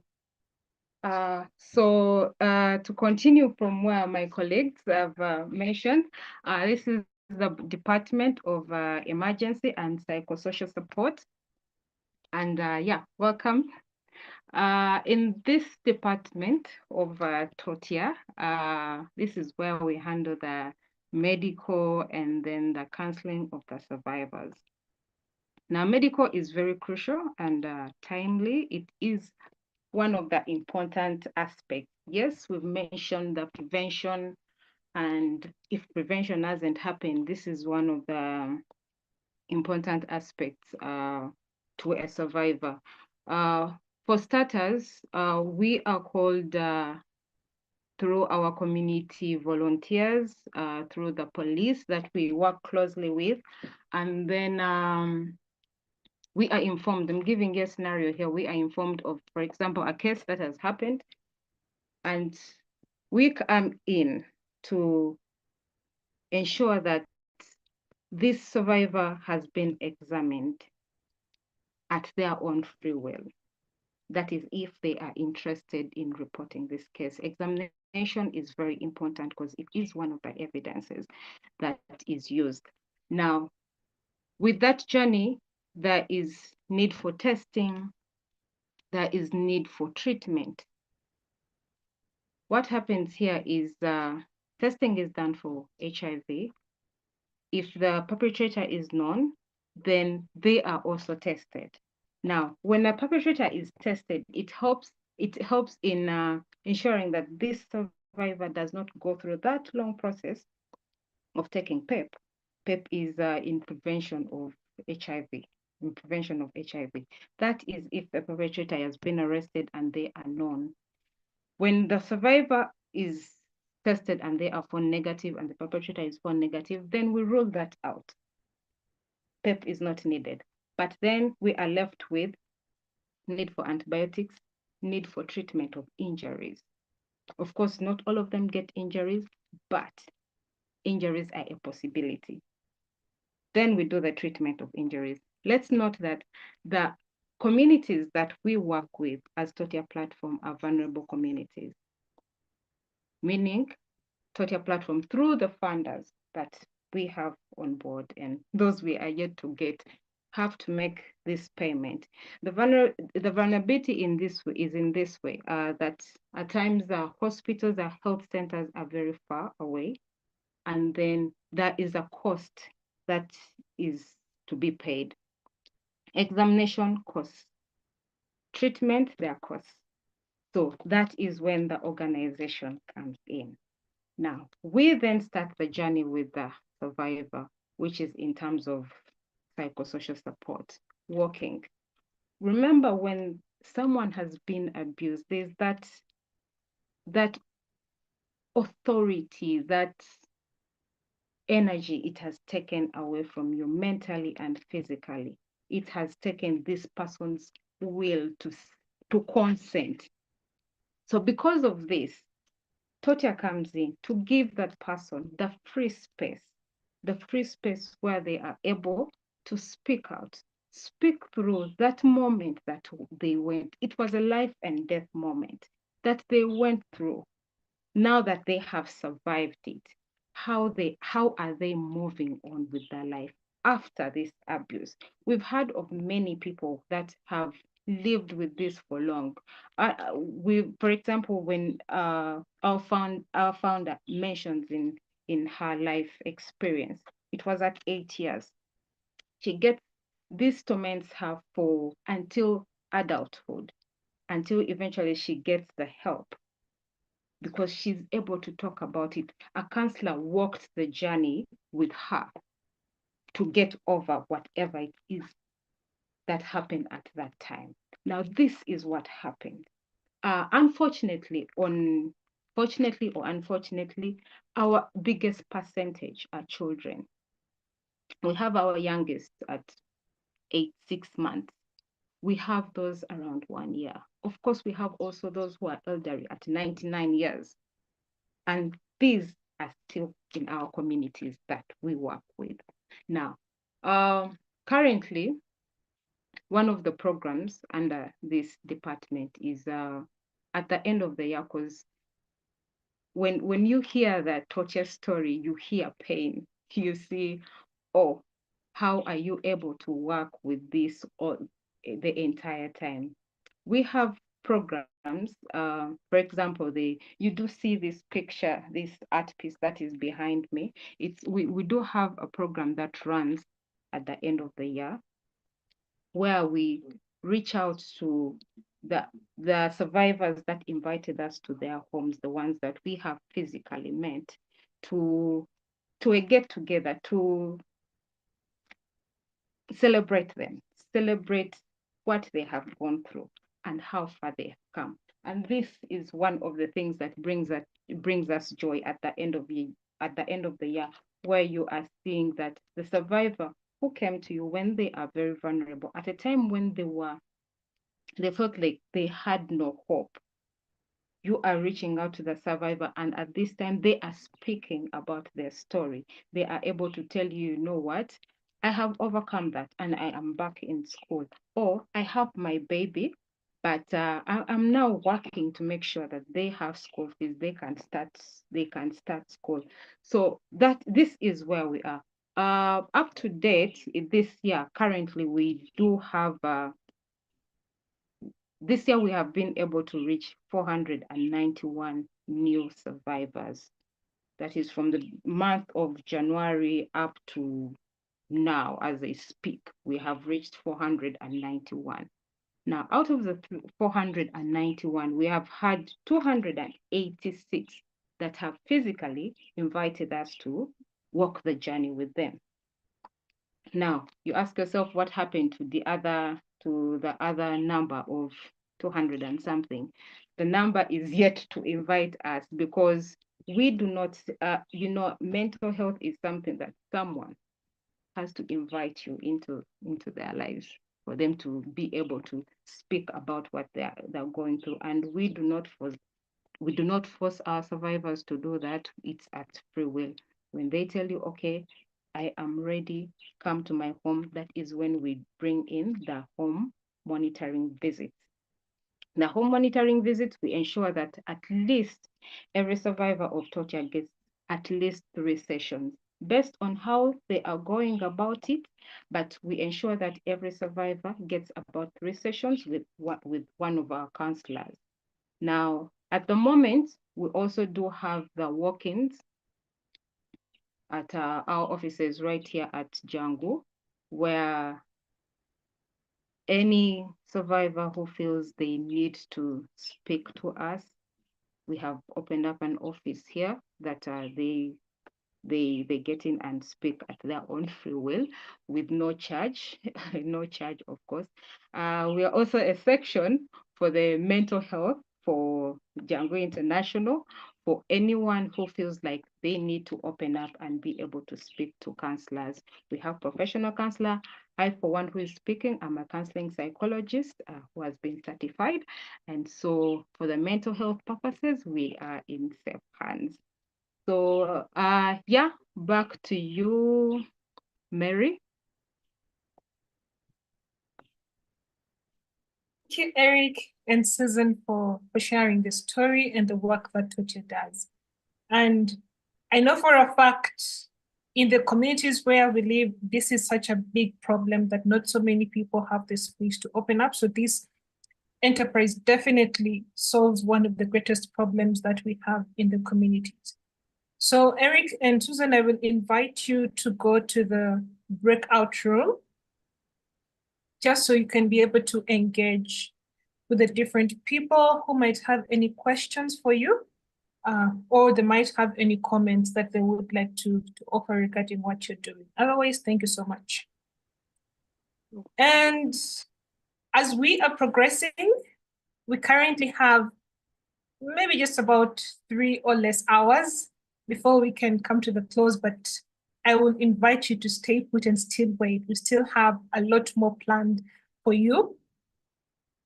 And just a brief highlight, I would like to talk about the SINA Accelerator Program really, really briefly. Some of you might be wondering, we have several communities. Now there are 18 communities in different parts of the country, different parts of the world. What happens when enterprises are created? So as SINA, we began the SINA Accelerator Program, a space or a platform to be able to support the different enterprises which come from the SINA communities to be able to grow their impact, increase on their revenues. Because most of the enterprises, by the time they're graduating from their communities, are really early stage. And yet, at that point, their needs are really big. They need to still increase their production. They need access to financing. They need to still develop their team. And this is where we bridge the gap to be able to support the enterprises to get support for their businesses, focusing on the different elements like, what do you need for you to run your enterprise in a proper way? You need to have an understanding of how you manage your finances. You need to have your business registered. You need to have an understanding of how do you develop a business plan and a professional pitch deck that you can use while sourcing for funding out there. So we handle that part of the enterprises, the business, and then we also support the teams. We know the growth of a team is a never-ending process. But then we also support them because we realize at that point, it's really critical that they have a strong team that can be able to harness all the challenges that they experience as they're working towards scaling their enterprises. And then we also support individuals because we know everyone is an individual before they become a team, and they might have different issues or challenges that they need to be supported with, or areas where they would need to grow. So that's what we do in the SINA Acceleration Program, which is 5 months. Right now, it lasts 5 months. And through the 5 months, we split it into different kinds of support that we offer throughout the program. And that includes a grant. We offer a grant of 500 USD to each of the enterprises in acceleration. We also offer weekly business coaching to every enterprise. We also have 2 boot camps where we physically engage with the enterprises, especially those that are able to come to Uganda, since for now, we are only hosting the physical acceleration boot camps in Uganda. And then we also connect our enterprises to the mentors. The mentors are usually the alumni, the other enterprises which began their journey ahead of time before they began their own enterprises. And right now we are having the 9th cohort, which is hosting 8 enterprises, 3 from Congo, 3 from Uganda, and 2 from Zimbabwe, from the community in Zimbabwe. And throughout the period since we began, we've had over 60 enterprises going through the accelerator program. Later on, we'll also get to know what happens after they have graduated or gone through the SINA accelerator program. But in the short while, we would like to share with you a sneak peek of what an acceleration program looks like. Regardless your country of origin, the SINA acceleration program caters for you. Yay! Bonjour à tous.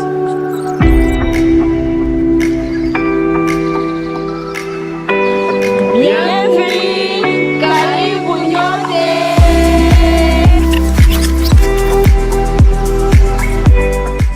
I'm very glad to be part of this cohort 9 Acceleration Bootcamp 2024. Currently we have 6 teams physically, and then so we have 2 teams in Zimbabwe that are online. But what I can share with you is that all the teams, this 8 teams, we are selected to be part of the Acceleration Cohort 9 because they are very innovative, and we felt that when they come into the Acceleration Bootcamp, we would be able to give them hands-on skills, attention, to also match them with potential coaches that are going to be supporting them within the next 5 months to grow, to support, to improve, and to actually validate their social businesses, and then create them into sustainable, scalable, yet social enterprises that can benefit themselves, their communities where they come from, and also the environment at large. Merci, SINA! I'm really happy, and mostly from where we're coming from.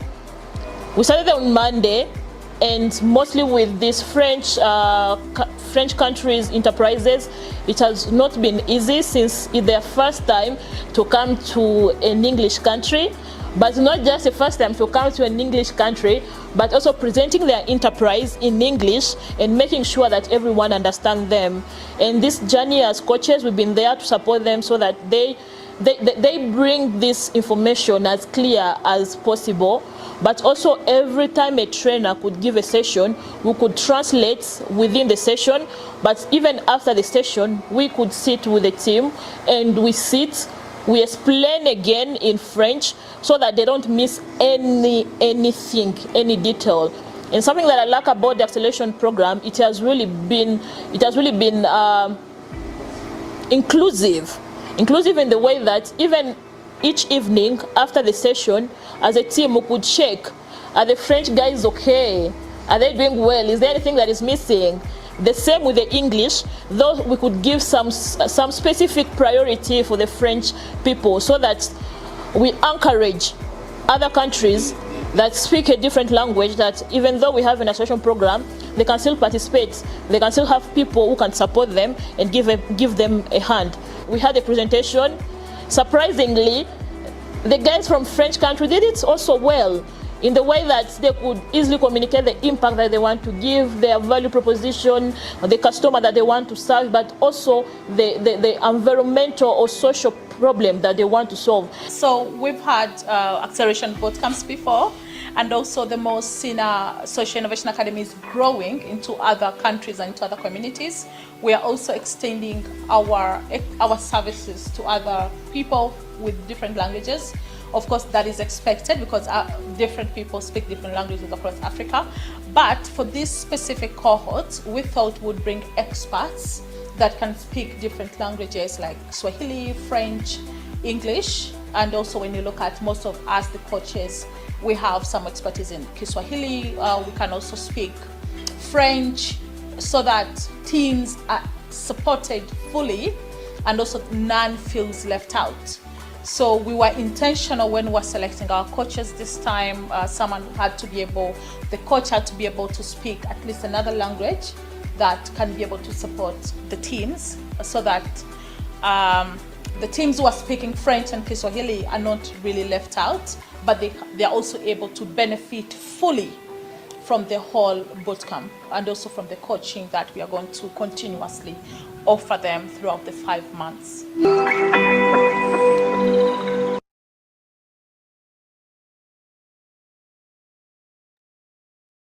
That is just a basic glimpse of what happens in the SINA Accelerator program, and that was specifically for cohort 9, which we are still running until February.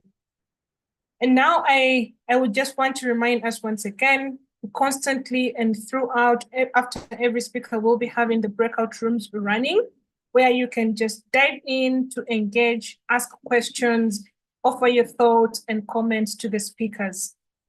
And at this point, we will continue to experience another SINA community after the video.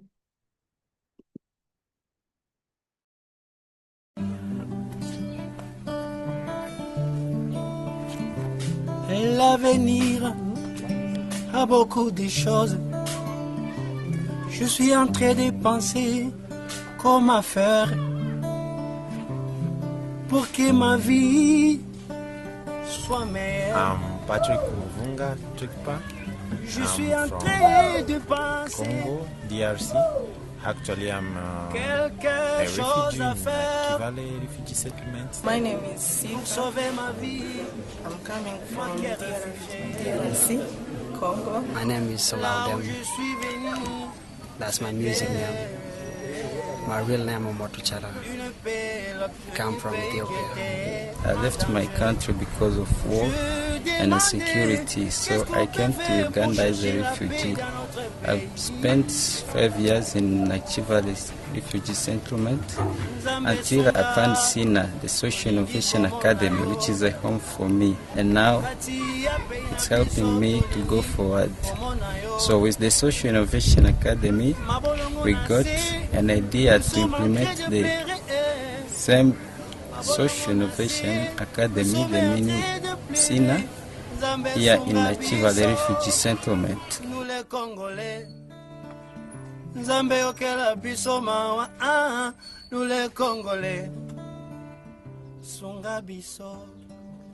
We are offering youth, children and adults a space where they can learn from. The project opportunity, the members and those youths who are coming to join the project have different goals and different dreams to achieve. So when they come to opportunity, they create their own opportunity first, and then they create opportunity for others from what they've been learning.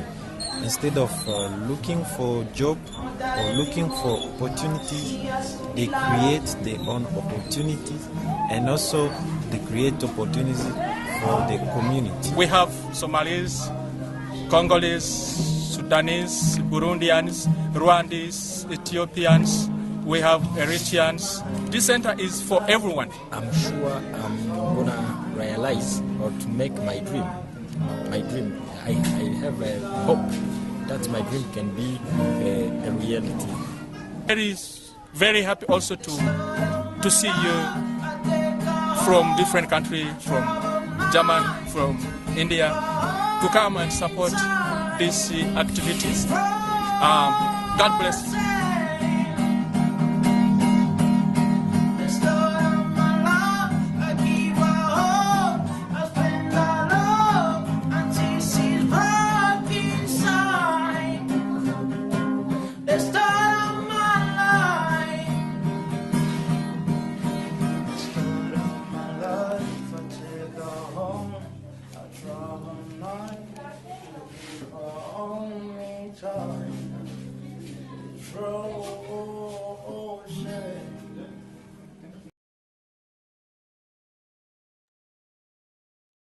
Yes, we've just traveled back to where the SINA replication story began. Yeah, this is the very first SINA community to emerge from our amazing empowerment model. Located in Naki Valley Refugee Settlement in Uganda. In 2016, young refugees from different neighboring countries decided to take the SINA model to replicate it in the Naki Valley Refugee Settlement. And that's becoming the pioneers of our replication journey. And they set the stage for the creation of more than 17 other SINA communities across Africa, and soon beyond the continent. Join me in welcoming Opportunity, the pioneers of the SINA's replication journey. The floor is yours, Jim and Patrick.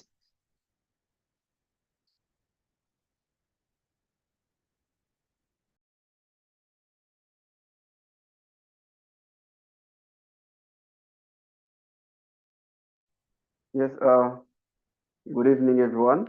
Yeah, I hope we're all doing well. Yeah, my name is Jimmy. I'm a trainer at Opportunity. And yes, I'm going to share more about what we are doing and what we have been doing. But yeah, I'd like to start with an overview about Naki Valley Refugee Settlement. Naki Valley Refugee Settlement is a refugee camp that was established in 1958. Is one of the Africa's oldest and largest refugee settlement located in Singiro district. That is the southwestern part of Uganda.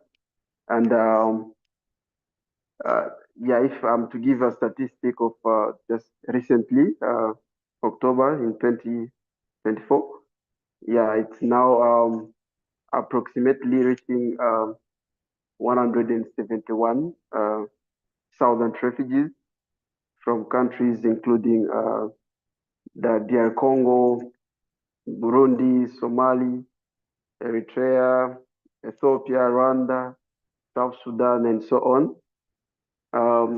Yes, of course, there is a lot that we have been doing on ground. And yeah, nonetheless, it's entrepreneurship. So the number of refugees keeps on going, and it has created a lot of challenges. And I'm not going to talk about all the challenges that, yes, have been raising from the increase of the number. But let me talk about economic struggles. Under economic struggles, unemployment has taken a big number of, it has taken a big percentage, limited to job opportunities in and around Naki Valley refugee settlement. This is because refugees have studied in their countries. They have another background. They have studied, of course, but reaching Uganda, yeah, still living Ugandans are still crying for employment. So that one has made many people depend on WFP, Ration, and other NGOs support. So that's when we came in with the philosophy of not encouraging the job seeking, to shift it to the job creation. And to reach that, we always train youth around entrepreneurship. And we normally take youth who are between 18 and 30 years. Recently, as we rejoined again the SINA framework, we trained three cohorts in applied, and I think two in emerging, and the third one is about to start. And also there is one cohort which is already in concentration. I believe that most of us are aware that we have been doing some boot camp last week. This boot camp was fruitful, because our trainees were able to pitch their ideas to different people, and this is the place where the boot camp took place. The place is called Promise Hub. I know there are some people who have already reached this place. This is where the boot camp took place, and many people have were very happy to participate in that boot camp because it was a great opportunity for them to. It was a very great opportunity for them to refine their projects, their pitching, and other stuff. In the boot camp, we had seven enterprises that participated, and the way forward, we are still calling them for more trainings in concentration so that they excel in each and everything that they are doing. Yeah, I'm trying to tour you around and see and show you what has been implemented already. Yeah, as we can see here, we have the ice cream van. We also have the Promise Hub building, which is made out of 20,000 plastic bottles. So the idea behind it was recycling. Yeah, as more people are increasing in Naki Valley, that's how also people are dumping a lot, and it's messing the community, and it's creating a lot of diseases like malaria, typhoid, and so on. And among our scholars, we have one person who is making soap, is making sprays, making pomades that can repel the mosquitoes within 8 hours, I think.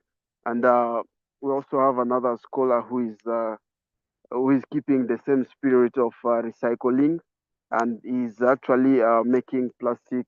Is making is repurposing plastic and make pavers. Um, these pavers are really eco-friendly, and they are very nice. They are cost effective, and also they help a lot because the community is actually messy. People don't care about the future. People don't care about though the big part of the community, more than 8% of people depend on agriculture here, but people never they're not fed up on plastic. Yeah, we do have scholars who have innovative ideas, and they are thinking of creating impactful ventures within the community. If I'm to talk about social challenges, so competition for resources sometimes causes friction between the refugees and surrounding host communities. Yeah, it has really created a lot of conflict. So psychosocial issues also, many refugees arrive with trauma from conflict that they faced in their countries. Um, Not only conflict, war, insecurity, persecution, and other stuff. Yeah, putting pressure on local social and mental services. So there is a humanitarian gap. Insufficient funding often means that food rations and shelter and other essentials are inadequate for the growing population, and that really prolongs the stays in the settlement without, let me say, without pathways to economic independence. So that one is actually the main cause of poverty within here, and yeah, we believe that through entrepreneurship, um, because it's really impacting the scholars with knowledge and skills that will help them to innovate and create social enterprises so that they employ their fellow refugees and so on. So opportunities tackling entrepreneurship program. So we are offering trainings and mentorship and coaching to support and promote self-reliance and reduce unemployment within Nakivale refugee settlement and why not the whole Uganda. So we have scholars who are engaged into agricultural projects. They are doing regenerative agriculture and environmental conservation programs aimed to counter the resource depletion and also the host community engagement like there are some projects which are encouraging the collaboration and resource sharing between refugees and the local residents.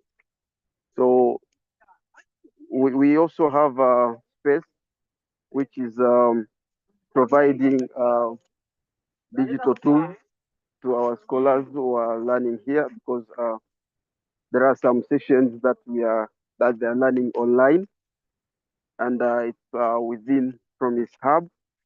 Yeah, they are learning some trainings online and also that one or that space is helping them into doing more researches about their project, developing their PowerPoints, and familiarize themselves with digital tools. Yeah, because the world of today is more digital. So this is our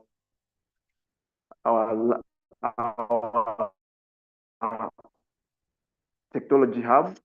It's a very beautiful space where our scholars come and access free internet and also mentorship and coaching.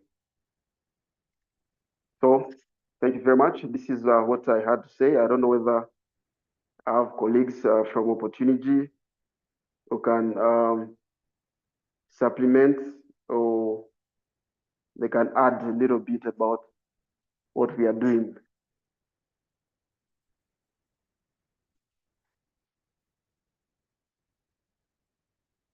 Yeah, I can see. I'm alone, and yeah, thank you very much for listening. Yes, John, over to you.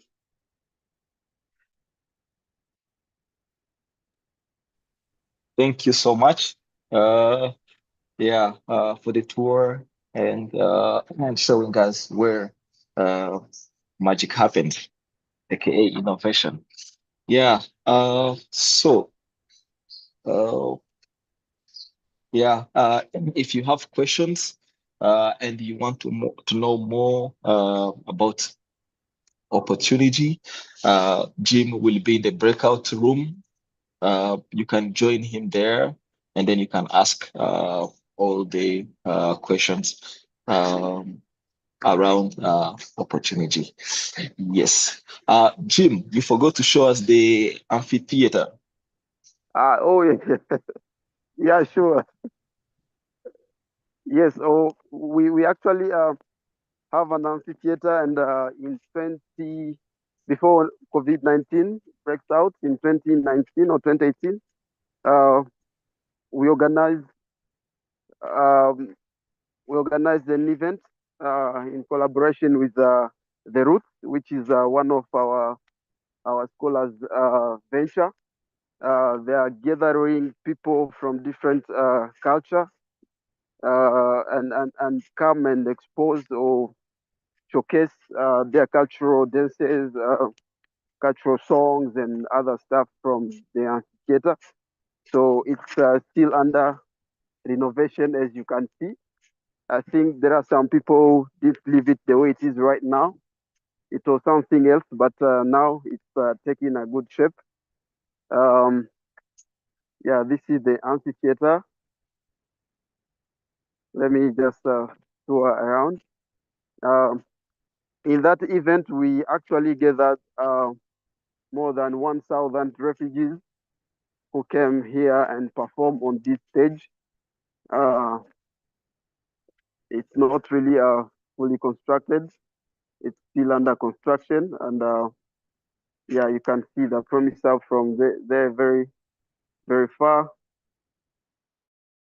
Yeah, these are the places where people sit, and I'm on the stage right now.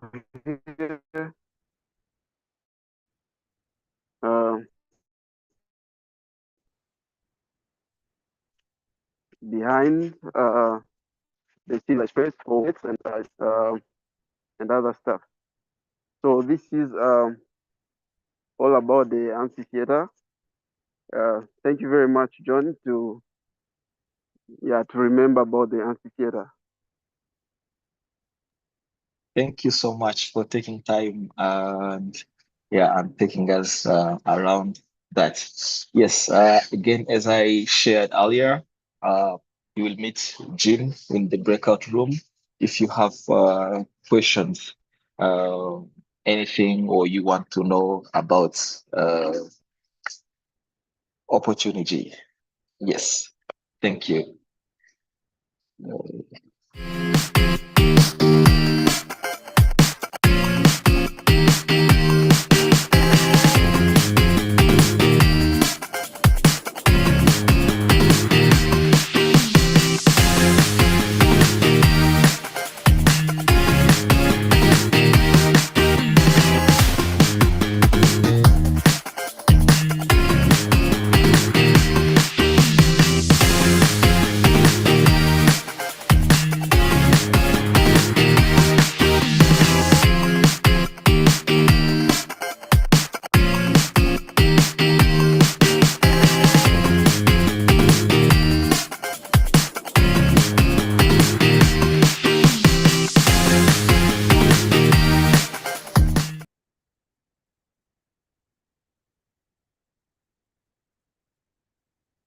We're still on track and still on the journey of sharing with you about the different SINA communities and the different enterprises.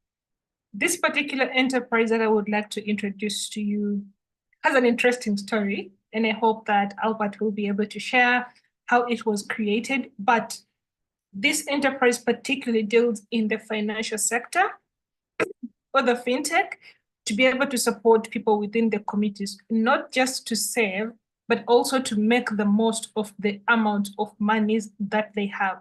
This includes supporting with school fees, farmers, and different groups of people. So I would like to invite Albert from Nunu Fund, which is an enterprise that has been through the SINA Accelerator program and also the SINA Purposeful. Albert, you're welcome. Yeah, thank you very much, Mary. I'm happy to be live on the journey for SINA. I'm speaking right now from Kabale, the citizenland of Uganda. Call me Albert Gwachimari, the founder of Nunu Fund. Nunu Fund is revolutionizing how children access education in a country where 40% of the learners only finish lower primary school and 16%, a mere 16% finishing upper secondary. This means we have highest level of dropouts in a country where agriculture is a backbone. 80% of the people around here, they practice subsistence farming, and they are always struggling to raise money to pay school fees for their children. And here you find if 1 million learners start primary one, it means only 400,000 will finish primary 7. So in a cycle of 7 years, we shall have lost 600,000 learners because they cannot, or their parents cannot afford paying the school fees. So Nunu Fund, we have come to bridge the gap. And so far the results is showing that 50% of the children who would have dropped out would continue with education. That means if we continue working with the communities and scaling up our model, we can make a lot of learners remain in school. How we do it? We work with the communities who are the peasant farmers who are growing crops. And this time around, where the communities were working in, they are majorly growing beans. You can even see behind me, there are beans already growing. And in January, when the new term will be beginning, people will be harvesting, ready to take kids to school. But the challenge is, when children are reporting back at school, we are always having a lack of market for these beans because of middlemen. Middlemen take advantage because when kids are going to school, parents are also going to raise money. So the middlemen came in between. They buy the crops at the cheapest price, the lowest price ever. So for us, what we do, we have created what we call a seed bank. And one of the seed bank in this place is in that trading center you are seeing. Where you are seeing there is a trading center. We have one of the seed bank. So people around this location harvest their crops, bring them to us, and we are able to give them the value that is equivalent to the beans. What is much more surprising is once they bring us these beans, we take them to the market. We market them, we get a much return than what the middlemen would have offered them. And in doing so, the children are already at school because of our working relationship with the schools already. The children are already at school. We are looking for the market for the beans. And once we sell the beans, we come and we pay the school fees. The balances that remain, the parents or the households, the peasant parents, they can withdraw and use it for example, medical emergencies. We have gone ahead to say we have also established shops around within this community where these peasants or these households go to purchase the daily commodities they use in their homes. And this means every time they purchase, the shops, let me say the shops are community owned. And every time they come to purchase, every month we do tarring, and somebody who has been shopping from us, they will always get a share of the profits made during that entire month. And when I take you back to our seed bank, it really means that after we have sold our crops, the proceeds, the profit we make out of the selling of these crops, of the dry beans, we come and we share. So there is an increased income for the communities around. And it really means that the households themselves, they have accounts with us, and we are able to post the money we are making. So it's like we are both of us as a company and the households involved, we are all making money. We share the proceeds from the shops, community shops, and we also share the proceeds from the sale of the dry beans. The beauty of this approach is we eliminate the middleman. The middleman who would have taken advantage is now nowhere to come in, because the parent takes time to bring the beans, because they assured the learner is at the child is at school, and we are able to access good markets because we are selling as now we are selling as a group, and therefore we can negotiate better prices than individual households they would do. And so far our approach, we are working in the Kabale district, and we have been able to work with 2,500 households. When we came and we started marketing or sensitizing the communities, they were able to see the benefits or the value we are bringing to them. Majority of them really wanted to join, but because we were overwhelmed by numbers, we couldn't manage to continue registering many. From 2,500 households we are able to support 1,200 learners from nursery to university. So every time we find ourselves spending close to $25,000, that means in a year we spend 700. We use $75,000 to support our students who are in these levels of education. How do we raise this money? Just like I said, we have the shops, we have the produce, the beans, the dry beans. We maximize the profit through business making ventures to raise money to support. And when the household is also joining us, they have to commit themselves to be part of this collaboration. So we ask every household to join, and they pay close $5, or they bring to us the equivalent of what they have. We have successfully achieved this because we want these households to be part of the ecosystem we are building. And by them contributing or by them committing some little money, it means they are part. That's why we keep sharing with them. Every time we are making money, they also benefit from the profits. Where I'm standing again is a place where when you can see, if you can see down, there are buildings you can see. That's the primary. In fact, I'm happy to say I was born in this community, schooled from this primary school, from primary on up to P7. And my education was really very well because my parents were peasants who resided here, and they really struggled to raise school fees to pay for me in my education career.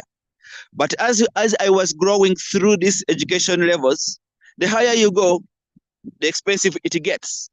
So by the time I joined university, my parents couldn't raise money anymore. Because of the nature of this growing of these crops, sometimes they would grow, sometimes the crops would do bad, and then they couldn't afford raising money. So when I reached the university, I was forced to drop out. So when I dropped out, I started thinking, what is it that I would ever do to support the majority who would be like me and drop out and cannot manage education? Because we already know education is the foundation for uprooting poverty within communities. I was blessed to be one of the people who joined SINA.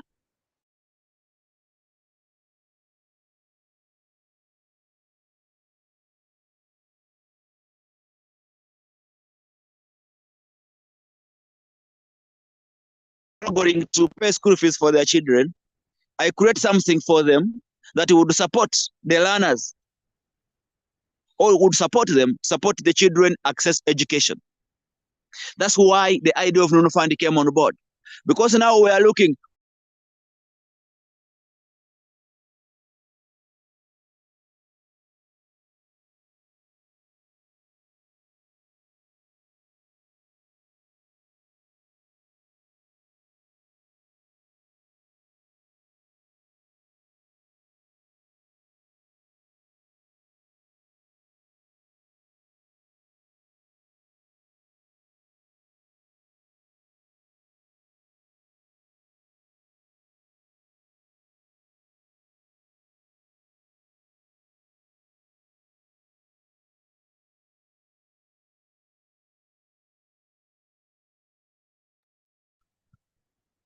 partners. And I'm happy to report that during all this time, we have been able to get partners who have been there for us. One of them is Relevant Ventures. They identified us, they became our partners, and then we were able to get RAIN, Red Salt Foundation, They came on board, supported us. And because we're having serious problem with technology, because managing a lot of numbers, you need a system to support us to achieve or to track where children go to school, the business they are bringing. So now we are working on our technology because we want to start scaling up to different regions of the country. And we couldn't achieve that when we are lacking technology. And I'm happy to report in January next year, 2025, we are going to be launching our technology, and we are going to start learning how we can scale to different locations of the country. We hope in the next 5 years, we shall have moved across the entire country, Uganda, and supporting so many learners. Because our dream, our goal, our vision is to support at least 1 million learners across the country. And then we start thinking how we can move across the entire Africa. So in case you want to join us, support us, raise more funding for our vulnerable communities, please, you are highly welcome, and we shall always be able to work together to ensure. And if at all you want us to come to your region where you are, or you hold on until our technology is done, then we shall be able to work together to ensure we achieve our goal as a non-fund. I think, Mary, that is what I can share.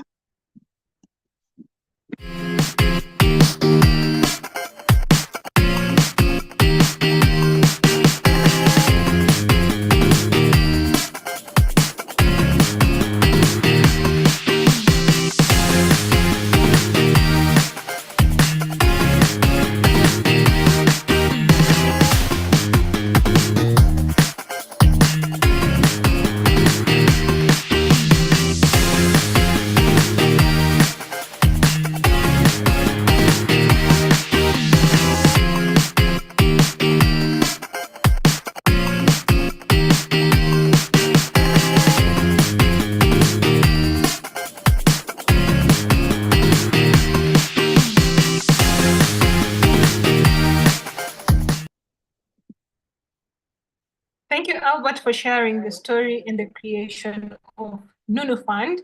It's quite amazing what you are doing in the community. And I would just like to remind everyone else who has joined us today that we have created a space where you can be able to ask questions, interact, and engage with the speaker as much as you would like to. So at this point, our breakout room is open. Albert, I would like to invite you to join the breakout room so that you can be able to engage with anyone who might have a question or comment for you.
So we just had a short glimpse for you to see what happened in 2014. Right now, SINA in this particular year has made 10 years of being in existence. And that group of people were the very first ones who were taking part in the creation of SINA. And just to reflect to you what happens in the SINA community, it's not just about creating enterprises, it's also about engaging with each other, building a community, celebrating moments together. And that is what happened in that video that was just played. And now I will hand over to John, who will be taking us on to the next segment. Yes, Mary. I like that you mentioned that in SINAs, we not only create enterprise or spend 24 hours on identifying challenges, but we do have some fun at some time. And and that video is 10 years old. Yeah, to remind also everyone following us that the SINA format model, SINA Social Innovation Academy is 10 years old. Yeah, what a journey. Yes, on to the next amazing SINA community that's creating change among young refugees in Kampala. Ladies and gentlemen, Cosmo Foundation.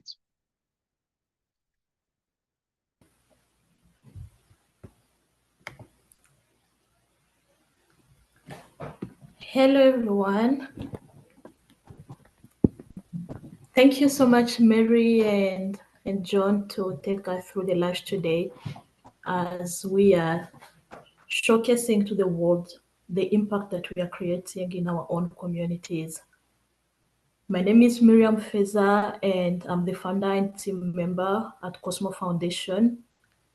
We started officially on 8th May 2024 with now 2 cohorts. The first cohort we had 28 scholars, and the second cohort 23 scholars, with now almost 10 enterprises that are solving challenges that are happening in their communities, starting from agriculture, recycling into climate change, in employment and mental health.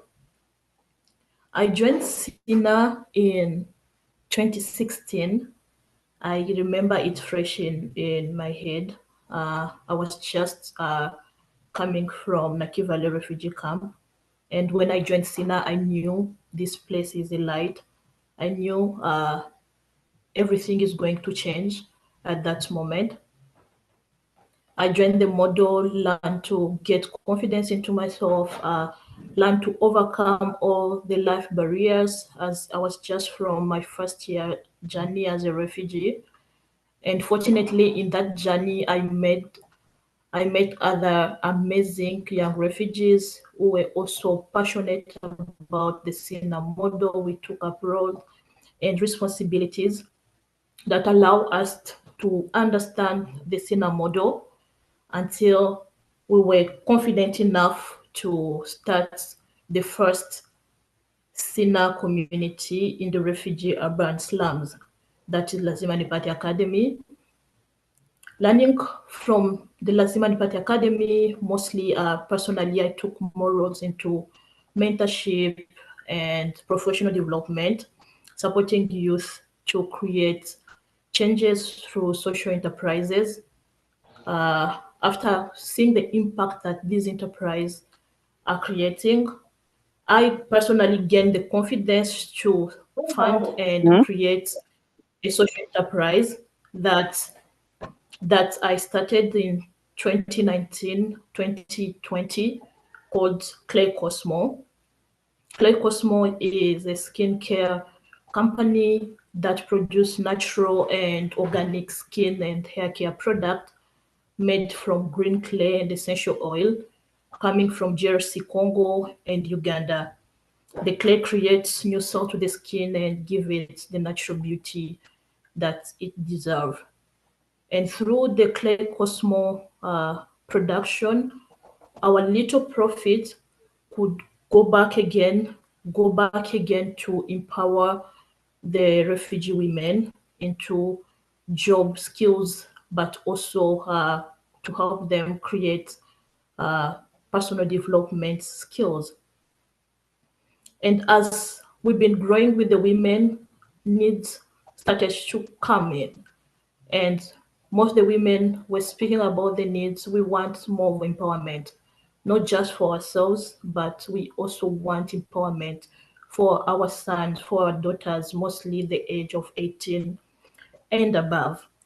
And through this journey, we knew that the SINA community again in this stage is needed, since most of the team members have been a product of how a SINA community can change you from zero to someone really confident about supporting the world and supporting the community. And that was the moment that we thought, let's start with Cosmo Foundation for the women and for the youth. Let's see how best in this direction the vision can still continue creating impact, but also supporting the refugee communities. And we've seen great changes. We've seen the women, the youth creating the enterprises, from our first refugee basketball academy in Kampala to an enterprise that recycle waste into fashionable bags, to enterprises that are dealing in mental health, enterprises that are dealing into women menstruation help. And through this, we've been able to reach more than 200 people in a period of 8 months. And this achievement have been done through a great and passionate team of Cosmo Foundation that I would like to introduce to this live to join me and speak more about the impact that we are creating in Kampala. Inviting Naboth. Yeah, hello everyone. My name is Naboth William, and I'm a partner at Cosmo Foundation. And let me have this privilege to just show you around where we are doing our operations from in Cosmo. So this is where we live, and this is where we do our operations from. This is our main lab for sessions. And here we are having a small library where people get to read some of the researches, some of the interesting books that we are having here. And as you can see, our small space can hold up to 30 people in just one session. And we are privileged to show you around where also we do some farming to eat as a community. We're having a big place where we plant different kind of things like matoke and other things for just our food. And this few months, we've been able to harvest some cassava. As you can see here, we enjoyed some bits of cassava here, but also we've been able to harvest some matokes that we've been eating for the few past weeks. I'm really privileged, and for now, I'm gonna give you to Raphael, who is going to speak about our empowerment processes and how we do here in Kampala.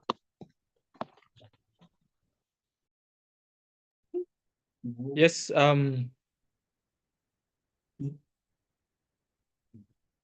Yes. My name is Raphael Akonkwa.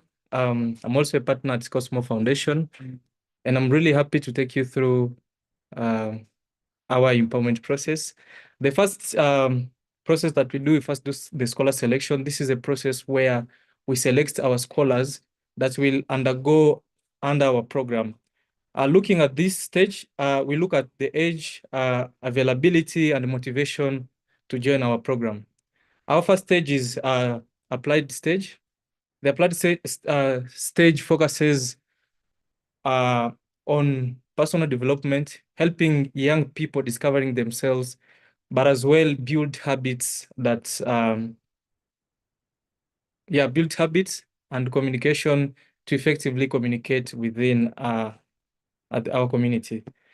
We have emerging stage.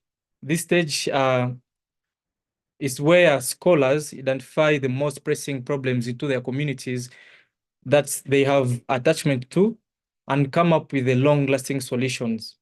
At this stage, we organize an emerging bootcamp, which is an intense 5 days training to help scholars understand deeply the problem they are trying to solve, but as well doing community research, understand the solution that the community will want to have. At this stage, we also encourage scholars to continue generating ideas because we understand that they are fully not yet ready to implement them. We have also the concentration stage, which is a stage that focuses on helping scholars understand their solutions, target audience, but as well encouraging them to prototype their projects. Yes, here beside me, I have one of the scholars. Maybe, yes, they can be able to present themselves. Hello, my name is Edrin, and I'm one of the members here at Cosmo Foundation.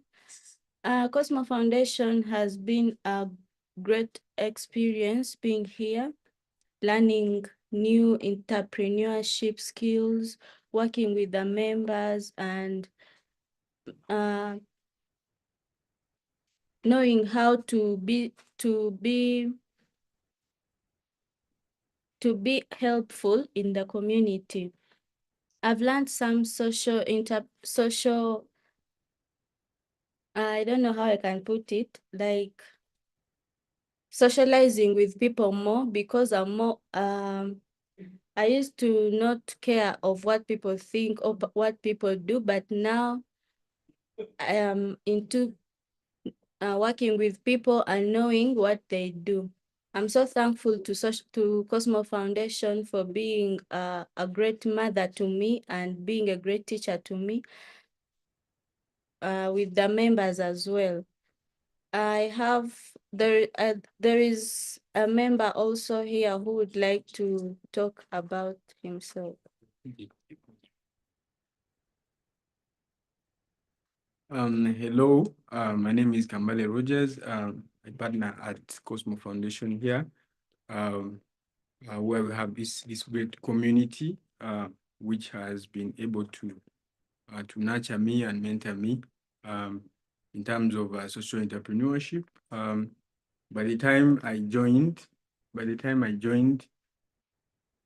as a scholar, when I was selected, I already knew that this will be a life-changing journey and opportunity for me to be able to really understand who am I. When it comes to personal development, we are taking through different modules to be able to understand who we are, or as an individual, who am I, being able to understand my strength, my areas of growth, my weaknesses, how am I able to deal with other people, how am I able to deal with my anxiety, my uncertainties in life, and also the fear that we always have as individuals. And as Cosmo Foundation, it has been a wonderful experience over the months that I've been able to be part of this community. As I talked about earlier, that my mindset has changed. I used to have some kind of attitudes that didn't really, which would not really help me, but I've been able to change my mindset to a positive one. And through the sessions that I've gone through for the applied stage, but also emerging stage, I've been able to build my enterprise, my social enterprise, that is Cameras for Change, with the help and support from partners and coaches. I've been able to really understand the problem that I'm solving, but as well being able to strategize to see how best I can also support the community with the skills that I have, but also the passion to community development. Thank you so much. Yes, thank you. Just we are going to give you our last presenter. Let's go back here. Hello, my name is Patricia Bulambo, and I'm also a scholar at Cosmo Foundation, and I work with Smile Natural Hair Extension that transform banana fibers into hair extension. And I was also among the finalists at SIA, East Africa, and also being a scholar at Cosmo Foundation helped me, and also it helped me to get experience and also to know each other and help each other. Thank you. Yeah, and just with a team of about 7 young refugees, we've been able to reach out a big number of people with our 2 selection just in 8 months. And so far we are having 6 enterprises really in emerging, ideating the solution and refining their problems. And we're having so far 2 in concentration stage where they are ready for the markets, where we have Refugee Basketball Academy that are really empowering young refugees using the power of basketball to unleash their potential, their skills, maybe through scholarships to different schools or being able to get some salary in joining ready playing team that can pay them a monthly earnings. But also we've been able to host here Social Impact Award East Africa this year, and it's been a privilege really, and we've been enjoying for the past few weeks. For it was really amazing to host this initiative this year, where we had people from Kenya, projects from Tanzania, from Congo, and also from different parts of Uganda. And I'm really happy to showcase for you this video that I'm going to ask John to really play it for us so that we can understand more about the Social Impact Award. Thank you.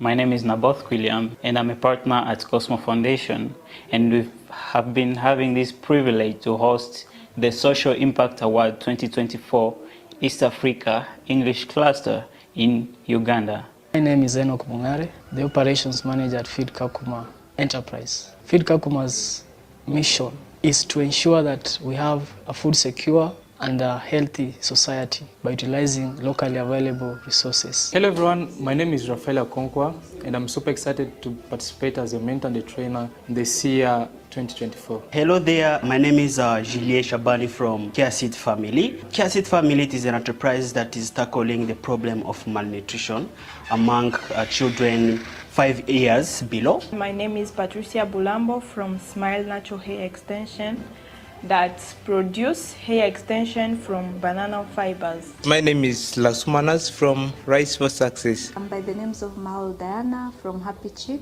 an enterprise that makes biodegradable skin nourishing diapers from agricultural wastes. We've had many enterprises apply for our program, where we had 124 ideas, and then we reduced them through a selection process up to 8 promising enterprises. And after that selection, we had a 1-month incubation online, where we gave them different mentors and experts to lead them into the social impact of their enterprises. But after that, we call every project we had in Kenya, one from Tanzania, and others in different parts of Uganda. So we've been having a 1-week boot camp here at Cosmo Foundation in Kampala.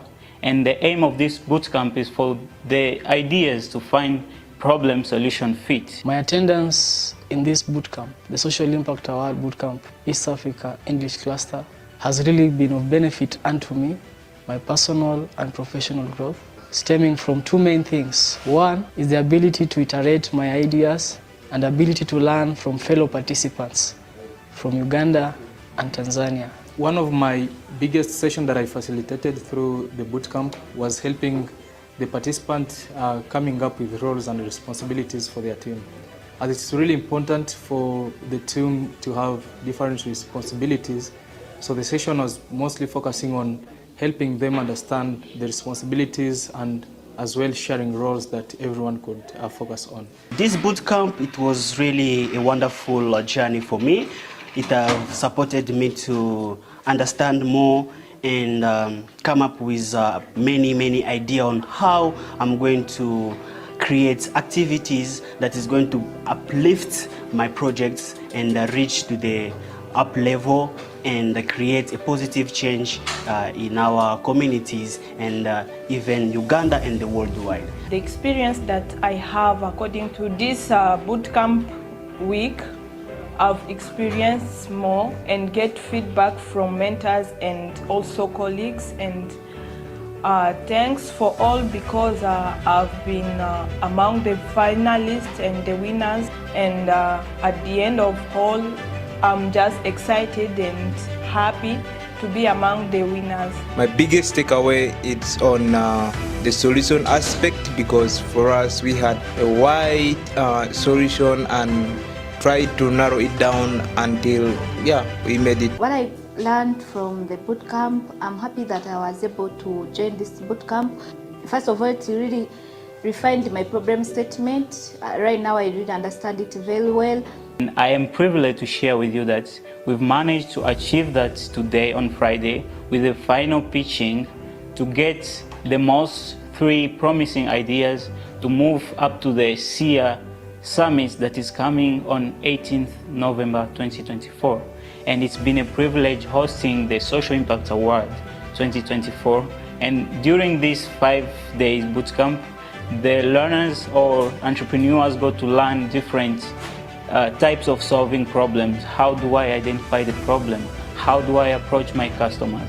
How do I price my products? And it helped them to really think further on how they can refine their problems, but also make it a fit to their solutions in order to give their customers the best products or services possible. I really appreciate the organizers of this particular bootcamp, and I also urge other fellow youths to take opportunities such as this as soon as they appear. Thank you. I'm glad that today we came to an end of the incubation workshop, and looking forward to the summit in November. Thanks here for supporting the event. Just hope next time something different cooks out. I'm grateful to the mentors that they have really done a very big job. Thank you everyone, thank you Sia, thank you everybody. I am really privileged to say that today we finish with the final pitches, and we got 3 main winners that are moving for the SIA Summit.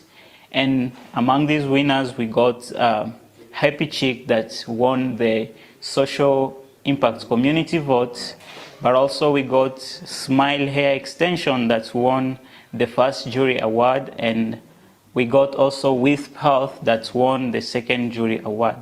And we shall be meeting you soon at the SIA Summit 2024 on 18th November. Thank you. SIA Cosmo, SIA Cosmo, SIA, SIA. Yeah. I'm talking for life, I'm talking the truth. Life is a hard, the life is a good. Keep it your head, keep it to move. Never give up, forget the blues. I'm from the jungle, my hustle, I can call me Ramo, my people, my jam. This is my life, this is my story. I kill on the beach, no worry. I love my people, my own. Baba na chapa, Baba na rap, Baba na dance, Baba na rap. Kala nazobina nazoyema nazova tena zobuna lokola masolona bango tozokote kote tozomata.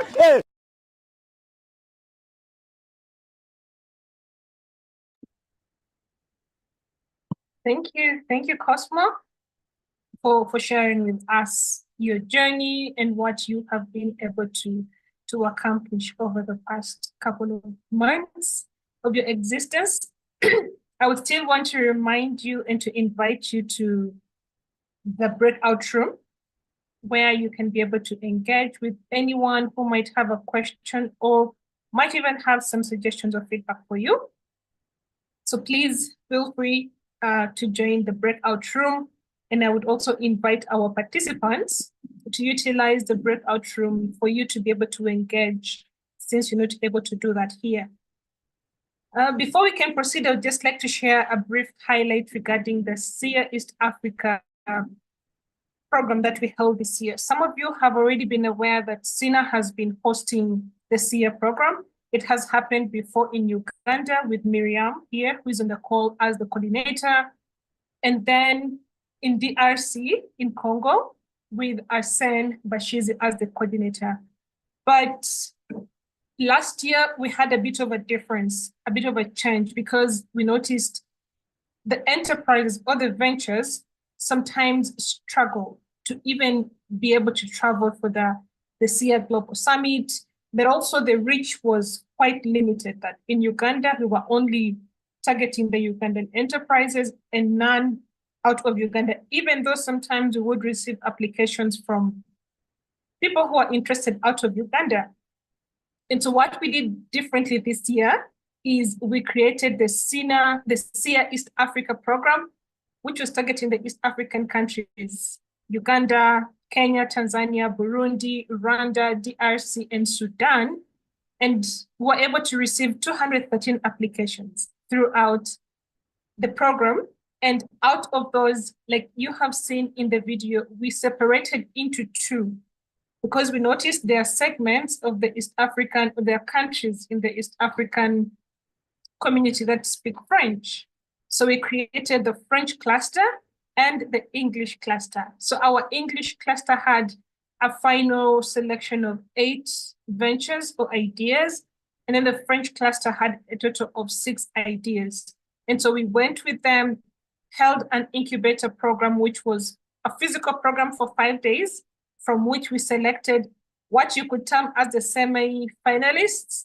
And then on the 23rd of November, we held the SIA East African Summit, where we brought together all the different ventures from Burundi, from Congo, and the ones who were in Uganda who had qualified to be able to pitch at the final event, which resulted into 4 enterprises which were selected, 2 from the jury award, and then 2 from the audience vote, which was something we tried for the very first time, and it was quite amazing to involve the audience in the decision-making processes of the ventures that we had.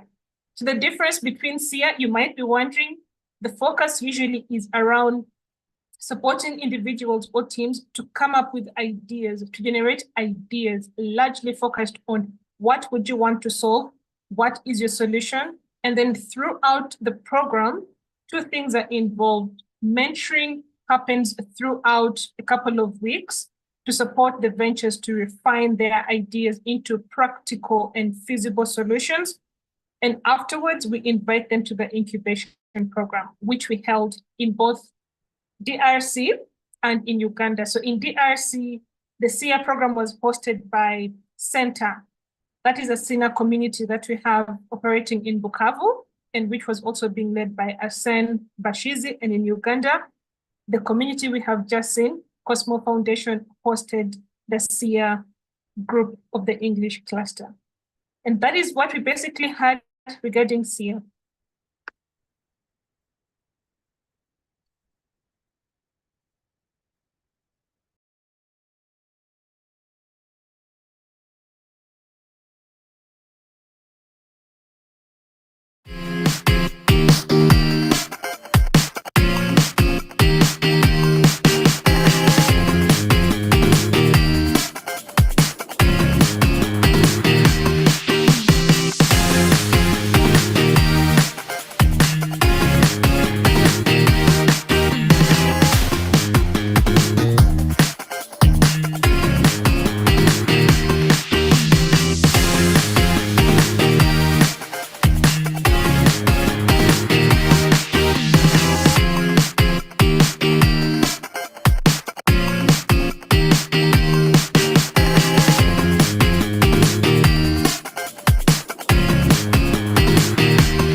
Yes. Thank you so much, Mary and Cosmo Foundation, for that wonderful presentation. It was amazing to hear. By the way, if you have just joined us, or you don't know much about SINA, or you're asking yourself, like, how does a SINA community comes to be, or happens to be, or exists? Yeah. So basically, 2 or 3 young people are selected from a local new community or location. And then these young people, they join SINA community. Yeah. Currently, we're hosting these replicators, or the replication journey at Django International, which is our first SINA community. We like to call the place the home of SINA. So these young people who join the SINA community, they go through the SINA model between 6 to 12 months, where they get to have deep personal and professional transformation, and they go through trainings on everything that is needed to replicate the SINA community in their local community, or in their local context. Yeah. And something should mention particular is that SINA community is locally registered, yeah, and belongs to the community, yeah, and it is run by the community. Yeah. So together, then we form the bigger, say, like SINA community. Yeah. So you will have SINA, and then you will hear SINAs, SINA communities. That makes the whole SINA. Yeah. And we are a big family, and we keep growing and growing. Yes. Now, on to another amazing SINA enterprise. Yeah. That is solving an energy challenge. And I think I will not talk more. Yeah, I will leave the floor to Smart Kitchen to take us through their innovation and how they are transforming the challenges in their communities into opportunities. The floor is yours, Barbara. Okay, thank you so much, John. And it's such a privilege and a honor to present and also to be part of the journey of SINA. And I'm so as a person, I'm so honored and also blessed to take the journey at different levels of SINA. My name's Nantong Barbara Jane, and currently I'm in Mpigi, one of the SINA communities called Django International. That's where we are operating from, Smart Kitchen Solutions. I'm the founder and the team leader. Smart Kitchen Solution is a social enterprise that that provides eco-friendly cooking alternatives to wood fuels.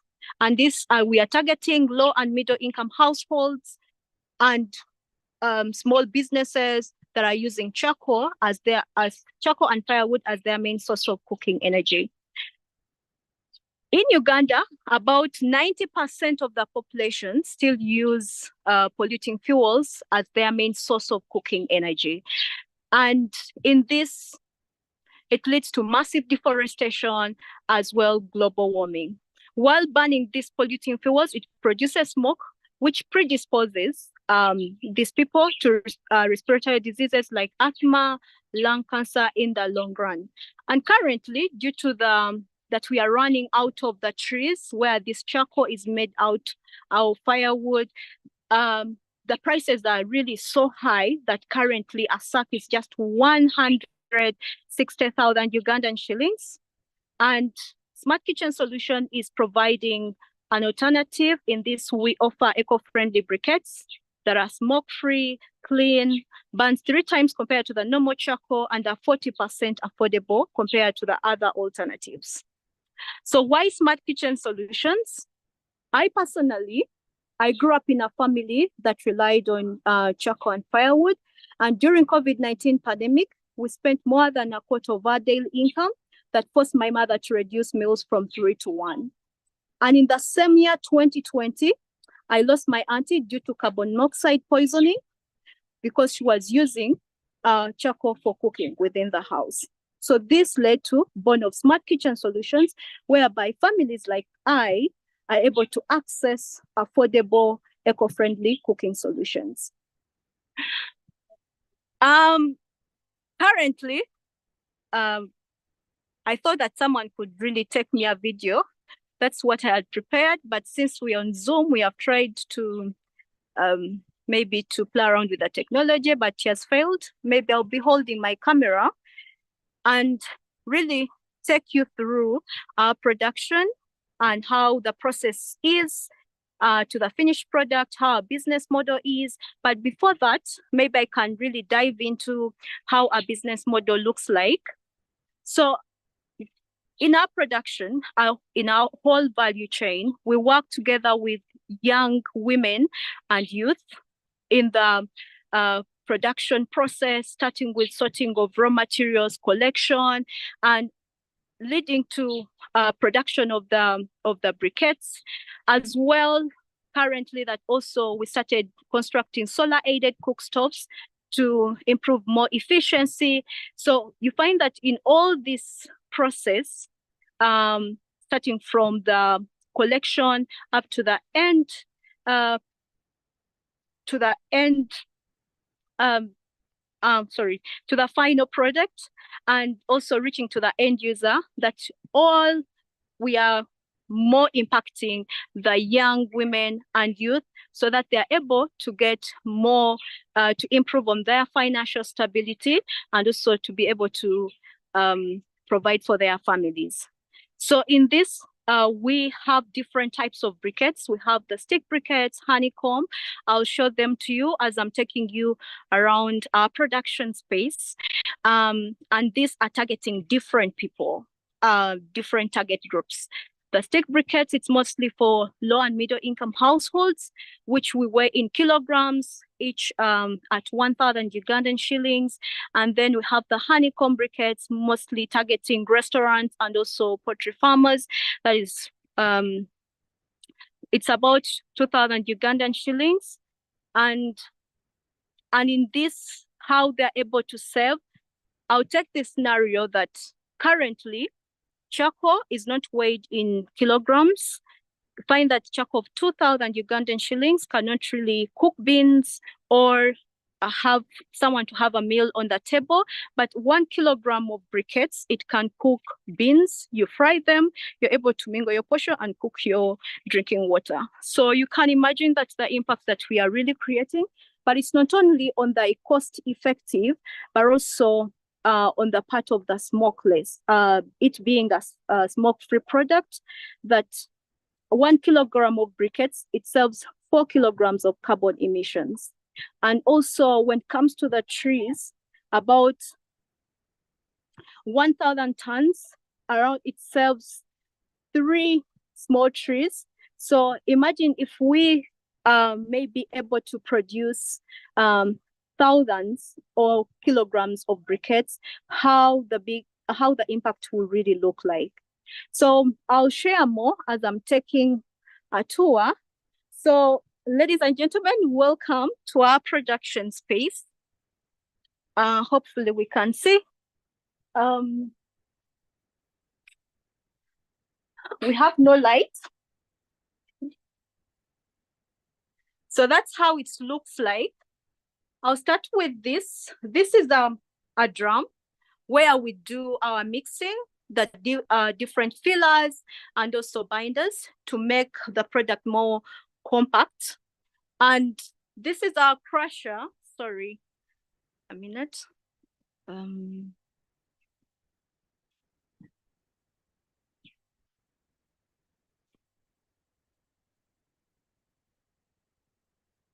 Oh, stood up. So this is our crusher. because we use agricultural waste. Mostly we add value to waste, specifically agriculture, organic waste, biochar, whereby it is sorted and it goes through a process called carbonization, where it is burnt in absence of oxygen, and then it turns into black. So that component that we get out, it is brought here in the crusher. Then we get the final raw material that we use for making the product. So this is the mixer where the chemistry happens, that we mix different components so that we can come up with an efficient product that burns and so competitive compared to the normal charcoal. And this is our extruder. Sorry, it's dark. We don't have electricity. So this is an extruder that we use for producing the final product, which I'm going to show you. And behind me, that whiteboard, it helps us to track our daily production, quantifying everything starting from water, electricity, to really understand better our cost of production, irrespective of the challenges that may happen during the production. So it helps us to really track the whole value chain, what is involved, and also to really know better where we can really reduce costs, as well when it comes to the quality, what really went wrong that day. So we have a manual machine. You can't really see it. It makes the honeycomb briquettes. Okay, so now I'm taking you to where we dry them from. So as you can see, this is a drum. It just has a capacity of 180 kilograms. Currently, we just use it just for demonstration because we don't have enough space to really do these large quantities of to be burnt or to have enough raw materials to be used in our production, since our production is around 8 kilograms. So it can't really be efficient in producing on a daily basis. So currently how we do it, we work together with, we have 4 groups of youth that collect the waste. They go through the process of carbonizing this waste, then it is crushed. So we just get finished raw materials here. So I'm taking you where we keep our raw materials. So that's where we keep our raw materials. Yeah. And then in the corner that today they were just packaging, here it's where we do the storage of our finished products. As we are taught in SINA community that we have to use the variable resources around. So I'm taking you to where we do the drying space.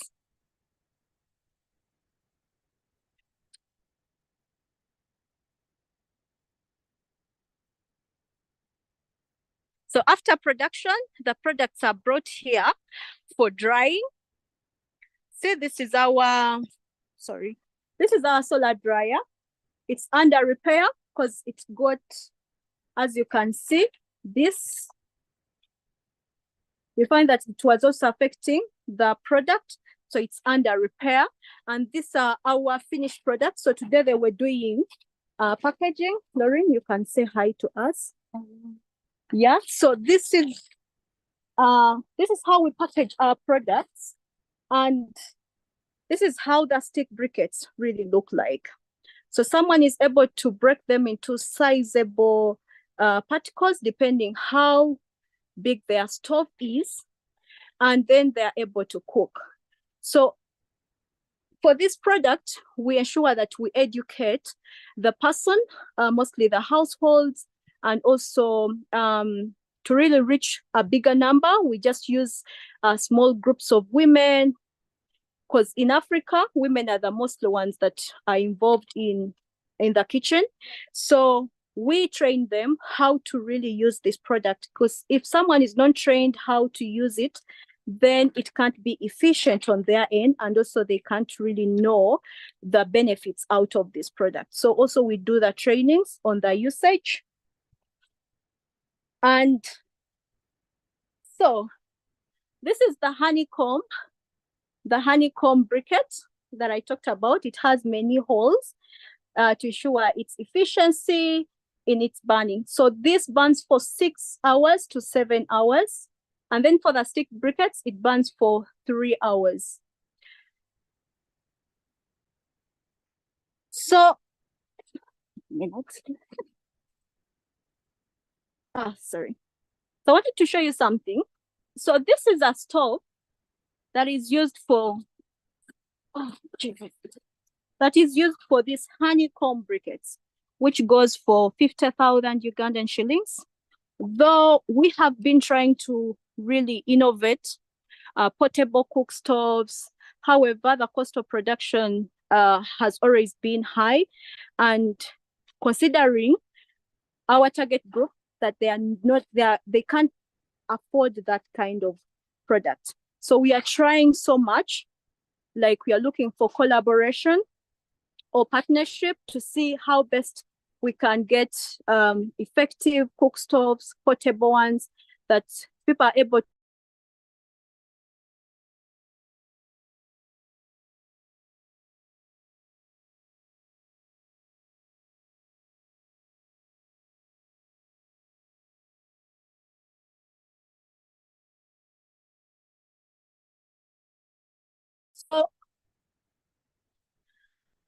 we deliver. So how does this product reach to the end use? And it is through door-to-door deliveries. Currently, we have 3 outlets that are in 2 different communities. We have about 5 distributors in different communities that take this product on a wholesale price and then resell. And also we have our small car here, the tricycle, that is used in delivery as well, that is used in going to the different marketplaces to create awareness about this product, and also to educate people how to use this product. So our future plan currently, incorporating in the different challenges that we have been having, we are looking forward to putting maybe use technology on how best we can make this product more available, convenient, like they can receive this product at their doorstep. So we designed something small, but we are still really studying, because we have been studying the patterns of different clients or our target groups on how best we can serve them. And then secondly, also we are looking at where we can collaborate with different people, having spaces, and then they're able to sell this product. And at the end goal is to ensure that this product is more accessible. And then thirdly, something also we are looking at is to see that we can get different groups of women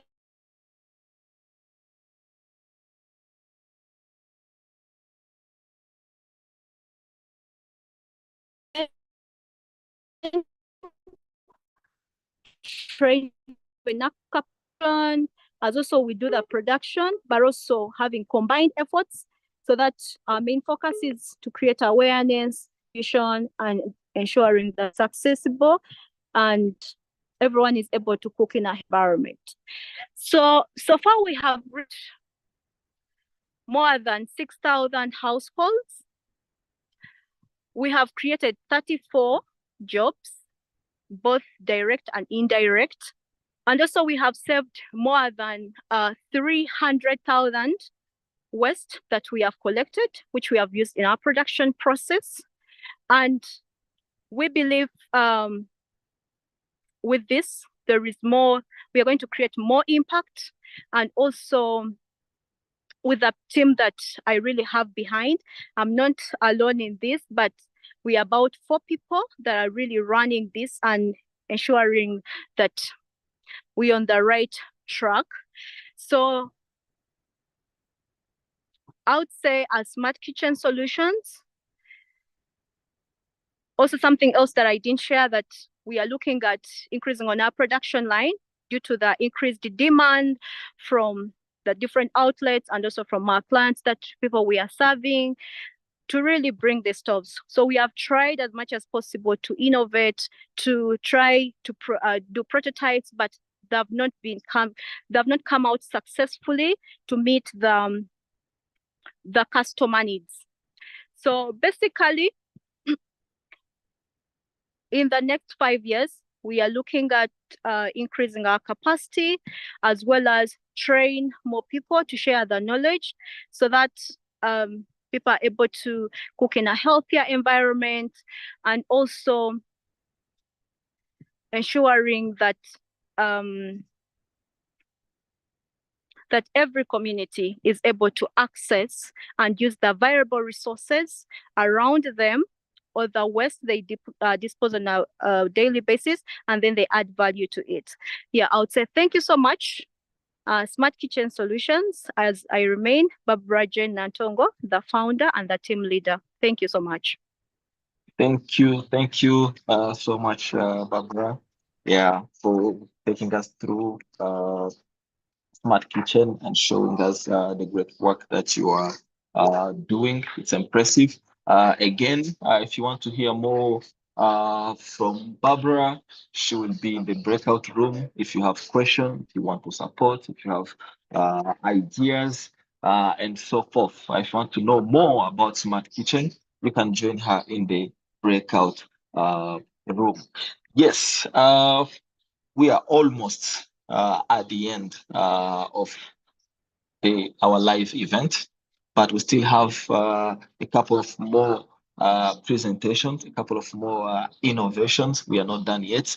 We were in the hearing from Smart Kitchen, and now we're going to hear from Farm Plus, where they will take us through their solutions and which type of challenge they're turning into an opportunity. Yes, the floor is yours, Farm Plus.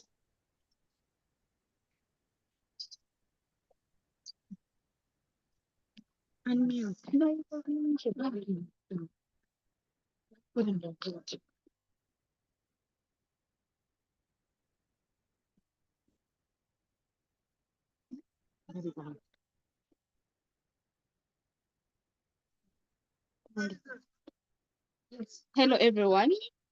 Hope I can be heard very well. My name is Naiva Jessica. I'm happy to be here with you today. So it's kind of dark, but we are going to try to bear with the situation outside. I'm zooming in from PG District at Jangu International. I'm the co-founder FarmPlus Agrovet Uganda Limited, and I'm here to tell you about what FarmPlus does, how we do it, and why we are doing so, and our vision. As co-founder FarmPlus Agrovet Uganda Limited, FarmPlus is now been operating for the past 2 to 3 years, and we have been able to create a number of impacts within this period.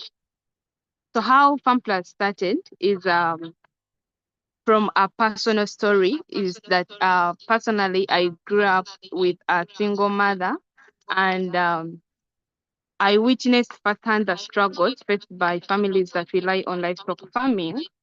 With my single mother as the only person to take care of us, we relied on a small plot of land for livestock farming as our only source of income. As our family was growing, the demand for food also grew, and my mother faced an impossible choice of either to feed us or to feed the livestock. And in this scenario, she had to prioritize our well-being, quitting livestock farming as something that left my family into struggles. We lost a considerable amount of income. And as a firstborn, I had to drop out of school to create a way for my siblings' education. And being a young girl, this put me into a questionable life. of finding out what to do with the little education I had.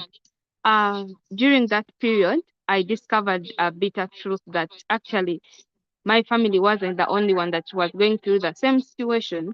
Many families that rely on livestock farming are going through the same situation, that their livestock, their only source of income is struggling.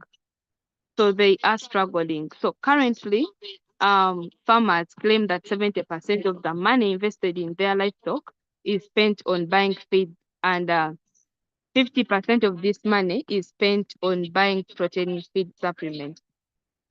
So the feeds that we are talking about are soybean and million fish. Why these things farmers struggle to have them is that they are seasonal and also consumed by the humans. So they tend to be the competition for food between the livestock and humans. So the traders that have these feeds tend to hike prices of which farmers cannot afford them. So they resort to feeds that are lacking nutrients for their livestock, hence slow farm outputs, because their animals tend to grow slow, and they learn out of the business. But remember, as I mentioned before, this is their only source of livelihood. So it puts them into poverty. So as Farm Plus Agrovet Uganda Limited, a passionate team, we're a team of two. So we decided to come up and solve this challenge. And the way we had to solve it is bringing something that is opposite to the alternatives that are currently on the market. So if on the market we are having soybean and million fish that are seasonal and consumed by people, so we had to bring up a solution that is not in that line. So we had to go into research, look for what is opposite to that. So we landed on the black soldier flies. So this is an insect that we use its larva stage or the maggot stage to produce protein feeds for livestock, because we've had many enterprises coming up to solve this challenge, but on the other side of the humans, whereby they bring up solutions of food for humans, forgetting the livestock. Yet sometimes we also feed on the livestock as our source or as our food with the humans. So as Farm Plus, we decided to focus on the other side of the livestock to extract the feed from insects for the livestock. So I'm speaking from our production unit or our production facility, and I am going to take you through of how everything is done. Yeah, so you are welcome. Let's go see how everything is done.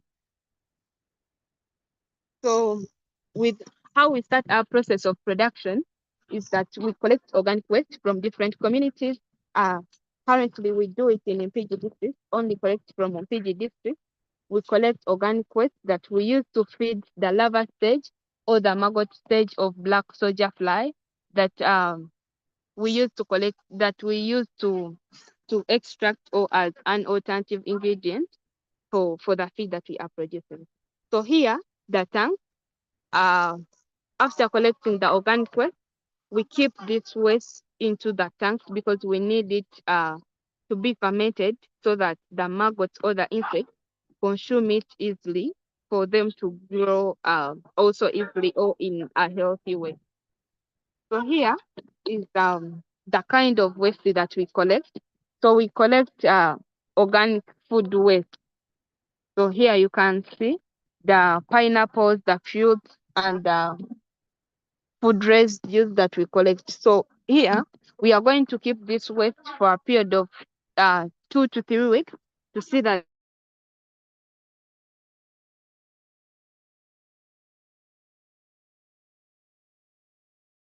it ferments for the maggot. This waste ferment, we sort it because from the collection where we get it from, you find that it's mixed with plastic waste and we do not use that. So we sort it and remove the plastic waste. And here is an example of the plastic waste that we get from the after sorting the feed, the organic waste that we want. So after this procedure of of sorting this way, we later go on to feed the maggot. So now we are going inside to see how we feed the maggot, how we harvest them, and later extract the seeds out of them.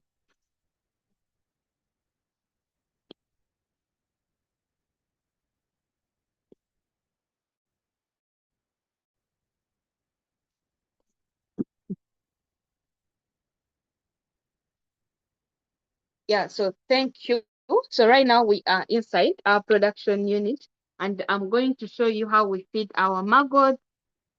So all this is through the process of production. All these are the activities that we do during the production process, or to see that we are having the final product to our clients or the livestock farmers. So after having our waste collected and after the fermentation process, then we bring the waste and divide it, because now they are into the big tanks, but we bring it to put it into these small tanks to see that because we want a very many or a huge amount of maggots, so we are feeding them with small portions so that each plastic tin or each tin gives us like at least 2 kilograms of fresh maggot. But remember, we do not use fresh maggot. So here is the waste after it fermenting, and then now ready to be given to the maggots or to the eggs of black soldier flies that are going to turn into the maggots. So here we are having our maggots, or I'll say the grown up egg, because from the flies to the eggs, and then from the eggs to the maggot, and then maybe from the maggots we can still go back into the fly stage.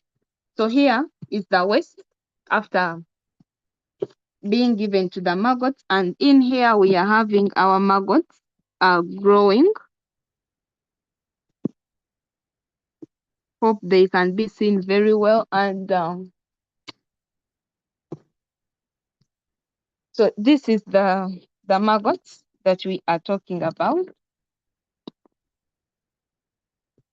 So they 5 days old. So the eggs, after having the eggs, we put them into the waste, and then these eggs be feeding on the waste up to when they grow to this stage. And now at this stage, they are ready to be processed into the final feed. So after this process of harvesting the egg or the maggots, we dry these maggots and later crush them into a finished product.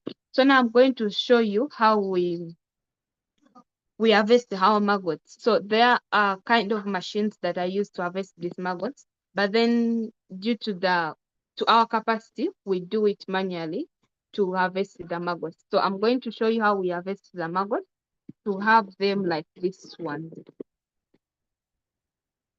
So come, we go here. So here we are having our wire mesh put onto the woods. So the behaviors of these maggots is that they fear light. So when they see light, they try to escape or to hide themselves into this waste. And remember, we do not, when it comes to the feeds that we do, we don't need this waste, but rather we need the maggot. So how we get this maggot to this stage is that we get this waste, the way it is right here, and put it onto the wire mesh. So as aware of this maggot escaping the light, we collect them from down. So they try to escape the light, hence passing through the holes of the wire mesh. So we collect them from down. So after collecting them, we dry them, and after drying, we crush them into a finished product. So we believe that our product, after several tests, is over 60% protein, and we are putting it at 30% cheaper or 30% affordable than the existing alternatives, and consistently supplied to our clients. So right now I am going to show you the flies where we get the egg that reach onto this stage of the maggot. So here we are having nets. In the nets there are flies, so it's I don't know if they can really be seen because it's kind of dark, and we are having few. So why we are having few currently in our net is that every after 2 weeks these flies tend to die off because the flies themselves, they do not feed. So every after 2 weeks they die, and we have to put in another bunch of pupa to develop into the flies. So now they have just died off. We added other bunch of pupa, and so that's the pupa, and they are now just developing into the flies. The flies. So this is where we collect our eggs from.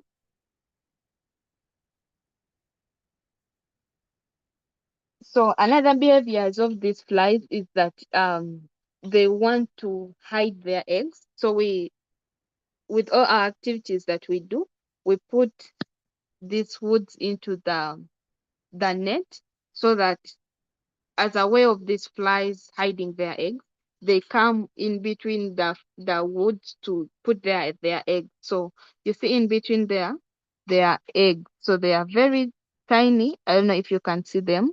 Those are the eggs, yellowish in color, kind of yellowish, yeah, in color. So those are the eggs. And what we do after our waste fermenting, we come and collect the eggs, put them into the waste, and then after a period of 5 days or 6 days or 4 days, depending on how we've given them the food, they turn into the maggot that we are just from seeing. Yes, and how we get the flies. So if these maggots are not harvested for a period of 3 to 1 month, like 3 weeks to 1 month, they start pupating. So what's pupation? Pupation is I'll say the third or the second last stage of the flies, the black soldier flies. So these maggots start getting into the black color. So they start getting into black and start being dormant when they can't move. So I have here something that have such flies.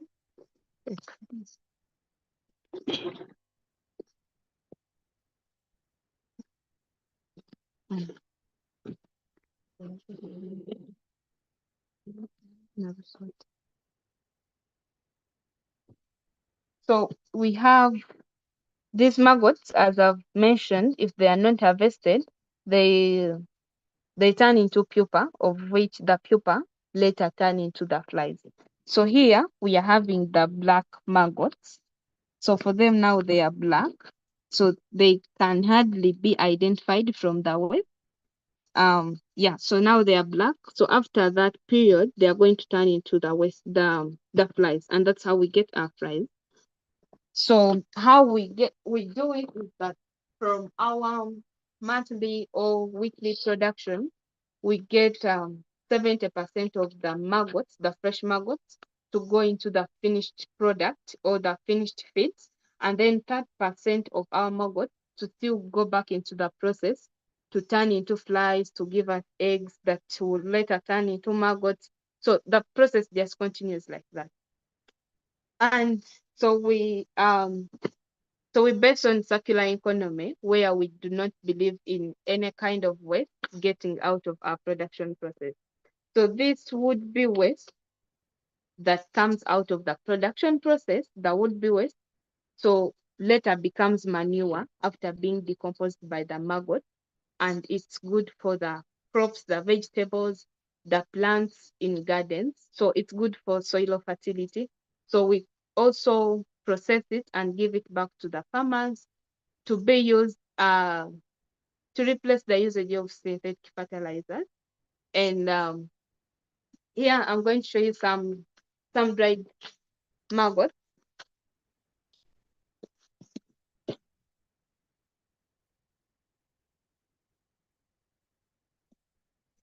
So this is how the dried maggots looks like. So after the fresh maggots have shown to you, so they now we dry them, and this is how they look like. So now from here, we put them into our crushing machine to crush them. So this is the machine that we use. to crush the maggots.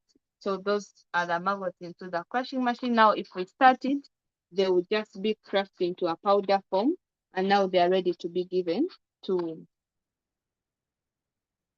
the livestock or to be provided to the livestock farmers. And currently, the livestock that we are focusing on is the poultry farming and the piggery farming as our beachhead market. But then later we are planning on also going to other like fishing, because also our feed is good for fish or fish farming. Yeah, so this is our feed for piggery farming, how it looks like. And then when it comes to poultry farming, this is how it looks like. So these are the two products that we are currently having. And maybe I'll also mention about the manure. We have it, we sell it, though we do not, currently we don't focus so much on it when it comes to branding and everything. But then the fact that it comes out as a byproduct, we give it to the farmers, and yeah, they pay for it. So these are the two products that we are having. And now from the experience of working with the smallholder farmers, however much we say we give them the 30% affordable product, but then we've discovered that there are rural smallholder farmers that can't afford these feeds on a monthly basis or on a daily basis. Yet this is something that is needed by them. This is food that is needed by their source of livelihood, their livestock farm.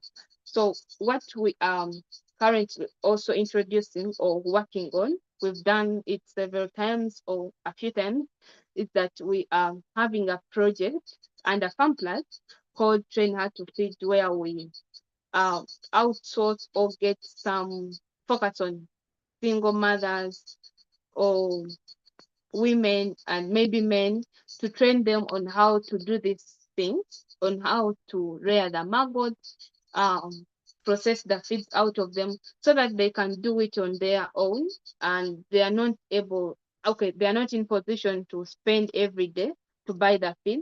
And then also for those other women that are not having livestock, as a way, we train them as a way of creating a source of income for them.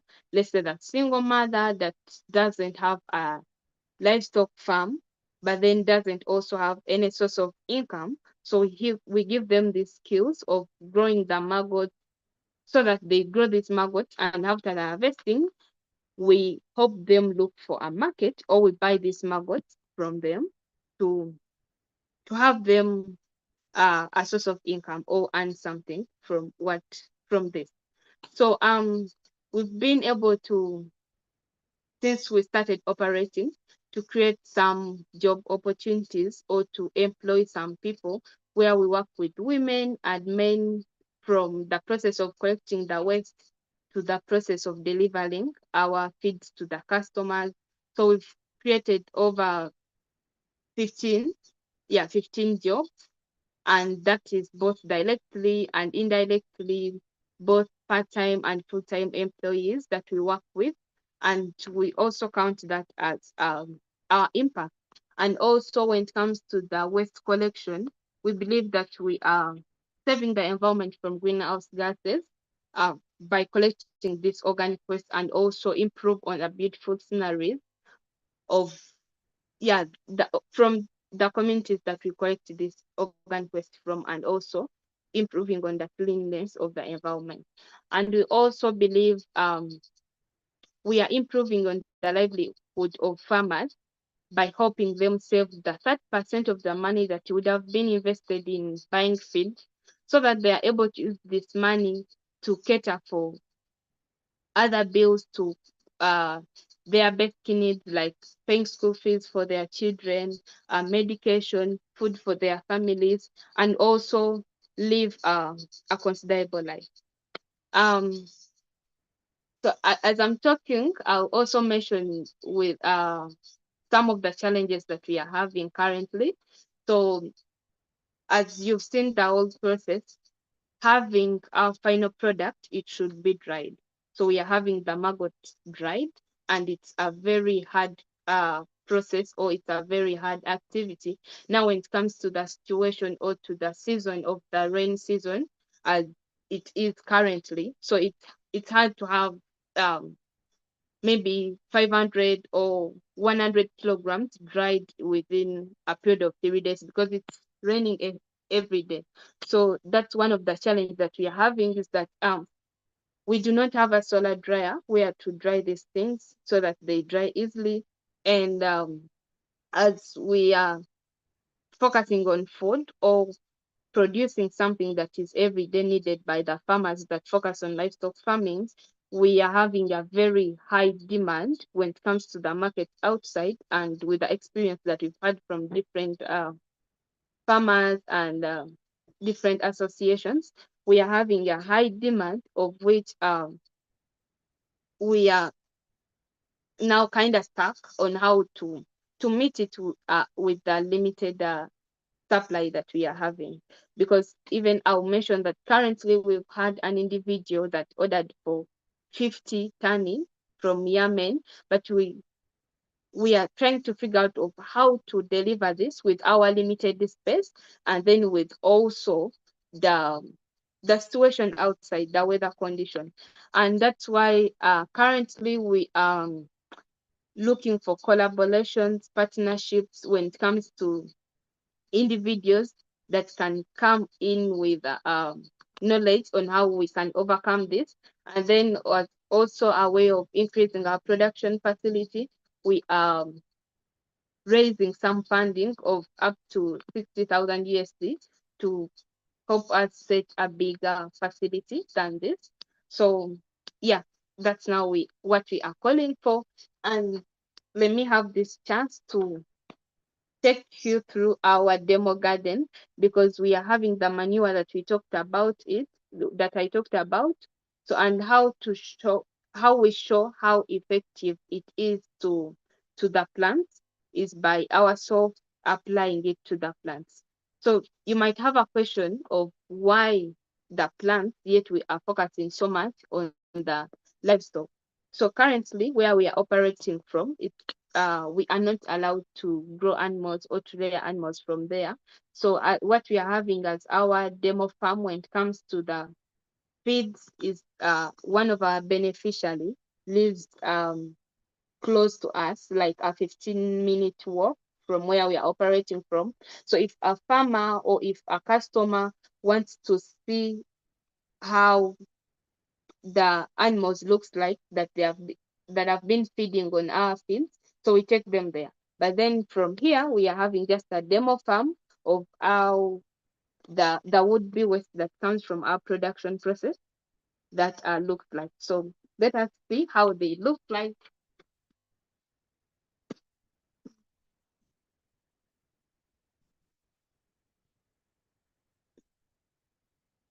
So here we are having vegetables, and that's how they look like. So you can see.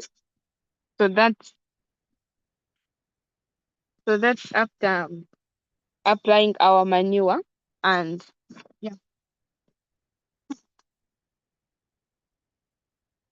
yeah, so that's how they look like. And basically that's what we do, unless there is any other questions.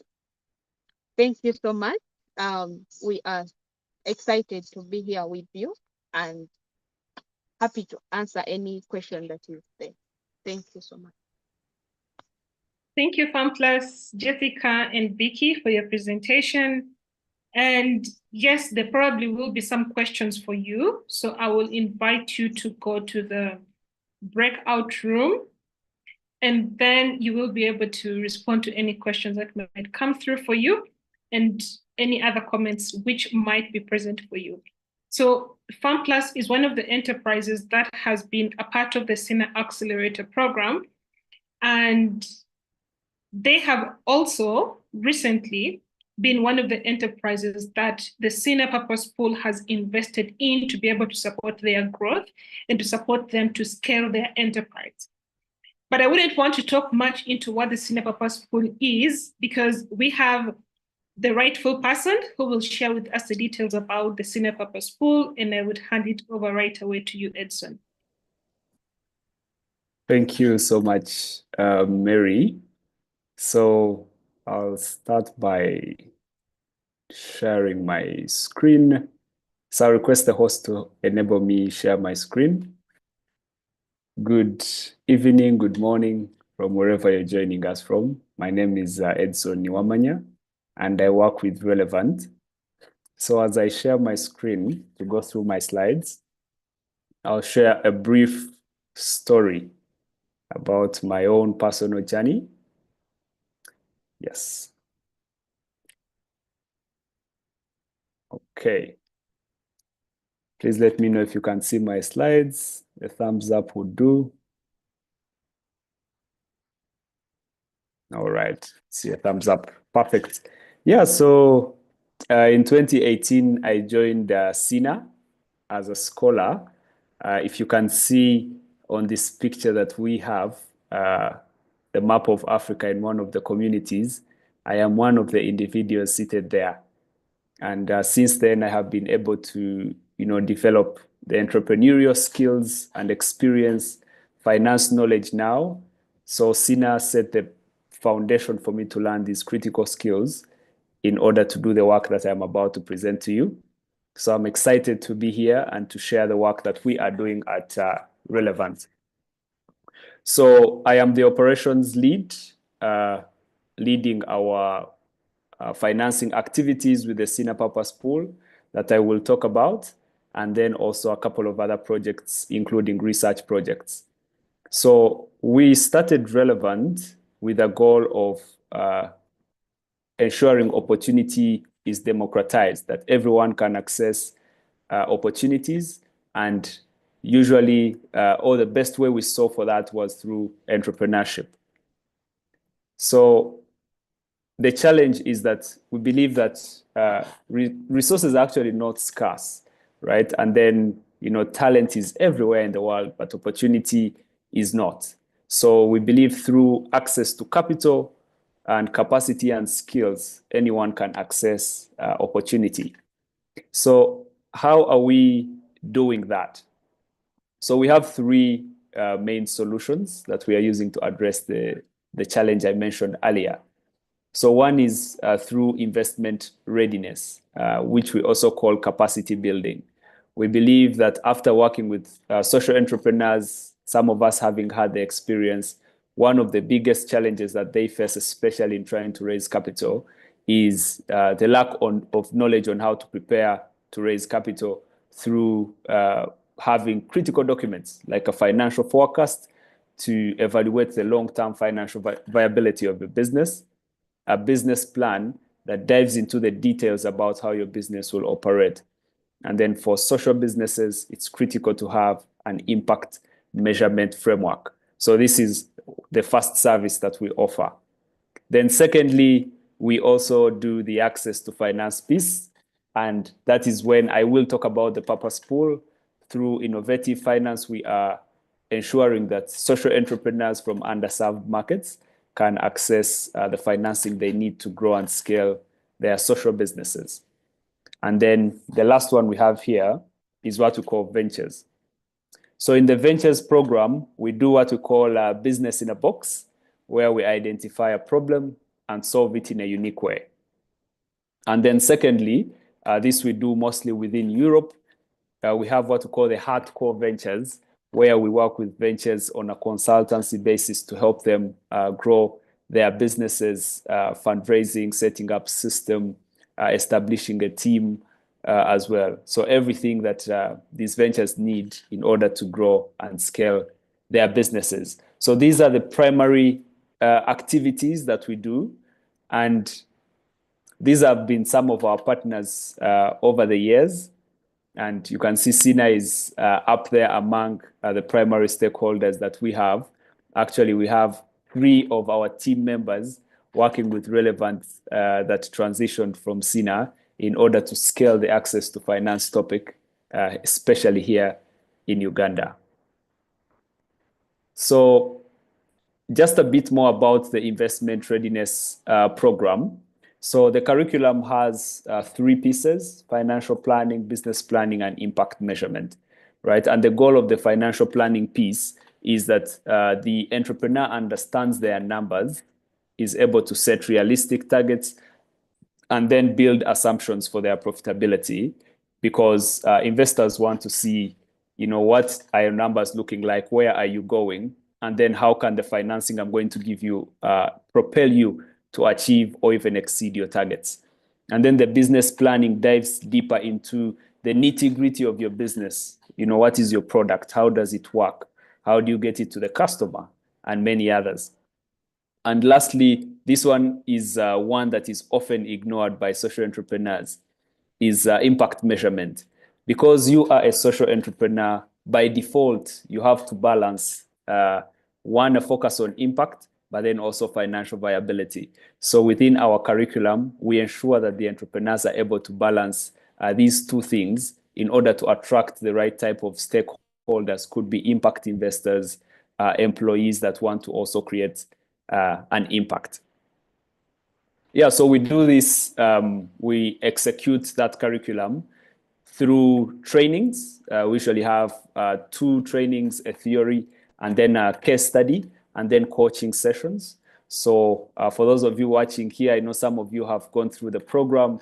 I've seen many of the entrepreneurs here that have been able to go through our program, and they can attest to the experience of coming up with these documents, but most importantly, learning the skill to be able to develop these documents for the long term, that they can always evolve as their businesses grow. They can use the skills and the knowledge they have learned to be able to create these business plans, the financial plans, in order to raise financing.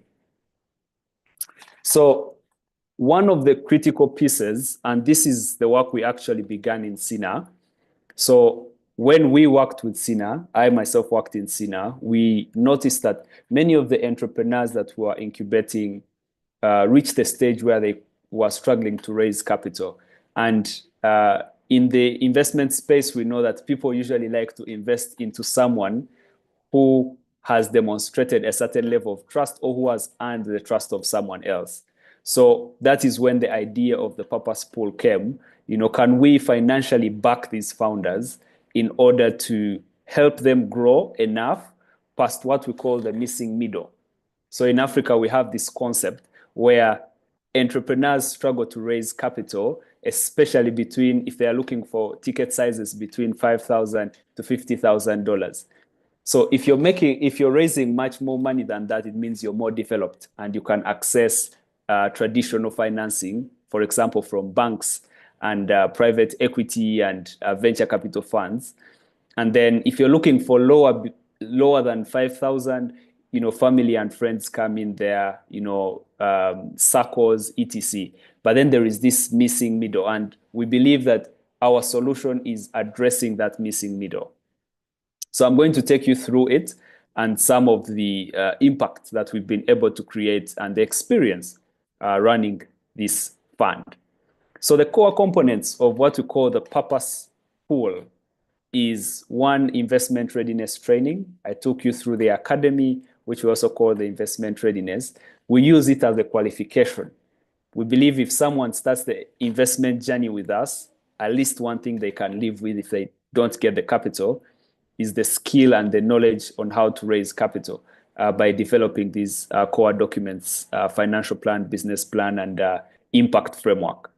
And then secondly, we have the peer-to-peer selection, where we have the entrepreneurs that we have invested in participate in choosing whom we invest into next. So this breaks down the power dynamics and empowers the founders to get the perspective of the investor. That the entrepreneurs we've invested in get this unique perspective, which empowers them and helps them to grow. And then next we have a revenue share model, revenue-based financing. So the entrepreneurs that we invest in pay us a portion of their revenue until they pay back the principal amount plus an interest. And we shall see a practical example of that. So the ticket sizes are usually between 10,000 to 50,000. To date, the biggest ticket size has been about 20,000 because we launched this fund as an experiment. to prove all these concepts that I mentioned that we have picked from very many areas and brought uniquely together in order to prove that this can actually work. So of course, we target social entrepreneurs, and with the SINA Purpose Pool specifically, we are targeting enterprises that are coming out of the SINA network. And the final core component of this fund is the business development support. We learned quickly that throwing money at people and expecting them to grow does not work. So what we do is when we invest into the companies, we set up systems and structures where we meet them monthly by monthly in order to actually support them to develop the business skills, to set up systems, to strengthen their teams, to have proper go-to-market strategies, to connect them to the right people, to help them raise additional financing, among others. So we have seen this to actually increase the growth of the businesses, but then also the likelihood of them raising follow-on capital, which is a key metric for us. So how does it actually work? So what you see here is an illustration of the model. And I want you to pay attention to the numbers. That's how I'm going to walk you through. So first we have a funder, key stakeholder. A funder gives us capital, and we say that capital is 1x. Let's say they have given us $100,000, right? That is 1x. This money comes into the purpose pool. So then the capital moves, so it is channeled through us to the investees. So that is still the 1x. For example, 100,000, we invest 100,000 into 4 investees, right? So the investees pay back a 2.5 multiple. So they pay back 2.5 times what they get. In this case, the return or the total amount that we get back after investing 100,000 would be 250,000. There's usually a big question here. Why is it that high, right? So it is high because one, it covers the risk. We are investing in early stage businesses that have just proven their business models. You know, they have some early revenue, early traction, right? And then we believe that this multiple will be able to cover the risk in order to financially prove the model, because as the entrepreneurs themselves are trying to do their work sustainably, we are trying to do the same. We want to ensure that this model is actually financially feasible. I see someone has drawn a beautiful red line here. So then the money comes back to the purpose pool, and then we pay out an investor a 1.5 multiple. In this case, would give them the one back, that is the 100,000 back, plus 50,000, right, as the interest for their investment. So it is important to note that this component of repaying, we have not yet experimented. I will be telling you about the traction, number of investments, how much we've invested so far, but we have not yet tested that. We have the hypothesis that if we can make 50 investments within the range of our ticket sizes, then we can run this model in a financially sustainable way. And you can see everything just keeps running in a circle. And we call this the revolving fund model, right? Where, yes, capital investors get a return, but remember there is a 1x balance, right? They pay back 2.5, there is a 1x balance. We believe that a portion of that will go to the administration of the fund, paying the people that are supporting the enterprises and other administrative costs. But then also, most importantly, to ensure that the fund has enough capital to make a certain number of investments per year from the interest that comes into the pool, and hence rendering itself sustainable in a revolving manner. That's why we call it the revolving fund. So usually the companies pay us back 5% of the revenue. So these are the numbers. We've invested into 10 companies, about $110,000. And as of 2023, we are measuring the impact this year again. The companies were growing at a 52% compounded annual growth rate and raised over 200,000 in additional financing, which is a very important metric for us because it's one of the reasons we started the fund, to help these companies raise more capital. Then The companies, these are some of the impact metrics from the companies. We see that they have created over 113 jobs as of 2023. These numbers could be more. And, refugees have been impacted. Some of our portfolio companies are working directly with refugees. Kilos and kilos and tons of waste, organic plastic have been, taken out of the environment and put to proper use, as, Farm Plus was presenting earlier. Smart Kitchen, GDA, they are doing magical work with this plastic waste, adding value to it. And then we can see many of them working with farmers. Over 1,600 farmers have been impacted directly by the companies in our portfolio. So these are the companies we have in the portfolio. We have Euganics that does mosquito repellent products fighting the problem, a big problem of malaria.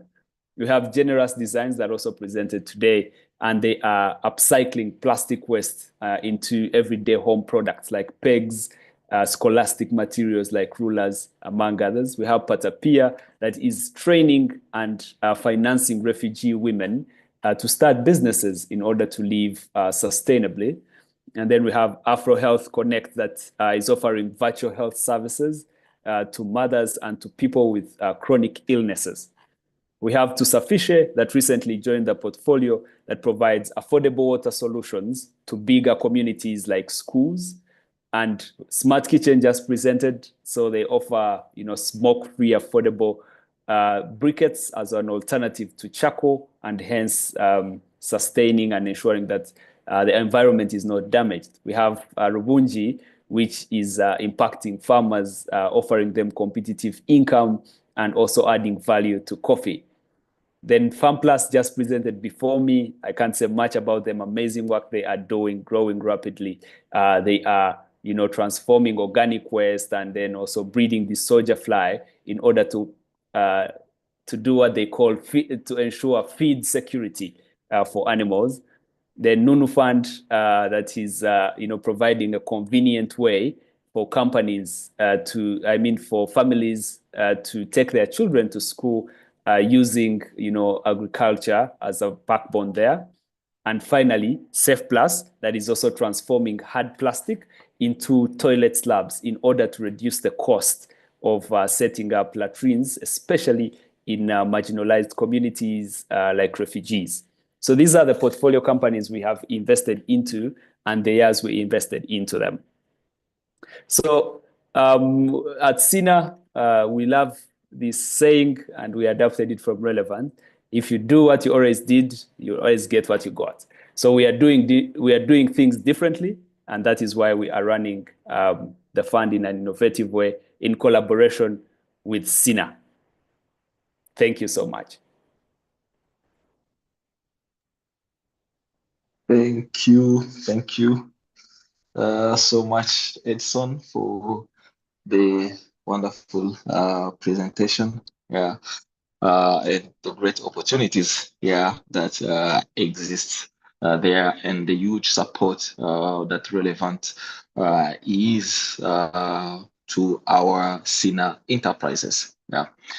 Yes, if you have more questions for Edson, or if you'd like to know more about Relevant Ventures and Purpose Pool, Edson will be in the breakout room, and you can join him there and ask all the questions you have. Hey, we are approaching towards the end of our live event today, which was really amazing for those who have been with us throughout the day. But before we go out, we have some good news. Just to let you know that starting next year, 5 new SINAs that are coming up.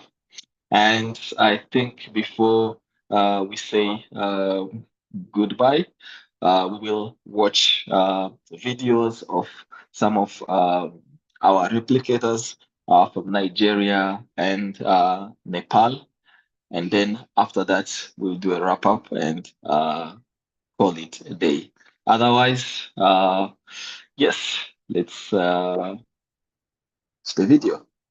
So my name is Rupak Paria. I'm from Nepal and I'm 24 years old. I'm an engineer by profession, and I was very much worried about the situation that my country was having, which is brain drain. Tens of thousands of people are leaving country on annual basis to developed country and to European and another American country to have a better employment and to reside there for once and all. And they're also taking their families with them, and because of those things, the country was always lagging behind, and those kind of things was really worrying to me. And later on, a few years ago, I come to know about the SINA and the purpose of SINA and the mission and the vision of the SINA, and then which kind of like aligned to my aim, to my objectives, and then finally my dream to Django became successful. So far, I'm doing great and learning so many stuff, including personal development and also some of the vertical gardening, permaculture. Yeah, so far I'm feeling really great. Applied stage has been really important, and then within the period of this 3 months, I have been able to learn plenty of things. And some of really important things are personal development, self-management, and self-organization, which is, I personally believe, that is also very important in order to achieve and accomplish anything initially. With my session in acceleration program, some of the things that I really learned is about how to set goals. Goal setting were the important things, and then the best learning for me within that period. And others learnings were basically how to do team working, and then how to get out of the limitation and the challenges. Those were the certain things that I learned in acceleration. Within the period of 90 days, the most enjoying session for me was permaculture, which is basically recycle and reuse of bottles and plastic thing, and also specifically is kind of like bootstrapping. Yeah, so permaculture has been one of the very important learnings within the period of 90 days for me. One of the major challenges for me when I was in Nepal was with regard to fundraising. I was working for the small orphanage, but it was very difficult for me to do fundraising. But now I have in the middle of fundraising, so I feel like I can, if I spend a little bit more time and do research, I feel like I can do fundraising by myself. So yeah. That is one of my greatest achievements in the period of 3 months. And also, now I feel like I can also work a little bit on permaculture and then vertical gardening. So the number of, there will be a number of steps that will be taken once we replicate this thing to Nepal. But foremost, I will say the awareness campaign.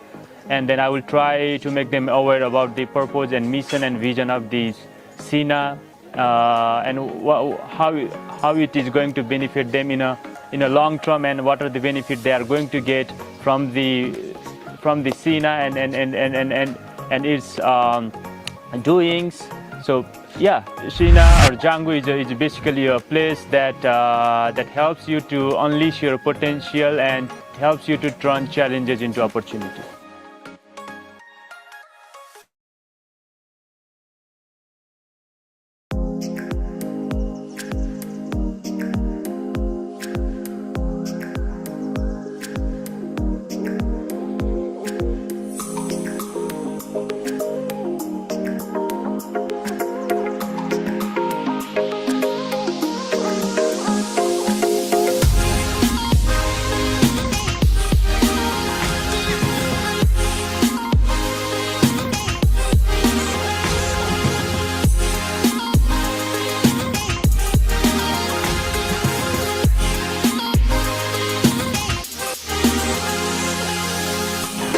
My name is Aisha Aminu. I'm the Director General, Katsina State Enterprise Development Agency. I'm coming from Nigeria to Uganda on a study tour of the social enterprise ecosystem here in Uganda. So today is the second day of our study tour, and we have been to Impigi, specifically to SINA, to see how things are being done, and I've been particularly impressed with a lot of the things I've seen there, especially as regards social enterprises, giving solutions to challenges we face on a daily basis in the communities we live in.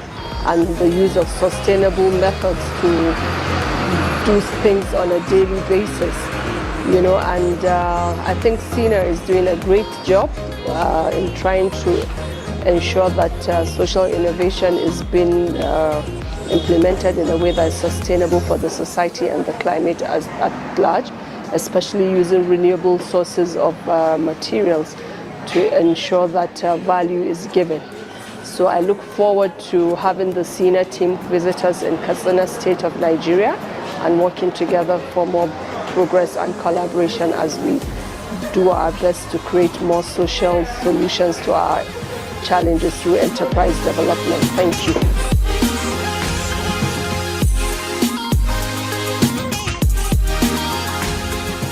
My name is Shehu Abdul Kadir, and this is my first visit to Uganda, and I'm very excited. I've visited so many places. I'm here at the equator, seeing the center of the world, and the people of Uganda are very lovely, very polite, very friendly, and I had a really wonderful experience in SINA, seeing the renewable energy, sustainable projects, and lots more.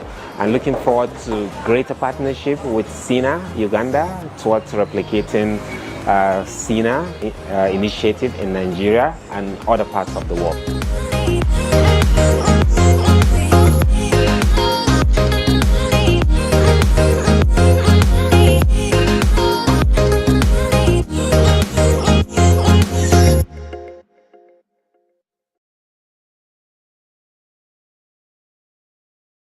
Yes. Yeah. Thank you so much. Yeah. So expecting 5 new SINAs the next year. We'll be so excited. The family is growing bigger and bigger. Yeah, and we also hope for more and more SINA communities all over Africa and the world around. So we are at the end of our live event. It has been amazing journey since 1 p.m. In Uganda to this point. We're so excited. We saw many inspiring change makers, all our new SINA communities, all our amazing SINA enterprises that are doing great work to make the world a better place. Yeah, so I don't know, Mary, if you have a couple of words to wrap up, to say Yes. goodbye. It's been such a pleasure hosting and being a co-host throughout the past couple of 7 hours. But also the reason why we do this event is not just to showcase the experiences that we have, but also to give you an experience and to show you the different opportunities through which you can be able to engage, interact with SINA communities and also the enterprises. So for us, it's always a privilege to share with you what we are working on, what we've been up to, and the plans that we have in the coming years. So today for me, for everyone who has attended, it's at the top of the hour right now. Thank you for taking your time. Some of you joined and have been a part of us throughout the day. Thank you for that. So from me, it's bye, kwaheri in Swahili, adios. Over to you, John. Yes, thank you so much, Mary. Yeah, you have been amazing throughout the day. Without forgetting, Chen and Philip, who helped us in the background with some technicalities. Thank you so much. Thanks everyone. Thanks all the SINA members who presented their communities, the SINA Changemakers who presented their enterprises. See you next year on Giving Tuesday. Stay tuned. Have a nice evening. Bye.